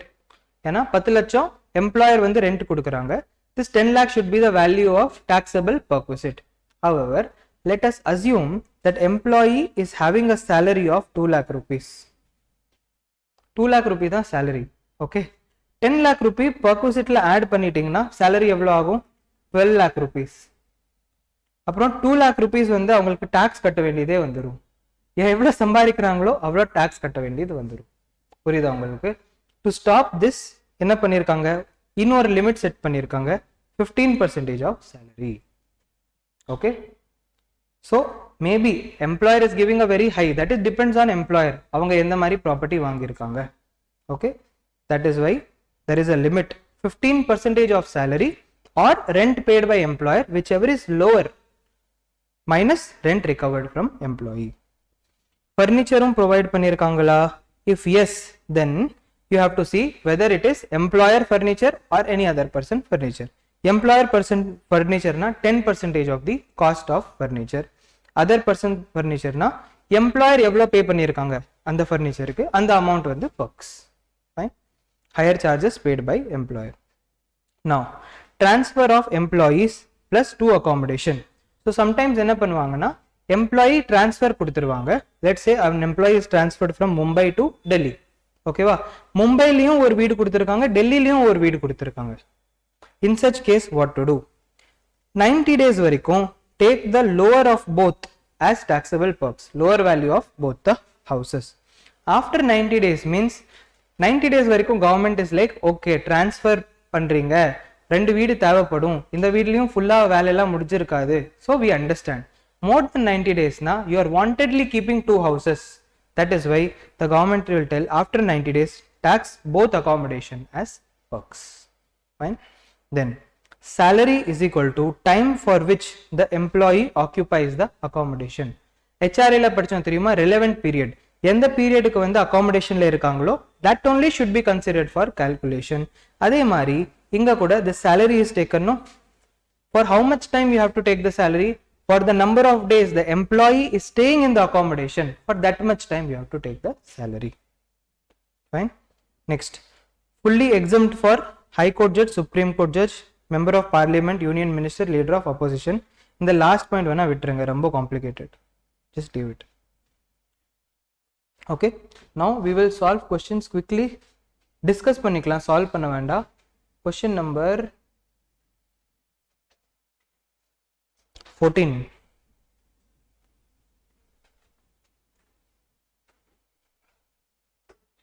Study material எடுத்துக்கிறேன். Question number 14.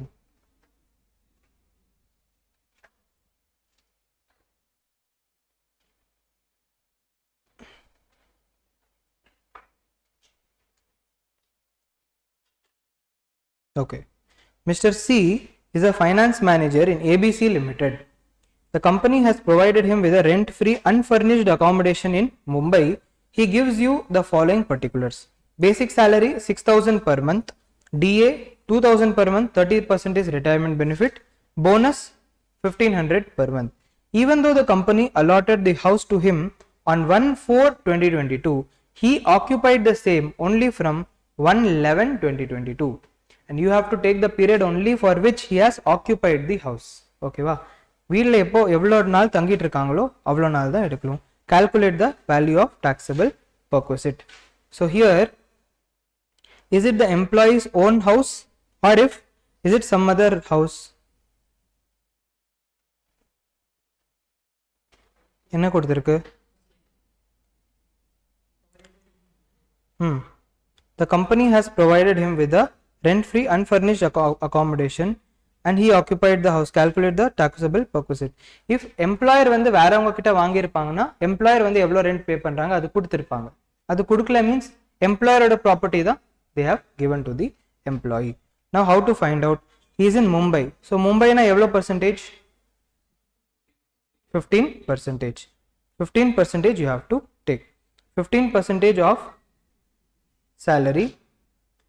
So 15% of basic இருக்குல்ல 6,000 plus DA வந்து terms மட்டும் தான் எடுக்கணும். 2,000 multiplied by 30% plus bonus 1,500. Bonus also you have to include in salary. Done. Multiplied by எவ்வளோ months? November, December, Jan, Feb, March. 5 months. Multiplied by 5. Okay. So please find out. Final answer எனக்கு சொல்லுங்க.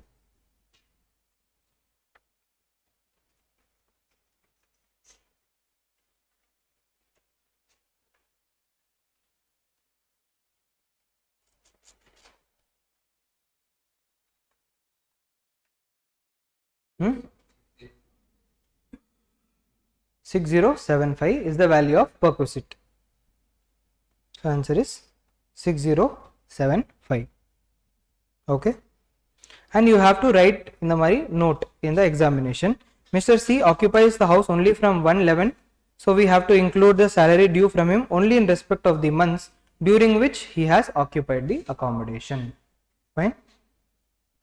Then, using the data given in the previous illustration, compute the value of the perquisite if Mr. C is required to pay a rent of 1000 per month to the company for the use of this accommodation. 5 months க்கு எவ்வளவு perquisite? 6075. இப்போ என்ன சொல்றாங்க, மாசத்துக்கு 1000 ரூபாய் rent கொடுத்துட்டு இருக்காங்க. யாரு? எம்ப்ளாயி வந்து எம்ப்ளாயருக்கு கொடுத்துட்டு இருக்காங்க. So then what will be the perquisite? அப்படியே சொல்லுங்க. 1075.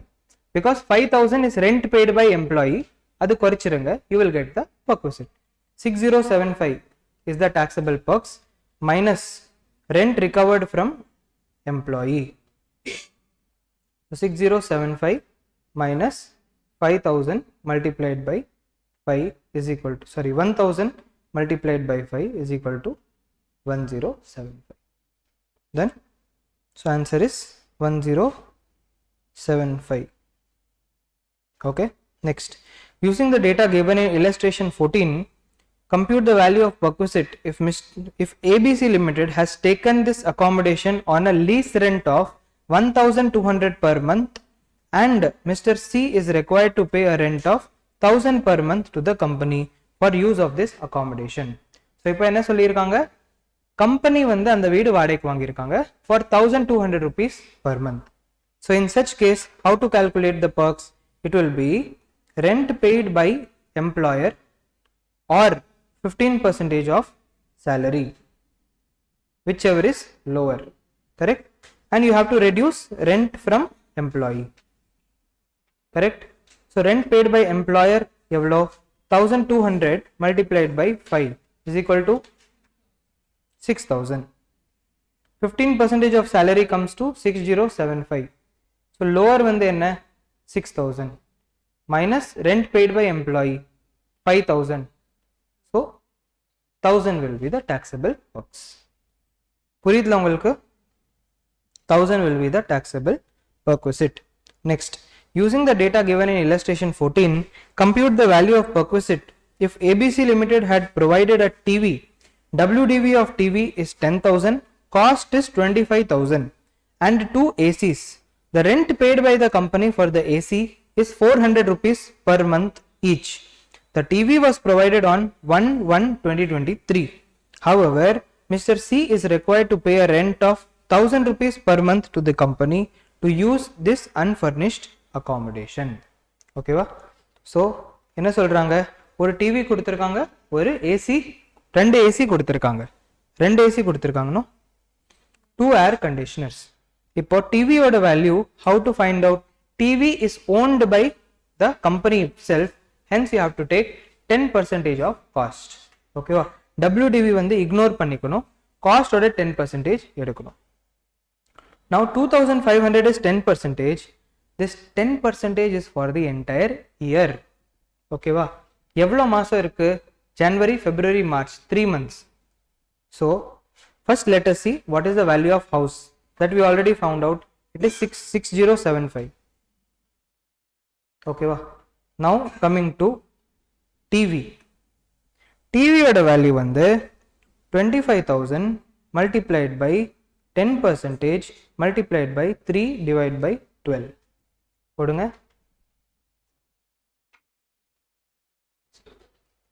625. Now coming to AC. AC க்கு வந்து என்ன சொல்றாங்க, 400 per month rent கொடுத்துட்டு இருக்காங்க. AC எப்போல இருந்து இருக்கு? எதுவுமே சொல்லல. So let us assume நவம்பர்ல இருந்து AC கொடுத்துருக்காங்க. So 5 months. So 400 multiplied by 5 multiplied by 2 ACs எவ்வளோ? 4000. So total எவ்வளோ வருது?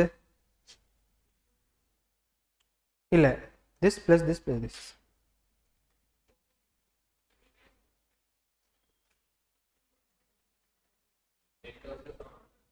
$10,700 minus rent recovered 1000 rupees per month, 5000.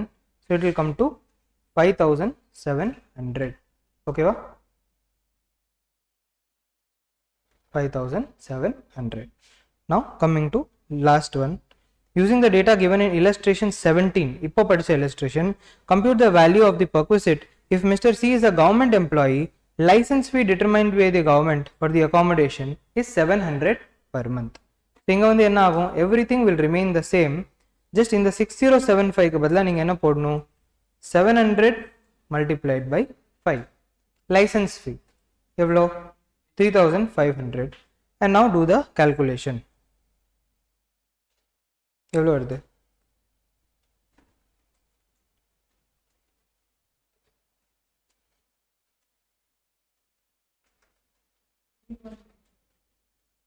three one 2.5. Answer is 3125. Fine. 3125. இது உங்களுக்கு ஏதோ டவுட் இருக்கா இதுல? No doubts? Are you able to understand? No. இதுல the only one place where your logic could go wrong, அது வந்து நான் உங்களுக்கு சொல்லிட்டேன். அதுக்கு ரீசனும் சொல்லிட்டேன். என்ன இருக்கு, that 15% வந்து ஏன் அங்க லிமிட் போட்டிருக்காங்க. Rent is paid by the employer. Generally if we do not study this, see இந்த provisionல இருக்குல்ல, இது வந்து நீங்க படிக்க மாட்டீங்கன்னா கூட நீங்க போயிட்டு ஆன்சர் எழுதிடலாம். With your logic itself you will find out the right answer. My purpose is wherever your logic can go wrong, there I will guide you that you should not make this mistake. So easily you will be able to find out the answer. முடிஞ்ச அளவுக்கு இந்த chapter வந்து cut short பண்ணியிருக்கேன்.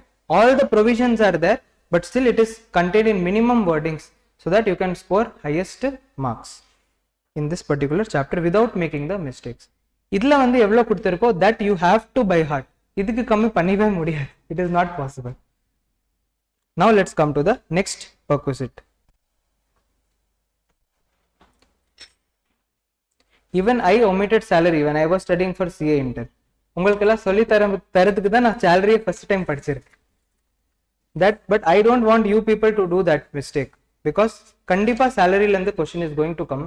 ஃபைனல்ல வந்து salary கேட்கவே மாட்டாங்க. Salary and house property are two chapters which is limited to inter portion. Case study இருந்தா மட்டும்தான், case law, Supreme Court, High Court case இருந்தா மட்டும்தான் ஃபைனல்ல வரும் question, இல்லனா வராது.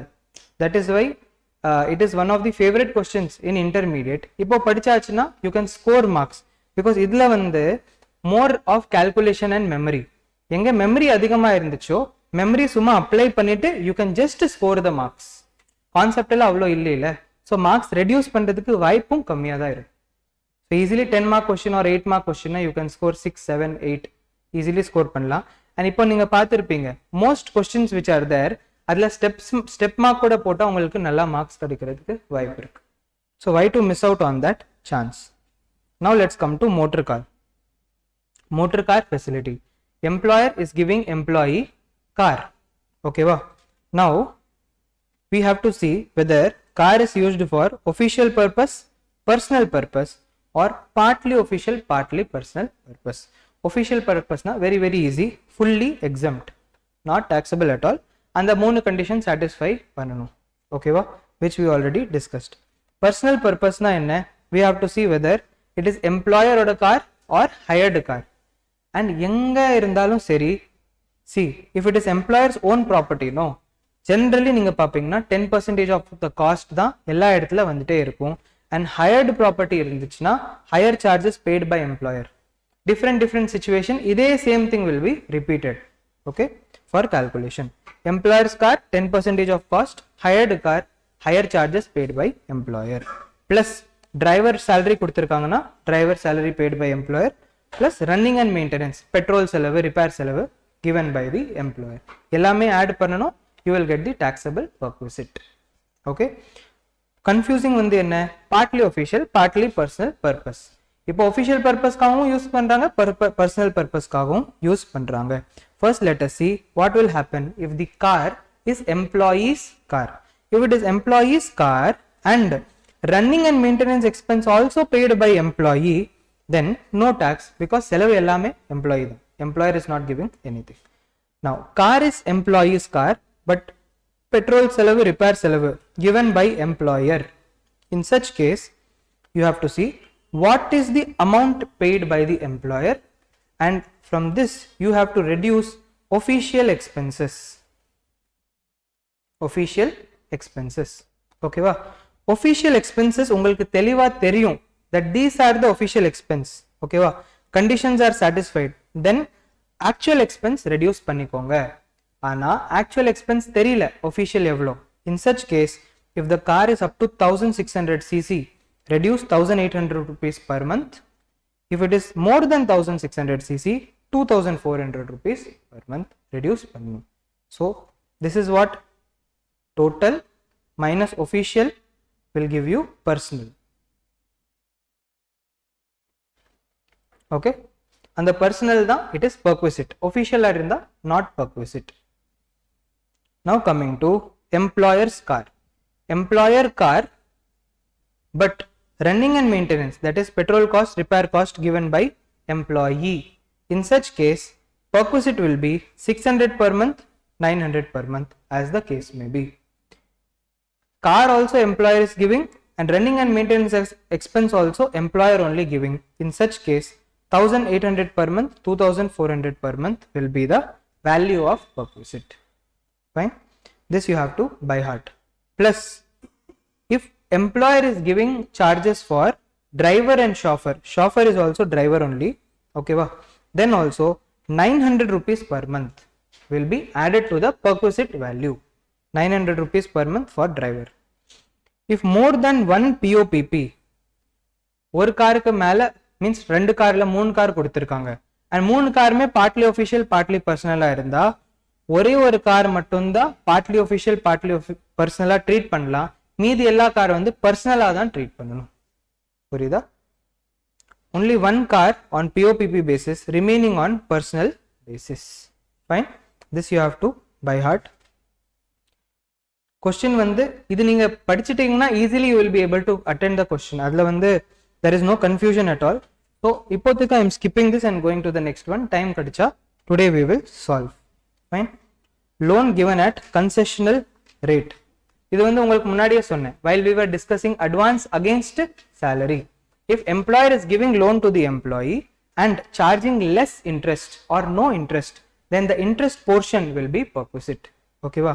However, perquisite will not arise if loan itself is up to 20,000. Maximum loan 20,000 or loan is for specified disease. Here be very very careful. This is loan value, not interest value. Okay va? Taxable perks என்ன? Previous year oda first day SBI oda interest rate கண்டுபிடிக்கணும். What is the State Bank of India interest rate minus actual interest rate multiplied by loan amount will give you perquisite. Suppose ஒவ்வொரு மாசமா loan repay பண்ணிட்டு இருக்காங்க, அந்த மாதிரி இருந்தா every month end வந்து இந்த calculation பண்ணணும் and then add everything up. Okay, gift, voucher, token, etc. Employer is giving any gift to the employee, cash இருந்தா fully taxable, fully taxable. Now in income from other sources we are going to learn about gift. அங்க வந்து என்ன படிப்போம்னா வருஷத்துக்கு 50,000 வரைக்கும் if one person is giving a gift na it is fully exempt, அதுக்கு மேல இருந்தாதான் taxable. ஆனா income from other sources la only such gift are included which are not included in salary and PGBP. salary la include இருந்தா salary la tax பண்ணனும், PGBP la இருந்தா PGBP, அதுல இல்லனா மட்டும் தான் you have to go to income from other sources. Okay va? And here what is it given? If employer is giving gift to employee, then fully taxable. However, if gift is in kind and the value of gift is up to 5,000 rupees, it is exempt. But if it is 5,000 or more, sorry, up to 5,000 illa, less than 5,000, okay va? Then it is exempt. If it is 5,000 or more, fully taxable, fully taxable. 6,000 rupees ke gift kudutangna 6,000 rupees is taxable. Fine. Next, travel, tour, accommodation, etc. LTC இருந்தா LTC section பாருங்க. LTC இல்லனா you have to see whether it is official purpose, not official purpose. Tour expense, okay va?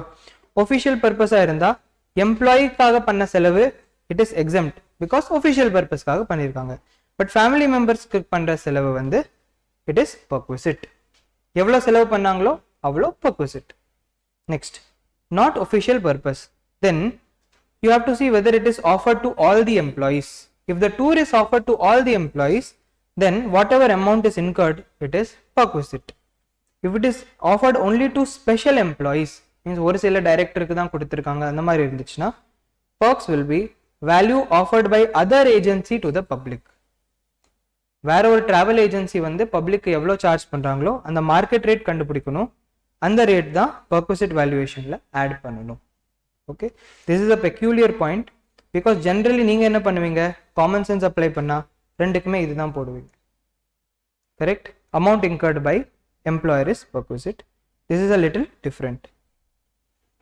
If official tour is extended as vacation, then amount spent for vacation will be perquisite.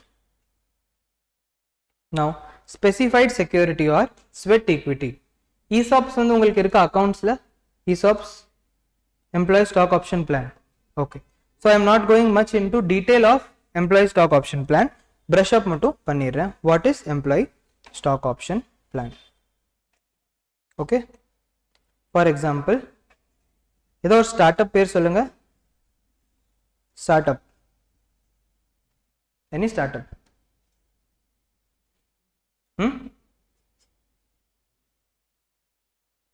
ஏதோ ஒரு startup பேர் சொல்லுங்க. Any startup company நிறையவே இருக்குல்ல. Health factory. Okay, let's say health factory is a startup company. Health factory is a startup company. இந்த company வந்து it has given to its employees employee stock option plan. Okay, என்ன employee stock option plan கொடுத்துருக்காங்கன்னா, after a certain period, if you are redeeming our shares, you will get the shares at a concessional price.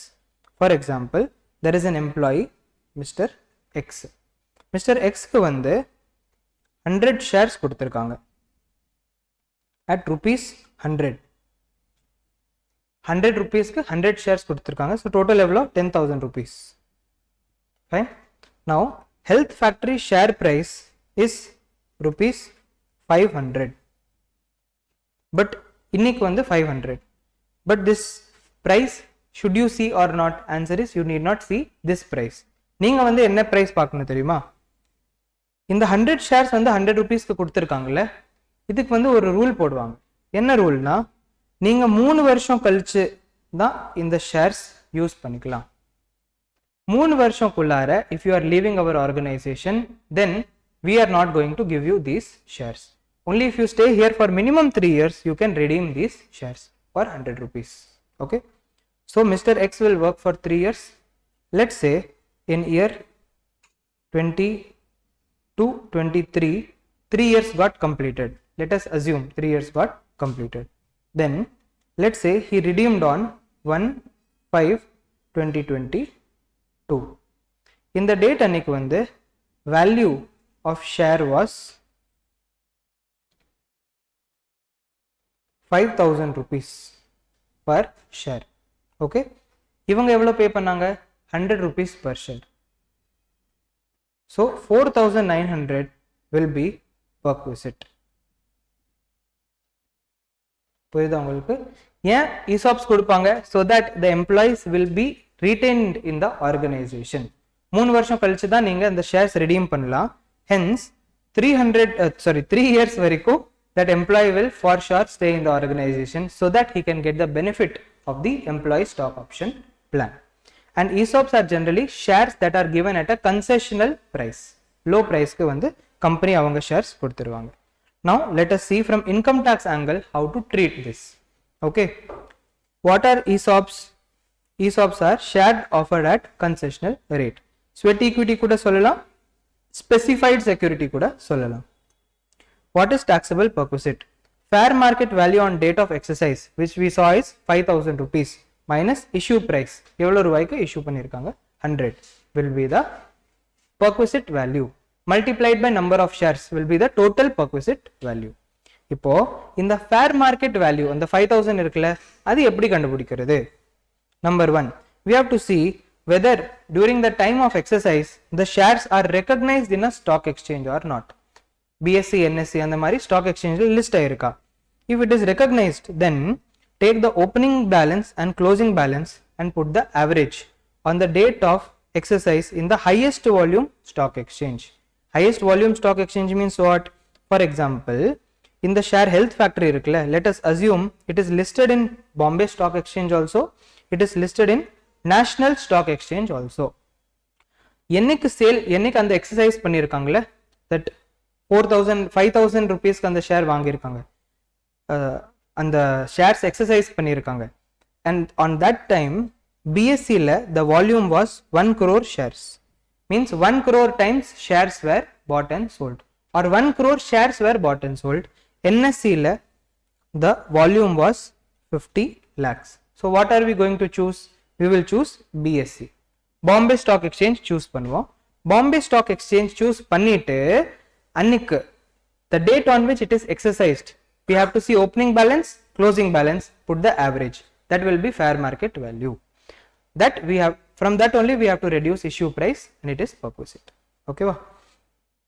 Then not recognized in stock exchange. Not recognized in stock exchange na value determined by merchant banker. Merchant banker வந்து is a professional who knows how to value the company. அவங்க value கொடுத்துருந்தாங்கன்னா அந்த value எடுத்துக்கோங்க. Sir exercise டேட்டுக்கு அன்னைக்கு value இருந்துச்சுன்னா the best, அந்த value எடுத்துக்கோங்க.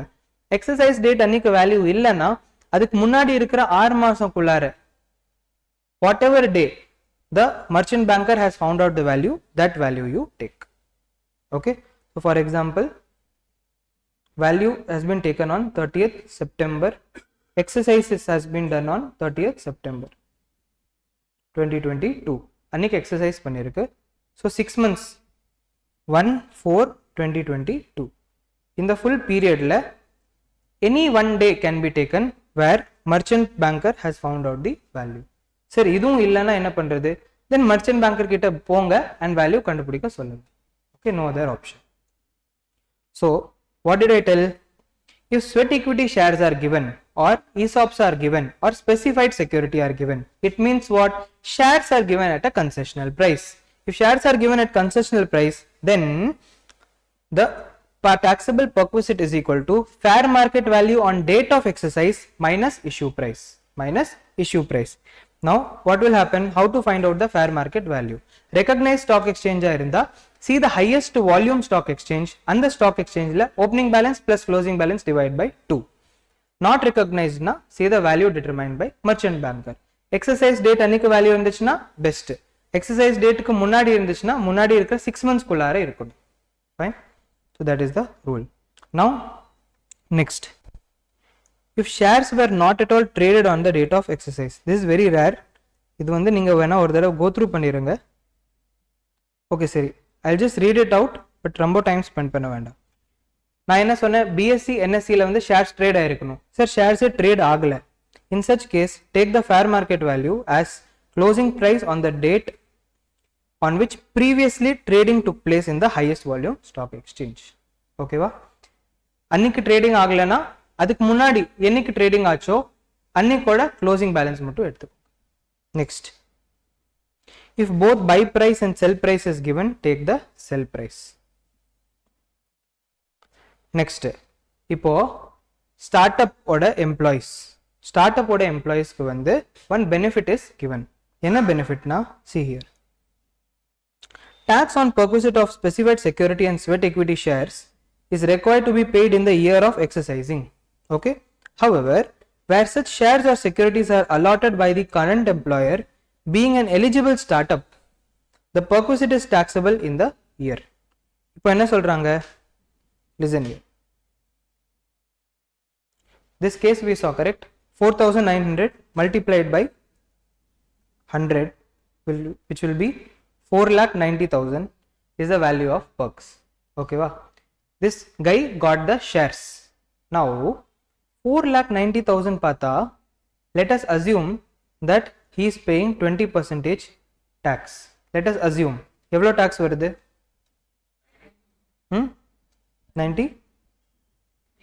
98,000 வந்து tax வருது. ஓகேவா? பட் ஷேர்ஸ் வந்து அவங்க வித்திருக்காங்களா, அவங்களுக்கு பணமா கிடைச்சிருக்கு? ஆன்சர் இஸ் நோ, ஷேர்ஸ் கிடைச்சிருக்கு. Correct. So now let's assume he is not having money to even pay the tax. Just to pay the tax, he has to sell the shares. Correct? So this type of situation, the employees are telling we want to avoid. கஷ்டப்பட்டு நம்மளுக்கு shares கிடைச்சிருக்கு, அந்த ஷேர்ஸும் tax கட்டுறதுக்காக நம்ம வித்துட்டு we have to pay the tax.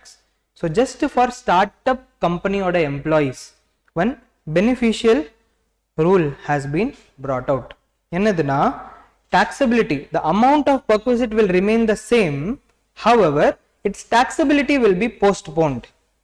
Means அந்த வருஷத்துல நீங்க அதை இன்கமா ட்ரீட் பண்ண வேண்டாம், வேற ஒரு வருஷத்துல ட்ரீட் பண்ணிக்கலாம். எந்த வருஷத்துல? See here, after the expiry of 48 months from the end of relevant assessment year. எந்த அசஸ்மெண்ட் இயர்ல எக்ஸசைஸ் பண்ணாங்களோ அன்னிலிருந்து 4 years தள்ளி you can postpone the taxability. Okay, or year in which sale of such security or share is made by the SSE. You made the sale means you got the money, no? So now pay the tax. Or in which the assessee ceases to be the employee of the employer. நீங்க கம்பெனியே விட்டுட்டீங்கன்னா அந்த வருஷத்துல you have to pay the tax. புரியுதா? So என்ன சொல்றாங்க, startup கம்பெனியோட employee if they are getting sweat equity or ESOP, then in the year in which they exercise they need not consider it as income. When should you consider? Either 4 years later, or in the year in which you sell the shares, or in the year in which you leave the organization, whichever is earlier. Okay, whichever is earlier. This is a new clause. இது வரைக்கும் test பண்ணல and பண்ற மாதிரியும் தெரியல, but still ஒரு தடவை go through பண்ணிக்கோங்க. ஓகேவா? Next, use of movable assets. Very very simple. Movable asset, computer laptop கொடுத்தா the government tells computer laptop வந்து is used only for official purpose, so we will not tax. ஓகேவா? Other than computer laptop, you yourself know, owned by employer 10% of cost, hired by employer higher charges paid by employer. Now transfer of movable asset. Movable asset வந்து employer employeeக்கு வெச்சிக்கிறதுக்கு கொடுத்துட்டாங்க. In such case, how to find out the perks? Perks is equal to WDV minus consideration received from employee. So perks வந்து என்ன? WDV. and employees sum வந்து பணம் கொடுத்துட்டாங்கன்னா அந்த பணமை reduce பண்ணிக்கோங்க. What is the WDV? Here WDV calculation is different. In case of computer laptop, 50% WDV method, you have to find out depreciation and find out depreciation only for completed years. Okay va? Let's say the laptop is there, cost is 1 lakh rupees and it is used for 2 years 5 months. Then what is the WDV? 1 lakh minus 50%, 50,000. So what is the WDV? 50,000 minus 25,000. Hence 25,000 is the WDV. In the 5 months consider பண்ண வேண்டாம், completed years மட்டும் எடுத்தா போதும். Okay, 50% WDV method. இதே மாதிரி car is 20% WDV method. All the other assets 10% straight line method. Means first year என்ன depreciation இருக்குமோ வருஷ வருஷமா அதே depreciation continue ஆயிட்டே இருக்கணும். 10% straight line method for all the other assets. Now lastly, other taxable perquisites. Amount incurred. So இதுக்கெல்லாம் எப்படி value கண்டுபிடிக்கணும்னு நாங்க பார்த்தாச்சு. இப்போ other than this என்ன இருக்கணும்னு ஒரு ஐடியா மட்டும் சொல்லிடுறேன். Amount incurred by the employer. Employer எவ்வளவு செலவு பண்ணாங்களோ it is perquisite value or arm's length price. மார்க்கெட்ல அந்த ப்ராடக்ட் எவ்வளவு ரூபாய்க்கு கிடைக்குதோ that will be the perquisite value. Fine. Example, gas, electricity, water supply.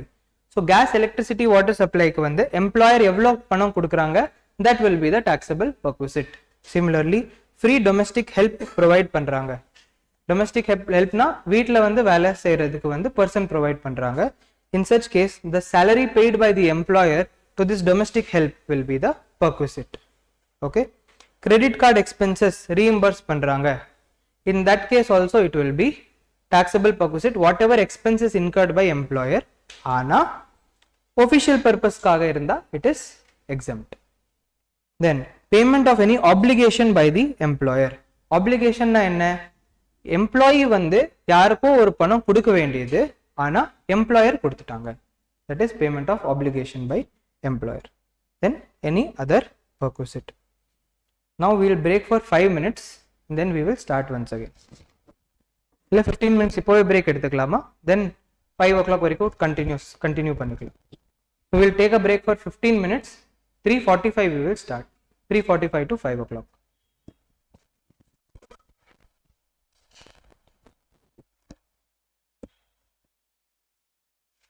The concept எதுவுமே இல்லை, கண்டினியூஸா அப்படியே போயிட்டே இருக்கும். ஸோ ரொம்ப try.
check. Now let us speak about specified and non-specified employees. Specified employees na enna, non-specified employees na enna. Generally I tell specified employee means big employee, non-specified employee means small employee. However, earlier, before many years, this specified and non-specified was relevant. Ana இன்னைக்கு வந்து பாத்தீங்கன்னா it is not so relevant. Why? Because here specified employee யாரு? Director. Next, employee having 20% or more voting power inside the company. Employer company liye 20% or more voting power இருக்காங்க, இரு வெச்சிருக்காங்க. Next, salary greater than 50,000 per annum. 50,000 per annum. First na okay, big employee. Second point paathalu big employee. And the third point la vande salary itself is 50,000 rupees per annum. Hence, most of the employees nowadays will become specified employees only. Specified employee. Adanala the exam point of view la kuda not that relevant.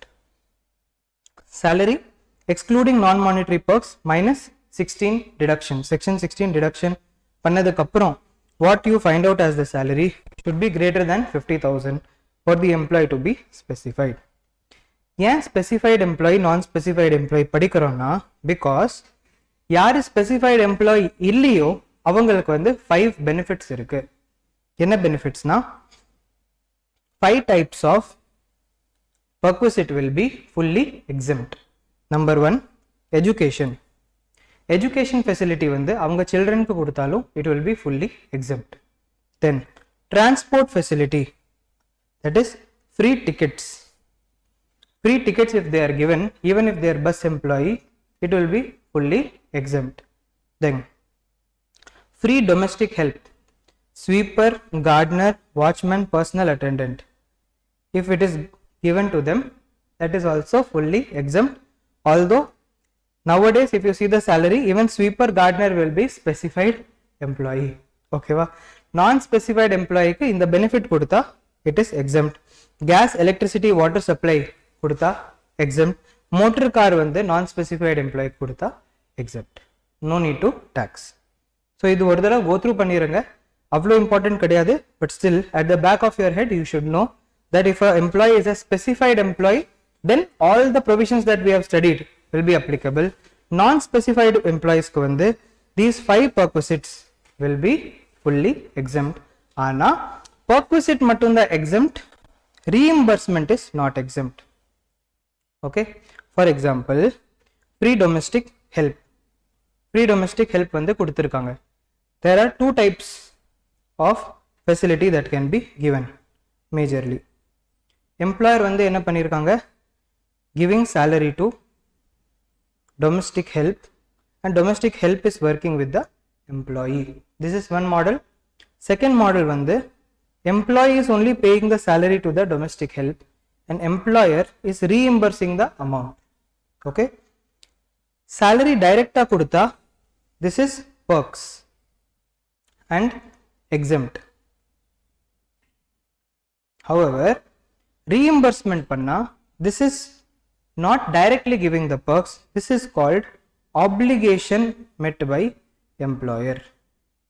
Obligation met by employer. It means what?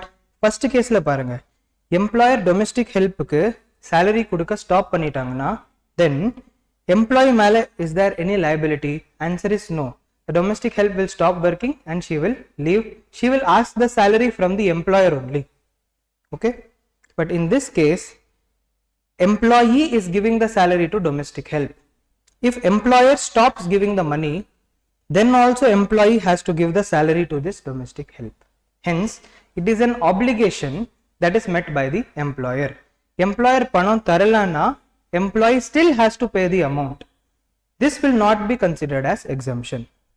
அதுதான் சொன்னேன், reimbursement is not exempt because reimbursement is an obligation of employee met by employer. obligation of the employee met by the employer. Fine. Okay. Now let's see the concept of pay scale first. Pay scale na enna? It means question பார்க்கும்போது sometimes questionல salary இந்த மாதிரி கொடுத்திருப்பாங்க. 10,000, 1,000, 13,000, 1,500, 16,000, 2,000, 20,000 இந்த மாதிரி கொடுப்பாங்க. How to read this we are going to see. It means இப்போதுக்கு we will give you 10,000 salary. Then வருஷமா அந்த salary 1,000 increase ஆயிட்டு இருக்கும். அடுத்த வருஷம் 11,000, அதுக்கு அடுத்த வருஷம் 12,000 till it reaches 13,000.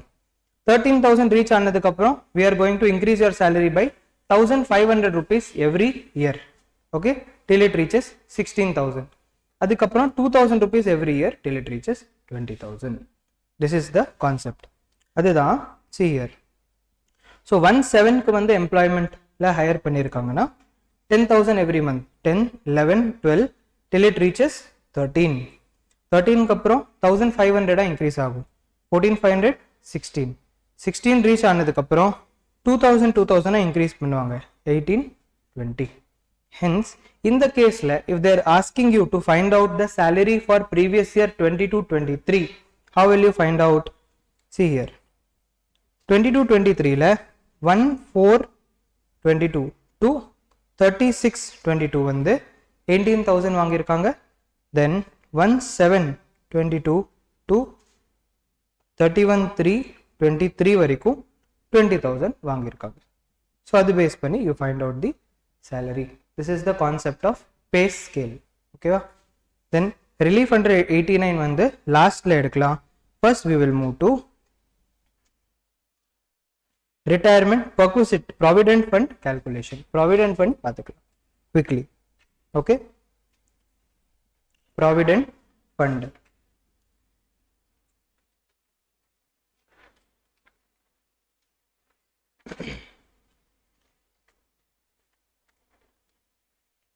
Provident fund. Provident fund means மாசமா salary கொடுக்கும்போது a sum will be deducted and deposited to a fund so that a lump sum amount can be given during the time of retirement.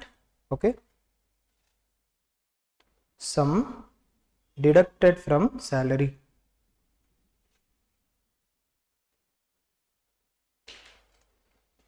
to give future lump sum amount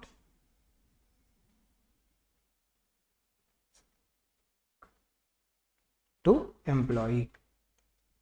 Sum deducted from salary to give a future lump sum to a employee. It is provident fund. Provident fund liye 4 types irukku. Recognized provident fund, unrecognized provident fund, statutory provident fund, public provident fund. This is what recognized, unrecognized, statutory, public. Okay, recognized provident fund na enna? Recognized provident fund means, for example, I opened a provident fund account. Okay va? Means நான் எனக்காக இல்லை, யார் வேணா அந்த provident ஃபண்ட்ல பணம் போடலாம். ஒரு provident ஃபண்டே open பண்ணிட்டு I will follow the rules that is given in EPF and Miscellaneous Provisions Act of 1952. Employee Provident Fund and Miscellaneous Provisions Act 1952. இது ஃபாலோ பண்ணிடுவேன். ஃபாலோ பண்ணிட்டு I will go to the Income Tax Commissioner and ask for approval. If he gives approval and if he recognizes it, it will be called recognized provident fund. If Income Tax Commissioner does not recognize, it will be called unrecognized provident fund. Generally, the government puts the money inside statutory provident fund, which is governed by Provident Fund Act of 1925. Hence, government employees ke generally in the provident fund use பண்ணுவாங்க statutory provident fund. And if at all there is no employer-employee relationship, still I want to make use of the benefits of a provident fund. அவங்களுக்காக there is public provident fund governed by Public Provident Fund Act of 1968. So for example, I am not an employee of anybody. Hence, if I want to put money in provident fund na, I can put money in public provident fund. Okay. Then superannuation fund. Superannuation fund also is similar to provident fund only, same rules, just the rules for withdrawal will be some more strict. It means provident fund oda பணம் வந்து maybe முன்னாடியே கொடுத்துருவாங்க, ஈஸியா கொடுத்துருவாங்க. சூப்பரானுவேஷன் வந்து retirement இல்ல death அப்போதான் கொடுப்பாங்க, முன்னாடி கொடுக்கிறது ரொம்ப ரொம்ப கஷ்டம். Okay, but it is almost same. Superannuation fund. In superannuation fund also two types: approved superannuation fund, unapproved superannuation fund. Approved na approved by income tax commissioner, unapproved na not approved by income tax commissioner. Now let us see one by one how it is taxed. Okay va? Firstly, let us talk about statutory provident fund. இது வந்து எல்லா aspects ஒரு தடவை பார்த்தாச்சுன்னா மீதி எல்லாமே easily புரிஞ்சிரும். First, employer contribution. See, when the employer, generally in statutory provident fund, who is the employer? Statutory provident fund la government is the employer. So government will give contribution. Employer contribution means what? From employer's pocket, employer will give the money in the provident fund. Concept wise pathina, employer contribution should be taxable because employer is giving benefit to the employee. Ana statutory provident fund ku vande it is fully exempt. Fully exempt. To encourage the people to deposit more and more money in the provident fund. Exemption kuduttam. Okay. Then employee contribution. Can employee contribution be taxable? Answer is no, because employee வந்து என்ன பண்றாங்க, அவங்க பாக்கெட்ல இருந்து they are giving to the provident fund. So it is not their income, it is their expense. Income இல்லனா எப்படி tax பண்றது, புரியுதா? Hence I wrote ignore. Ignore, because employee contribution க்கு tax ஏ வராது, because it is not their income, it is their expense. However, when employee is contributing, to encourage the contribution, the government gives a deduction under chapter 6A. நாங்க படிக்க போற deduction chapter. There we will study section 80C. For depositing in statutory provident fund, employee will get deduction.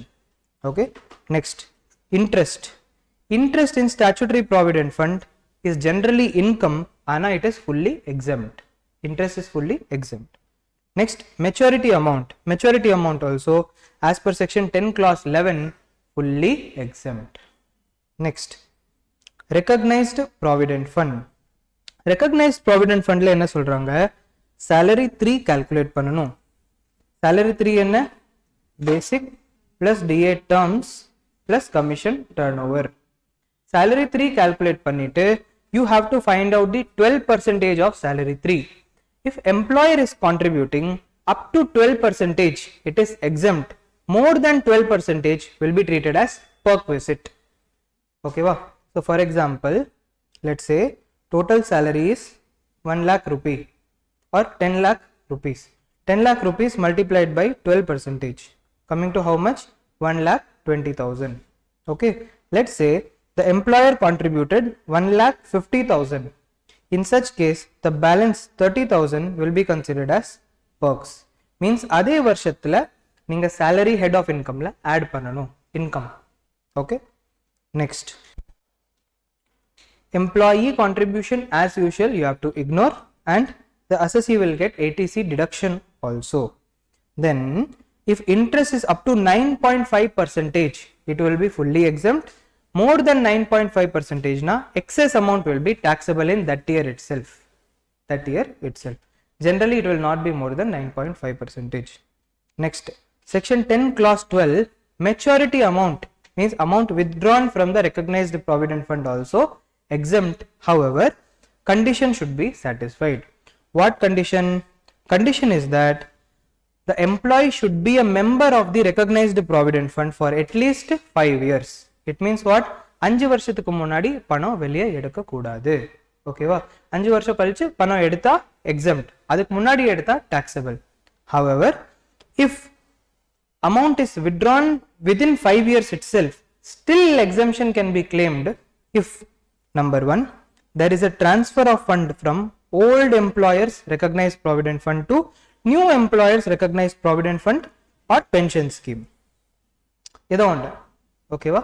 So employee வந்து shifting from old employer to new employer.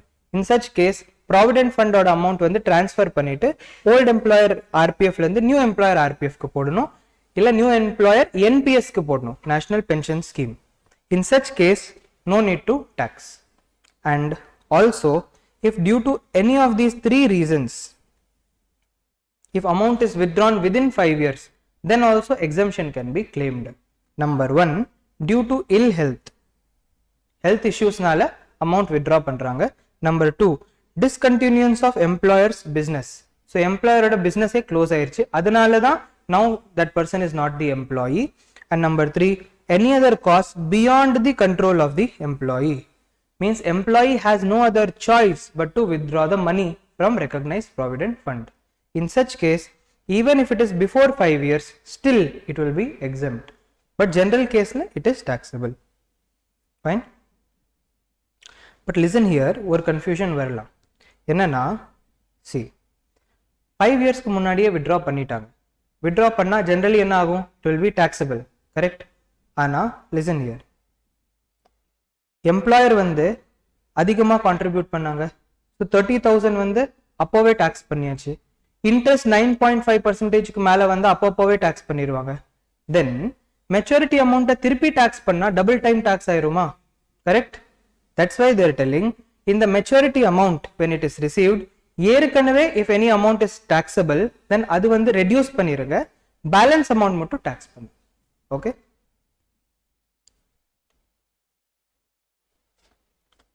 Next, this have I given? Okay, I'll read பார்க்கலாம். Unrecognized provident fund. Unrecognized provident fund ல employer contribute பண்ணும்போது no tax, employee contribute பண்ணும்போது ignore, and deduction கிடையாது because it is unrecognized, so no deduction. Then this என்ன சொல்றது, interest also not taxable, ஆனா maturity கிடைக்கும்போது fully taxable. எப்படி tax ஆகும்? employer contribution நீங்க வந்து total maturity amount இருக்குல்ல, you have to split it into 4 parts. Suppose you are getting the maturity amount, split it into 4 parts. First part is employer contribution, second part is employee contribution, third part is interest on employer contribution, fourth part is interest on employee contribution. 4 parts you have to divide the amount. Okay, divide பண்ணிட்டு what you should do, employer contribution, interest on employer contribution, salary head of income ல tax போடணும். You have to add it to the income in the salary head. Interest on employee contribution, income from other sources head of income, you have to add it to the income. And employee contribution வந்து will not be taxable. It will not be taxable because it is spending, it is not at all income. புரியுதா? When will all this come as income? In the year of maturity. Year of maturity. Now let's speak of public provident fund. Public provident fund lakana, there is no need for employer-employee relationship. Hence, employer contribution itself not applicable. If we are contributing ourselves, then ATC deduction we can claim. Interest fully exempt, maturity fully exempt. Next, approved superannuation fund. Approved superannuation fund la employer contribution exempt, ignore the employee contribution, exempt வந்து this interest also exempt, maturity is exempt if lump sum amount is received on death or retirement, illana it will be taxable. Unapproved superannuation fund is unapproved superannuation fund is same as unrecognized provident fund, same treatment. Now what started happening, you know, listen here, recognized provident fund இருக்குல்ல, 12% of the salary வரைக்கும் போட்டா it is full and full exempt, employer contribution. So அதனால many rich people started taking benefit of this section. எப்படி benefit எடுப்பாங்கன்னா, let us assume their salary is 2 crore rupees. Okay, 2 crore rupees or 12% is coming to how much? 24 lakh rupees. So 24 lakh rupees வந்து they will ask the company to put it in recognized provident fund. Recognise provident fund என்ன, ஒரு fund மாதிரி தான், ஒரு FD மாதிரி, ஓகேவா. And அங்கே வருஷமா அமௌண்ட் இருக்கும் அண்ட் இன்ட்ரெஸ்ட் நல்ல ரேட் ஆஃப் இன்ட்ரெஸ்ட் கிடைச்சிட்டு இருக்கும். 5 years கழிச்சு வந்து they will withdraw this money. After 5 years also when they withdraw, see rich people have no urgency to withdraw the money, so they can பொறுமையா wait for any number of years. So they will withdraw the money. While withdrawing also they need not pay any tax. Okay, so in huge amount the people were depositing money in recognized provident fund, how much ever they can, so that they can get more and more income tax free. Okay, government wanted to restrict this. Government was like, in the 24 lakhs இந்த அளவுக்கெல்லாம் we are not going to allow you. That is why they told we are going to introduce section 17 clause 7, 17(2)(7 இது, sorry, 17 subsection 2 clause 7. ஓகேவா. So என்ன சொல்ல வராங்க, they are telling aggregate of employer contribution to the following accounts in excess of 7.5 lakh rupees will be considered as perquisite. Perquisite. What are those three accounts? Recognized Provident Fund, NPS, that is National Pension Scheme,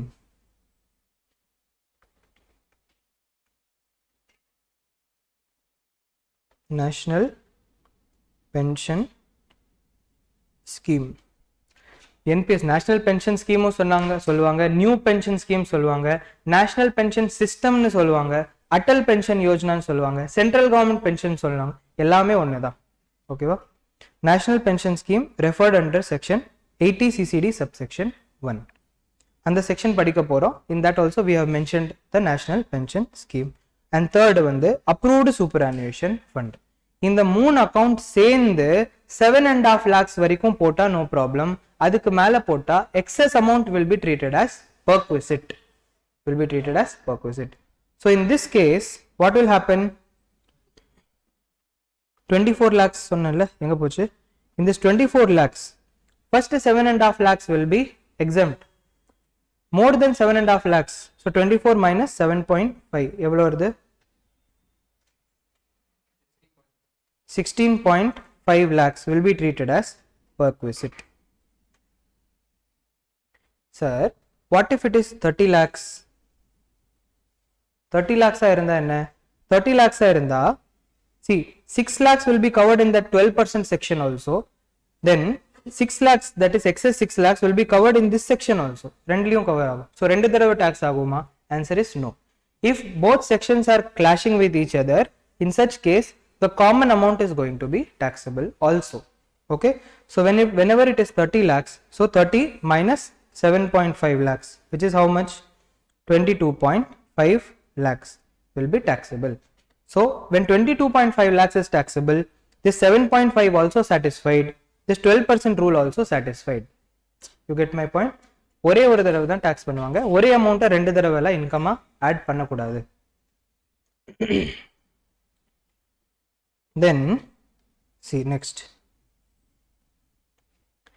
if employer contribution to a fund becomes a perquisite in the hands of employee, annual accretion of such amount by way of interest, dividend or any other sum of similar nature will also be considered as perquisite in the hands of employee. So இப்போ என்ன சொல்ல வராங்க, listen. இப்போ here இந்த first example எடுத்துக்கலாம், 16.5 lakhs வந்து perquisite ன்னு சொன்னாங்களா. இப்போ என்ன சொல்ல வராங்க, இந்த 16.5 lakhs மேல வர interest, that also we will consider it as perquisite. We will not leave the contribution also excess, and the excess contribution or interest also we are not going to leave it, we are going to tax that also. இதுக்கு தான் ஒரு பயங்கரமான complicated formula கொண்டு வந்திருக்காங்க, that we are going to study in some time, because it is very complicated. எப்படி அந்த interest கரெக்ட்டா கண்டுபிடிக்கிறது, okay, we will learn by means of formula.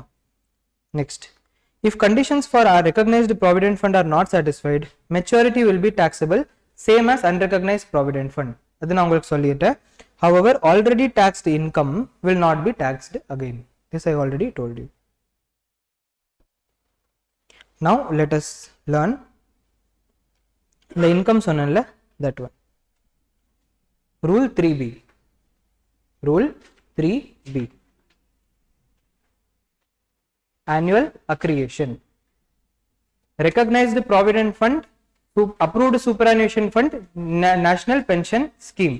இந்த மூணுலயும் சேர்ந்து 7.5 lakhsக்கு மேல contribute பண்ணா, employer contribute பண்ணா, excess amount is taxable as perquisite. That we studied. In the excess amount oda interest also taxable as perquisite. In the excess amount oda interest எப்படி கண்டுபிடிக்கிறது? That is with the help of the formula TP, that is taxable perquisite. TP is what? Taxable perquisite is equal to PC divided by 2. PC means what? Previous year oda contribution. Previous year contribution divided by 2 multiplied by R. What is R? R is I divided by F average. I means income. F average means fund average. Fund average plus PC1 plus TP1. PC1 TP1 means what? இதுக்கு முன்னாடி இருக்கிற previous years எல்லாம் சேர்ந்து what was the previous contribution in excess of 7.5 lakh rupees, means excess contribution in all preceding previous years, plus TP1 taxable perquisite in all preceding previous years multiplied by R.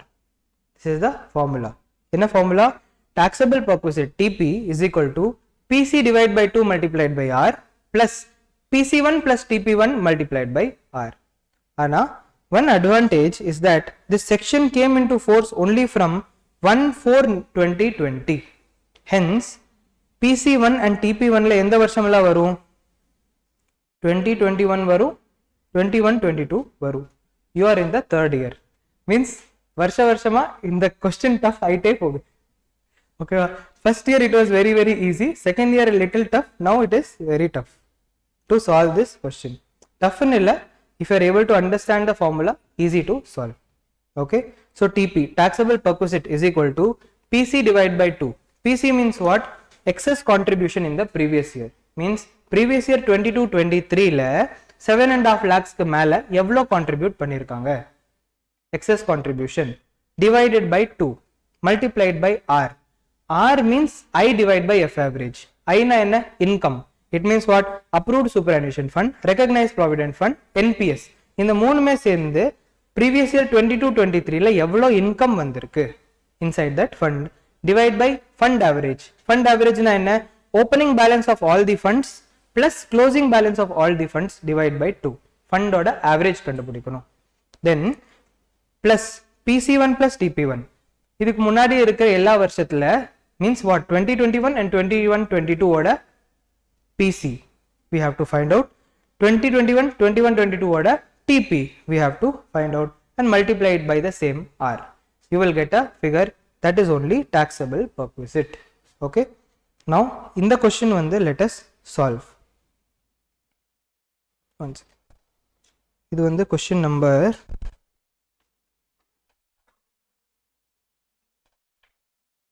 question number 10. Mr. X appointed as CFO of ABC Limited in Mumbai from 1/9/2020. His basic salary is rupees 6 lakhs per month. He is paid 8% as DA, contributes 10% of his pay and DA towards his recognized provident fund, and the company contributes same amount. Accumulate balance in recognized provident fund as on 1/4/21, 31/3/22, 31/3/23 is given respectively. Compute the perquisite value chargeable to tax in the hands of Mr. X, okay, for assessment year 22-23. 1727 வந்து 7.5 lakhs க்கு மேல எவ்வளவு amount போயிருக்கு, that is taxable, and 72/7A வந்து இந்த amount ஓட income எவ்வளவு வந்திருக்கு, that is also taxable. Fine, both we have to find out for assessment year 22-23 and assessment year 23-24. So 21-22 also you have to find out, 22-23 also you have to find out, ரெண்டு வருஷத்துக்கு. But 2021 ஓட PC also you have to find out. So 3 வருஷத்துக்கு you have to find out. So start from scratch 1/9/2020 start பண்ணுங்க. Okay, 2021, 21-22, 22-23 3 வருஷத்தோடது இந்த formula வச்சு கண்டுபிடிங்க answer.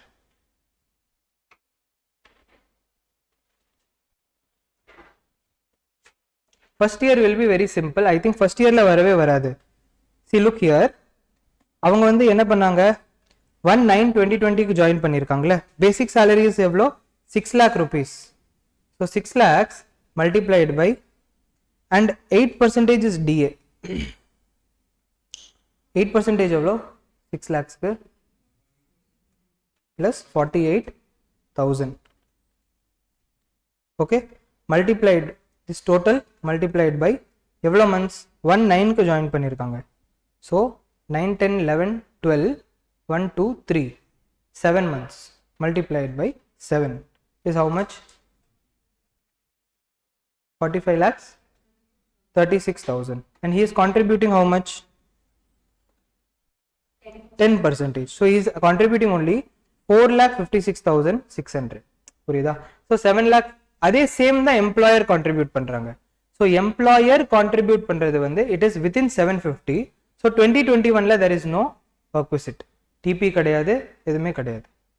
Fine. now you come to 21-22 and you find out the answer. first நீங்க calculate பண்ணுங்க, then discuss. see the formula, you yourself try to put all the figures in the formula, work out, then we will discuss the answer also.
போட்டு பார்க்கலாமா? Okay. Mr. X is appointed as CFO of ABC Limited in Mumbai from 1/9/2020. His basic salary is 6 lakhs per month, 8% DA. He contributes 10% of his pay and DA towards recognized provident fund, and company also contributes same amount. The accumulated balance in recognized provident fund as on 1/4/21, 31/3/22, 31/3/23 3 வருஷத்துக்கும் கொடுத்திருக்கு. Compute the perquisite value chargeable to tax in the hands of Mr. X under 1727 and 1727A. இப்போ listen, see here. First let us ஒவ்வொரு வருஷமா போலாம். Firstly, previous year 2021 இருந்து நம்ம ஆரம்பிக்கணும். 2021 இருந்து வந்து the taxable perquisite is how much? Taxable perquisite is how much? 0. Now only we saw that it is 0. Now let's come to previous year 21-22. Here what is the formula? TP is equal to PC divided by 2 multiplied by R. R badla I am just directly writing I divided by F average. Okay va? சீக்கிரம் முடிக்கிறதுக்கு plus TP1 plus PC1 divided by 2R illa into R. So here also I divided by F average. Now here since TP1 is 0, PC1 is 0, so 0 multiplied by anything is 0. So idu vandu neenga kande pidikka venda.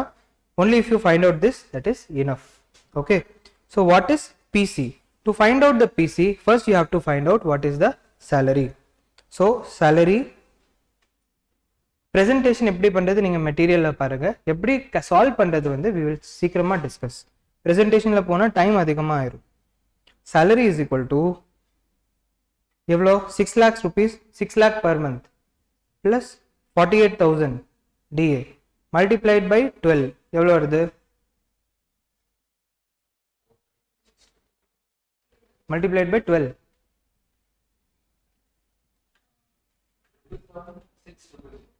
777,600. Okay, 77 lakh 76,000.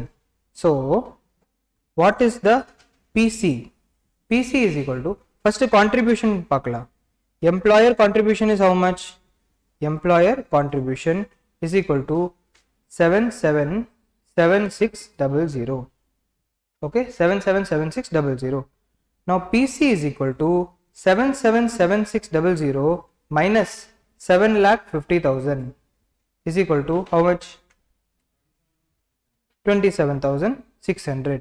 So PC is how much? 27,600. PC கண்டுபிடிச்சாச்சு. 17 to 7 ல வந்து எவ்வளோ டாக்ஸபிள்னு கண்டுபிடிச்சாச்சு. இப்போ 17 to 7A TP என்னன்னு கண்டுபிடிப்போம். அதுக்கு வந்து now we also have to find I divided by F average.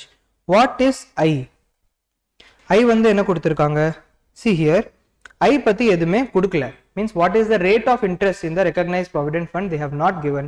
Hence we have to find I based on the opening balance and closing balance. புரியுதா?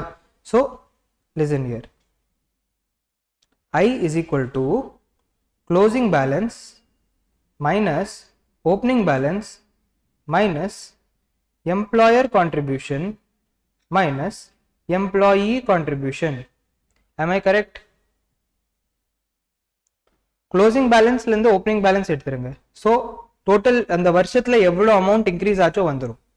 அந்த amountல வந்து ஒரு portion வந்து employer contribution, இன்னொரு portion employee contribution, மத்த amount வந்து என்னது? Income, interest. ஓகேவா? So what is the closing balance? As on 31/3/22 the balance is 71,46,700. 71,46,700 minus opening balance is how much? 5035,000. 5035,000 minus employer contribution is 777,600. Employee contribution also 777,600. Now find out the answer.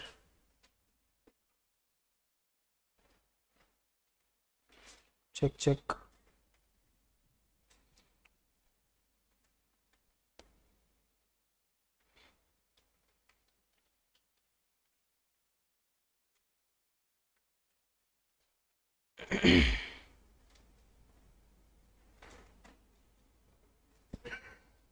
Double 56500. 556,500 is I. Now you have to find F average. F average வந்து opening balance plus closing balance divided by 2. So 7146700 plus 5035000 divided by 2.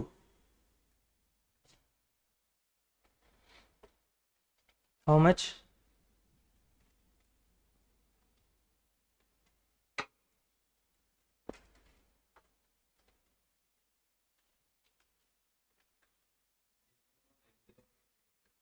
Six zero nine zero 850. Okay, now you have all the components you need to put inside the formula. So now finally you find TP. TP is equal to PC, that is 27,600 divided by 2, then multiplied by 556,500 divided by 6090850. Okay, so what is the answer? என்ன sir income டாக்ஸில் costing அளவுக்கு calculation போகுது, costing accounts அளவு calculation போகுது.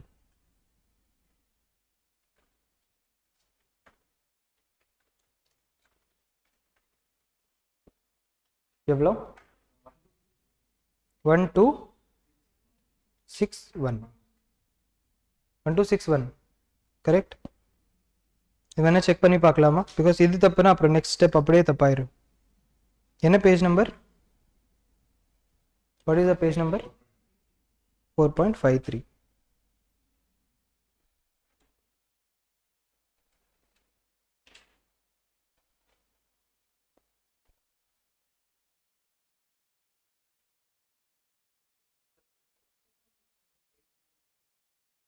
Correct. 1261 is correct. By 2 தான் பண்ணோம். நான் by 6 போட்டேனா? by 2. 1261 is correct. Okay, now with this information we have to go to the next year. Next year வந்து என்ன? previous year 22-23. இதுல TP is equal to PC divided by 2 multiplied by I divided by F average plus TP1 plus PC1 divided by 2. So divide by 2 வராது. PC1 multiplied by I divided by F average. So இப்போ PC வந்து கண்டுபிடிக்கணும். In this year also PC will be the same because figures எல்லாம் சேமா தான் இருக்கு. So அதனால here also PC will be 27,600 divided by 2. ஆனா I F average இதெல்லாம் சேஞ்ச் ஆகும். கரெக்டா? What is I? I is equal to closing balance minus opening balance minus employer contribution minus employee contribution. So எவ்வளோ வருது? opening closing balance எவ்வளோ? 9457,700. 9457,700 minus opening balance 7146,700. 7146,700 minus 777,600 600 minus 777,600. How much? 755,800. And then F average is equal to 9457,700 plus 7146,700 divided by 2.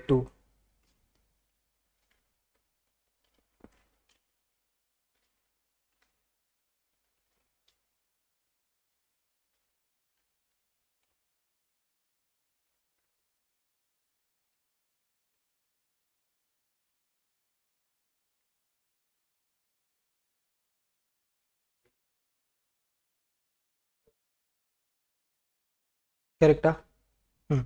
Now let us find out taxable perquisite. So PC 27,600 divided by 2 multiplied by I 755,800 divided by F average 8302,200 plus TP1 last year oda TP adu ennadhu 1261 plus last year PC 27,600 okay va multiplied by 755,800 divided by 8302,200. இப்போ இதுக்கு solve பண்ணுங்க. Solve this quickly.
Three eight eight three.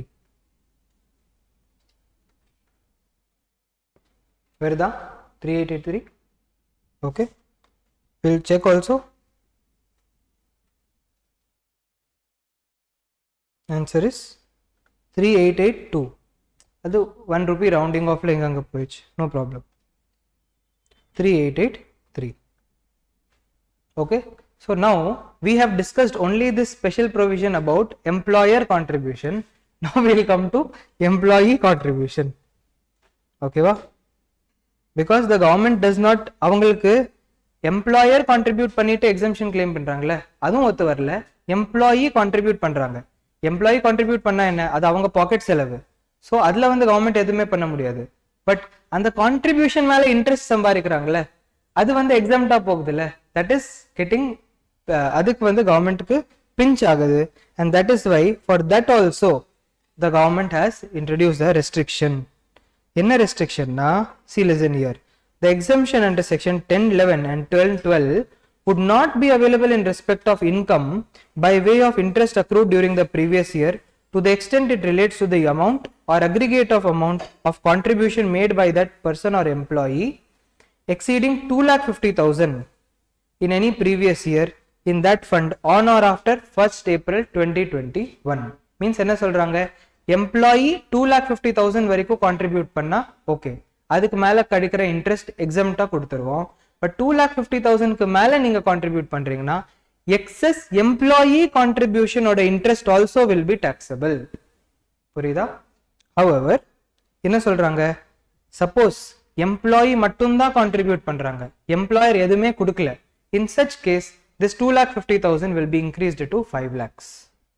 The contribution by such person or employee is in a fund in which there is no employer contribution, then a higher limit of 5 lakh would be applicable for such contribution and interest accrued in any previous year in that fund on or after 1/4/2021 would be exempt up to that limit. It may be noted that interest accrued on contribution and such points up to 31/3/2021 would be exempt without any limit. So 31/3/2021 வரைக்கும் தொட மாட்டோம் 1/4/2021 ல இருந்து தான் this section has started, hence the provisions will start. So I want you to make a table. Fine, ஒரு தடவை read மட்டும் பண்ணிக்கோங்க எக்ஸாம்ல வந்துச்சுன்னா you will be able to attend, வரலனா well and good. Rule 9D, please write from previous year 21-22 onwards employee has to maintain two accounts.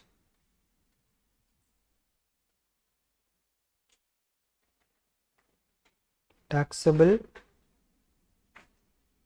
contribution account, non-taxable contribution account. Taxable contribution account la employee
புரியுதுல எழுதுனது.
Done? So தான் என்ன சொல்ல வராங்க, from previous year 21-22 onwards என்ன பண்ணணும், employee வந்து ரெண்டு அக்கௌண்ட் மெயின்டைன் பண்ணணும். என்ன அக்கௌண்ட், டாக்ஸபிள் கான்ட்ரிபியூஷன் அக்கௌண்ட், நான் taxable contribution account. Taxable contribution அக்கௌண்ட்ல எம்ப்ளாயி கான்ட்ரிபியூஷன் ப்ரீவியஸ் இயர் 21-22லேருந்து அந்த லிமிட்டுக்கு மேலே 2,50,000 or 5,000க்கு மேலே எவ்வளோ கான்ட்ரிபியூட் பண்ணுறாங்க, that should be there, and interest on that amount should be there. Non taxable contribution அக்கௌண்ட்ல வந்து opening balance as on 1/4/2021 or closing balance as on 31/3/2021, then contribution within the limit and withdrawal வந்து இதுல இருந்து minus பண்ணணும். ஏன்னா FIFO basisல you will withdraw the amount. Okay, so ரெண்டு account maintain பண்ணணும். based on this they have to calculate the taxable perquisite. எக்ஸாம்ல வந்து if at all this concept is tested, just to know that if there is any contribution above 250 or 5 lakh அதுக்கு மேல என்ன income வருமோ that you have to tax. Okay, in the question la vena what we solved now, no, in that employee contribution also more than 2,50,000, so the excess amount is there, no, 7,76,000 77,600 minus 2,50,000 is equal to whatever amount will come, and the amount ku mele we have to find out the interest. So and the income irukla, income வந்து இந்த இதுல வந்து percentage கொடுக்கல, percentage கொடுத்தா ஈஸியா கண்டுபிடிச்சிடலாம். அந்த amount மேல அந்த percentage போட்டு, since in the question la percentage illa, it is a little tricky to find out. However, how we can do, in the employer contribution irukla, total income வந்து கண்டுபிடிச்சிட்டோம். that income வந்து பாதி employer contributionனால வந்திருக்கும், பாதி employee contributionனால வந்திருக்கும். assuming that வருஷமா அப்படிதான் போயிட்டு இருக்கு. புரியுதா?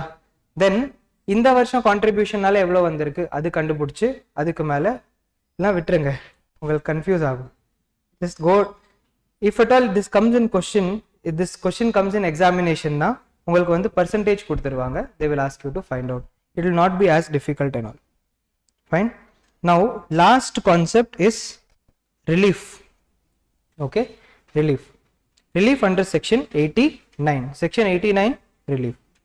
So basically என்ன சொல்ல வராங்க, wherever there is arrear of salary, wherever there is arrears of salary due to tax slab, the assessee is suffering and paying higher tax in the year in which the arrear is received. Okay, ஒரு example பார்க்கலாம். For example, in previous year 2021 or 21-22, in previous year 21-22, let's assume the salary of this person is 4 lakh rupees. So how much is the tax? Please ignore rebate. இப்போதைக்கு rebate ignore பண்ணி or வெச்சுக்கோங்க 6 lakhs வெச்சுக்கலாம். 6 lakh rupees. So what is the tax? 12,500 plus 20% into 1 lakh, 20,000, 32,500. 32,500 tax. Now let's say in previous year 22-23, the salary is rupees 8 lakhs, and on that 3 lakh is the arrear of previous year that is received in 22-23. 8 lakhs and 3 lakhs வந்து arrear. Now see here 32,500 வருது. இப்போ total வந்து எவ்வளவு ஆச்சு? 11 lakh rupees. இதுக்கு மேல எவ்வளவு tax வருது? சீக்கிரமா calculate பண்ணுங்க.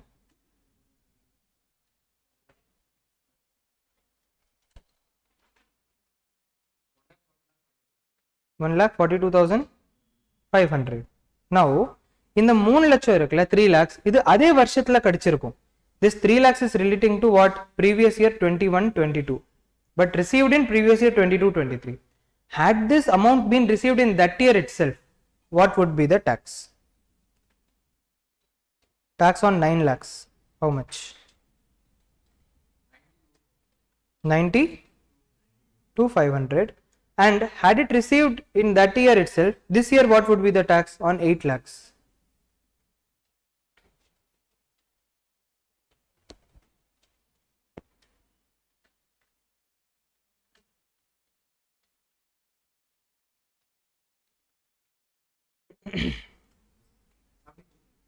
$70 to 500.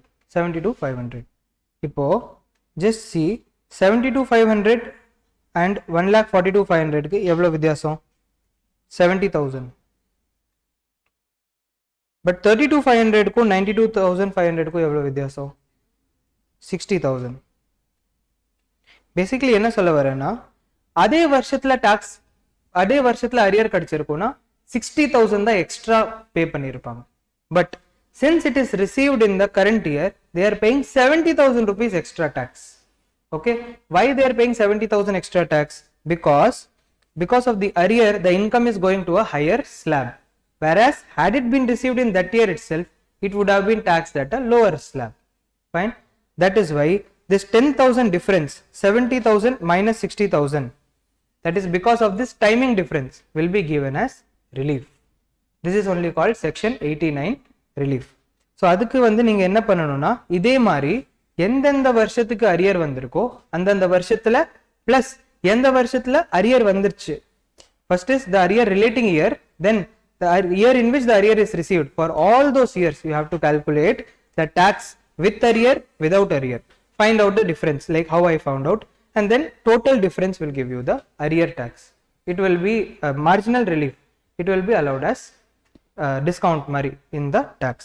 Question வந்து bookல இருக்கு, bookோட question we will just go through because time, it will take a lot of time to solve that particular question.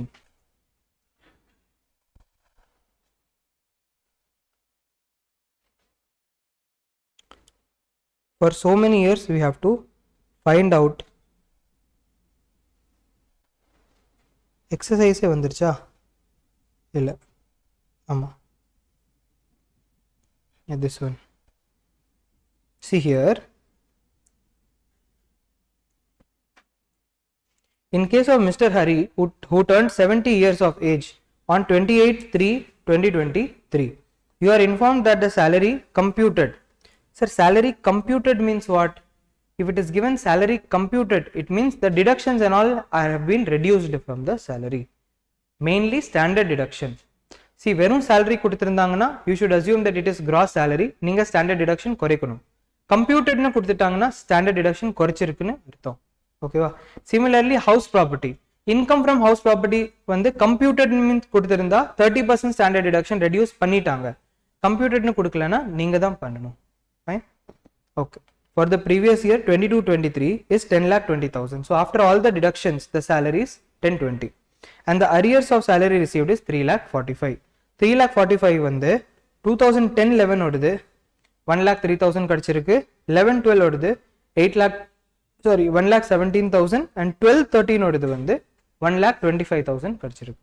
பழைய காலத்தோட 3 வருஷத்தோட salary இப்போ கிடைச்சிருக்கு. ஓகேவா? Total 3,45,000. Compute the relief available under section 89.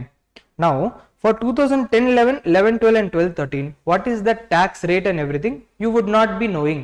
Hence it would be given in the question itself. Slabs of income tax. So அந்த வருஷத்துல வந்து up to 2,40,000 it was nil. 2,40,000 to 5 lakh வரைக்கும் 10%. All those tax rates will be given. Current year ஓட tax rate வந்து உங்களுக்கு தெரிஞ்சிருக்கணும். ஓகேவா? Based on this, you have to find out the tax including the arrear, excluding the arrear in all the years. புரியுதா? 11, 12, 12, 13, 13, 14 எல்லா வருஷத்துல including arrear, excluding arrear, because when you find both including arrear and excluding arrear, you can find the arrear tax. So entire arrear tax minus total arrear tax that is coming in current year will be called relief. And the relief வந்து reduce பண்ணிக்கலாம். So 23-24ல எவ்வளோ arrear tax வருது minus அந்த 3 வருஷத்தோடது சேர்ந்து எவ்வளோ arrear tax வருது will be relief. இந்த question ஒரு தடவை போட்டு பாருங்க, you will be thorough. and இப்போ போட்டாத இந்த கொஸ்டின் போடலாம், எக்ஸாம் டைம் இந்த கொஸ்டின் போட முடியாது. போட்டுறாதீங்க, exam time you will be wasting a lot of time on this one question itself. That is not very relevant also for your examination perspective. Now I would have liked to do a couple of more questions and revise also, but it's time. Tomorrow morning we will revise salary and house property, and we will start with PGBP. I have targeted to complete the syllabus in 5 days. So extra வந்து 1 day வச்சுக்கிட்டு அந்த டேல வந்து எவ்வளோ மீதி இருக்குதோ additional questions எல்லாமே அன்னைக்கு ஒர்க் அவுட் பண்ற மாதிரி வச்சிருக்கோம். மல்டிபிள் சாய்ஸ் கொஸ்டின்ஸ் எப்படி சால்வ் பண்றது அது பார்ப்போம், டோட்டல் இன்கம் எப்படி சால்வ் பண்றது அன்னைக்கு பார்ப்போம். Okay, so we'll wind up the class now, and tomorrow we'll revise salary, house property, start with PGBP. Okay, see you tomorrow, take care, bye.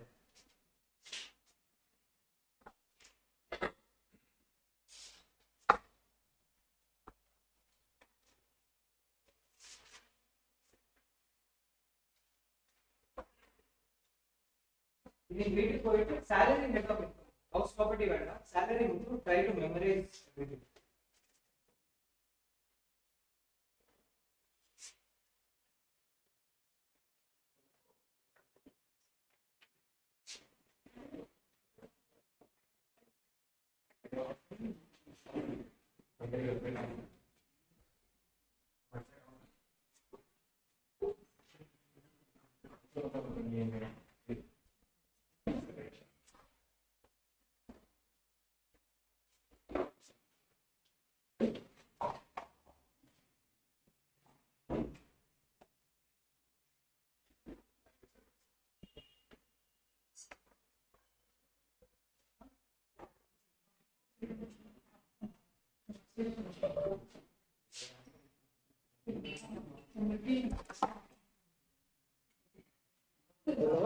Class முடிஞ்சிருச்சு.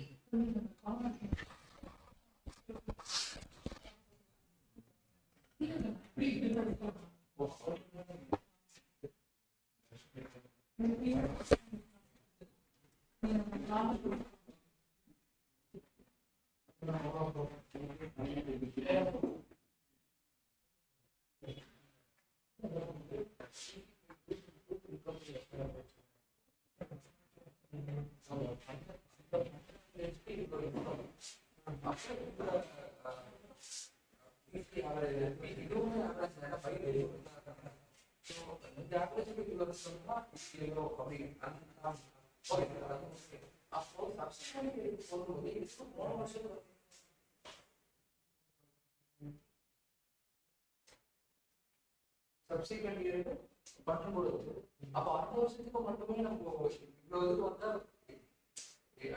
இந்த ஃபண்டாக இவ்வளோ இன்கம் வருதுன்னா இந்த கான்ட்ரிபியூஷன் வருது அதுக்கு மட்டும் போடாம போகும். ஏன் இப்போ வந்து ஏன்னா ஒரு அந்த வருஷம் இப்போ suppose 21-22 you got an interest on this interest also next year you will get interest.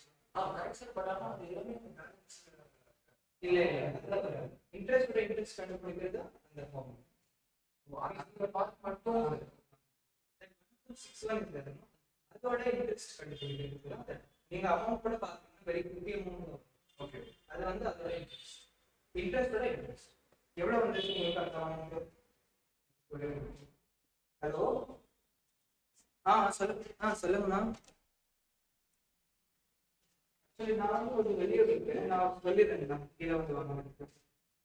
OTP ஏதாவது வந்துருச்சுன்னா நான் இப்போ சொல்லிடுறேன். ஒரு 2 நிமிஷம்.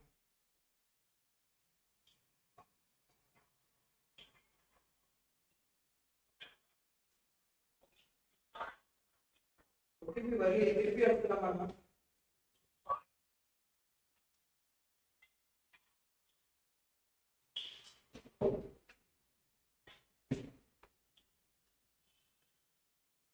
அந்த கால்குலேஷன் எனக்கு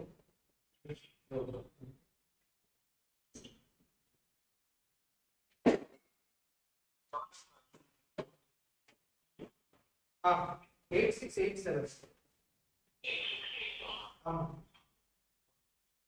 நான் கூப்பிடுறேன். கீழே வர சார். இதோட கால்குலேஷன் அதான் சார் 3884 இருக்கு. only this one ep1 plus pc1 multiply பண்ணா இன்னும் எவ்வளவு வருது? இந்த ப்ளீஸ் இது எவ்வளவு வருது?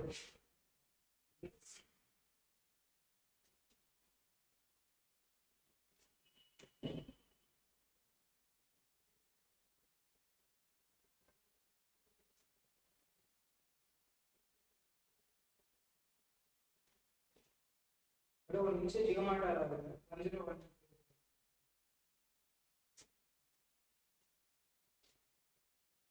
2627. அதாவது இது போக இருக்கிற மீதி பேலன்ஸ் 1261 போக 3884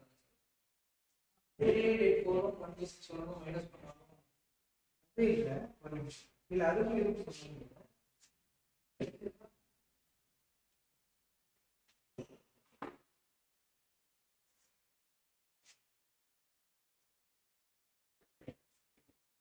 basically this amount is there 2861. This 2861 வந்து இங்க கூட it was now இதே 2861 வந்து வருஷமா இன்வெஸ்ட் பண்ணிருக்கு. Compound interest. ஓகே, அதுக்கு தான் this இந்த அமௌண்ட் மேல இந்த கான்ட்ரிபியூஷன் இருக்கு. இந்த 1261 was only for 27600. now 27,600 plus 1,260 both included here. Okay, correct. Now this what interest will be included in total. They might also so இது வந்து approximately இதோட ரேட் இருக்கு. Okay, so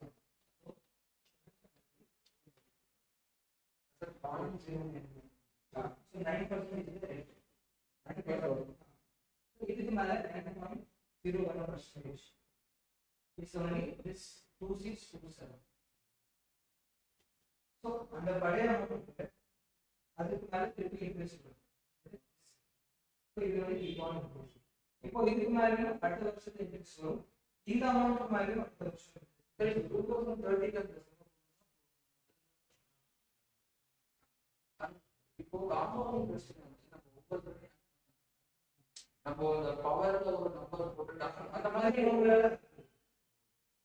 இவ்வளவு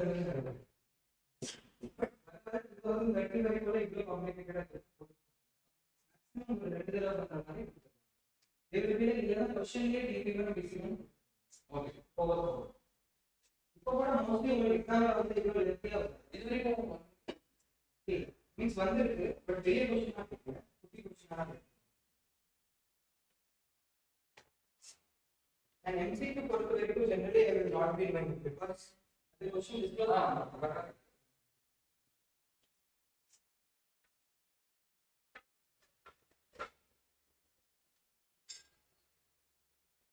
இப்போ பர்சன் ஆஃப் இந்தியன் காலேஜ்னு சொல்றாங்க. இப்போ ஒரு பாகிஸ்தானி நேஷனல் கூட அப்புறம் இந்த டெஃபினிஷன் வரும். ஸோ அவங்களுக்கு எக்ஸாமிஷன் சார் அது எப்படி சார்? அது வந்து பிகாஸ் அவங்களோட இந்தியன் அவங்களோட தாத்தா அப்பா வந்து இந்தியாவில பிறந்து இங்க ஒரிஜினல் இருக்கு. ஸோ அவங்களுக்கு அந்த பெனிஃபிட் கொடுக்கும். பிகாஸ் பிளட் லைன் வந்து இங்க கட்டது வாட் எவர் ஹேப்பன். பார்ட்டிஷனுக்கு அப்புறம் என்ன நடந்தாலும் சரி, பார்ட்டிஷனுக்கு முன்னாடி வந்து திங்ஸ் வேர் டிஃபரெண்ட். அது ஒரு ரெஸ்பெக்ட் கொடுக்கறதுனால இதே ட்ரீட்மெண்ட் அவங்க நிறைய. Okay thank you.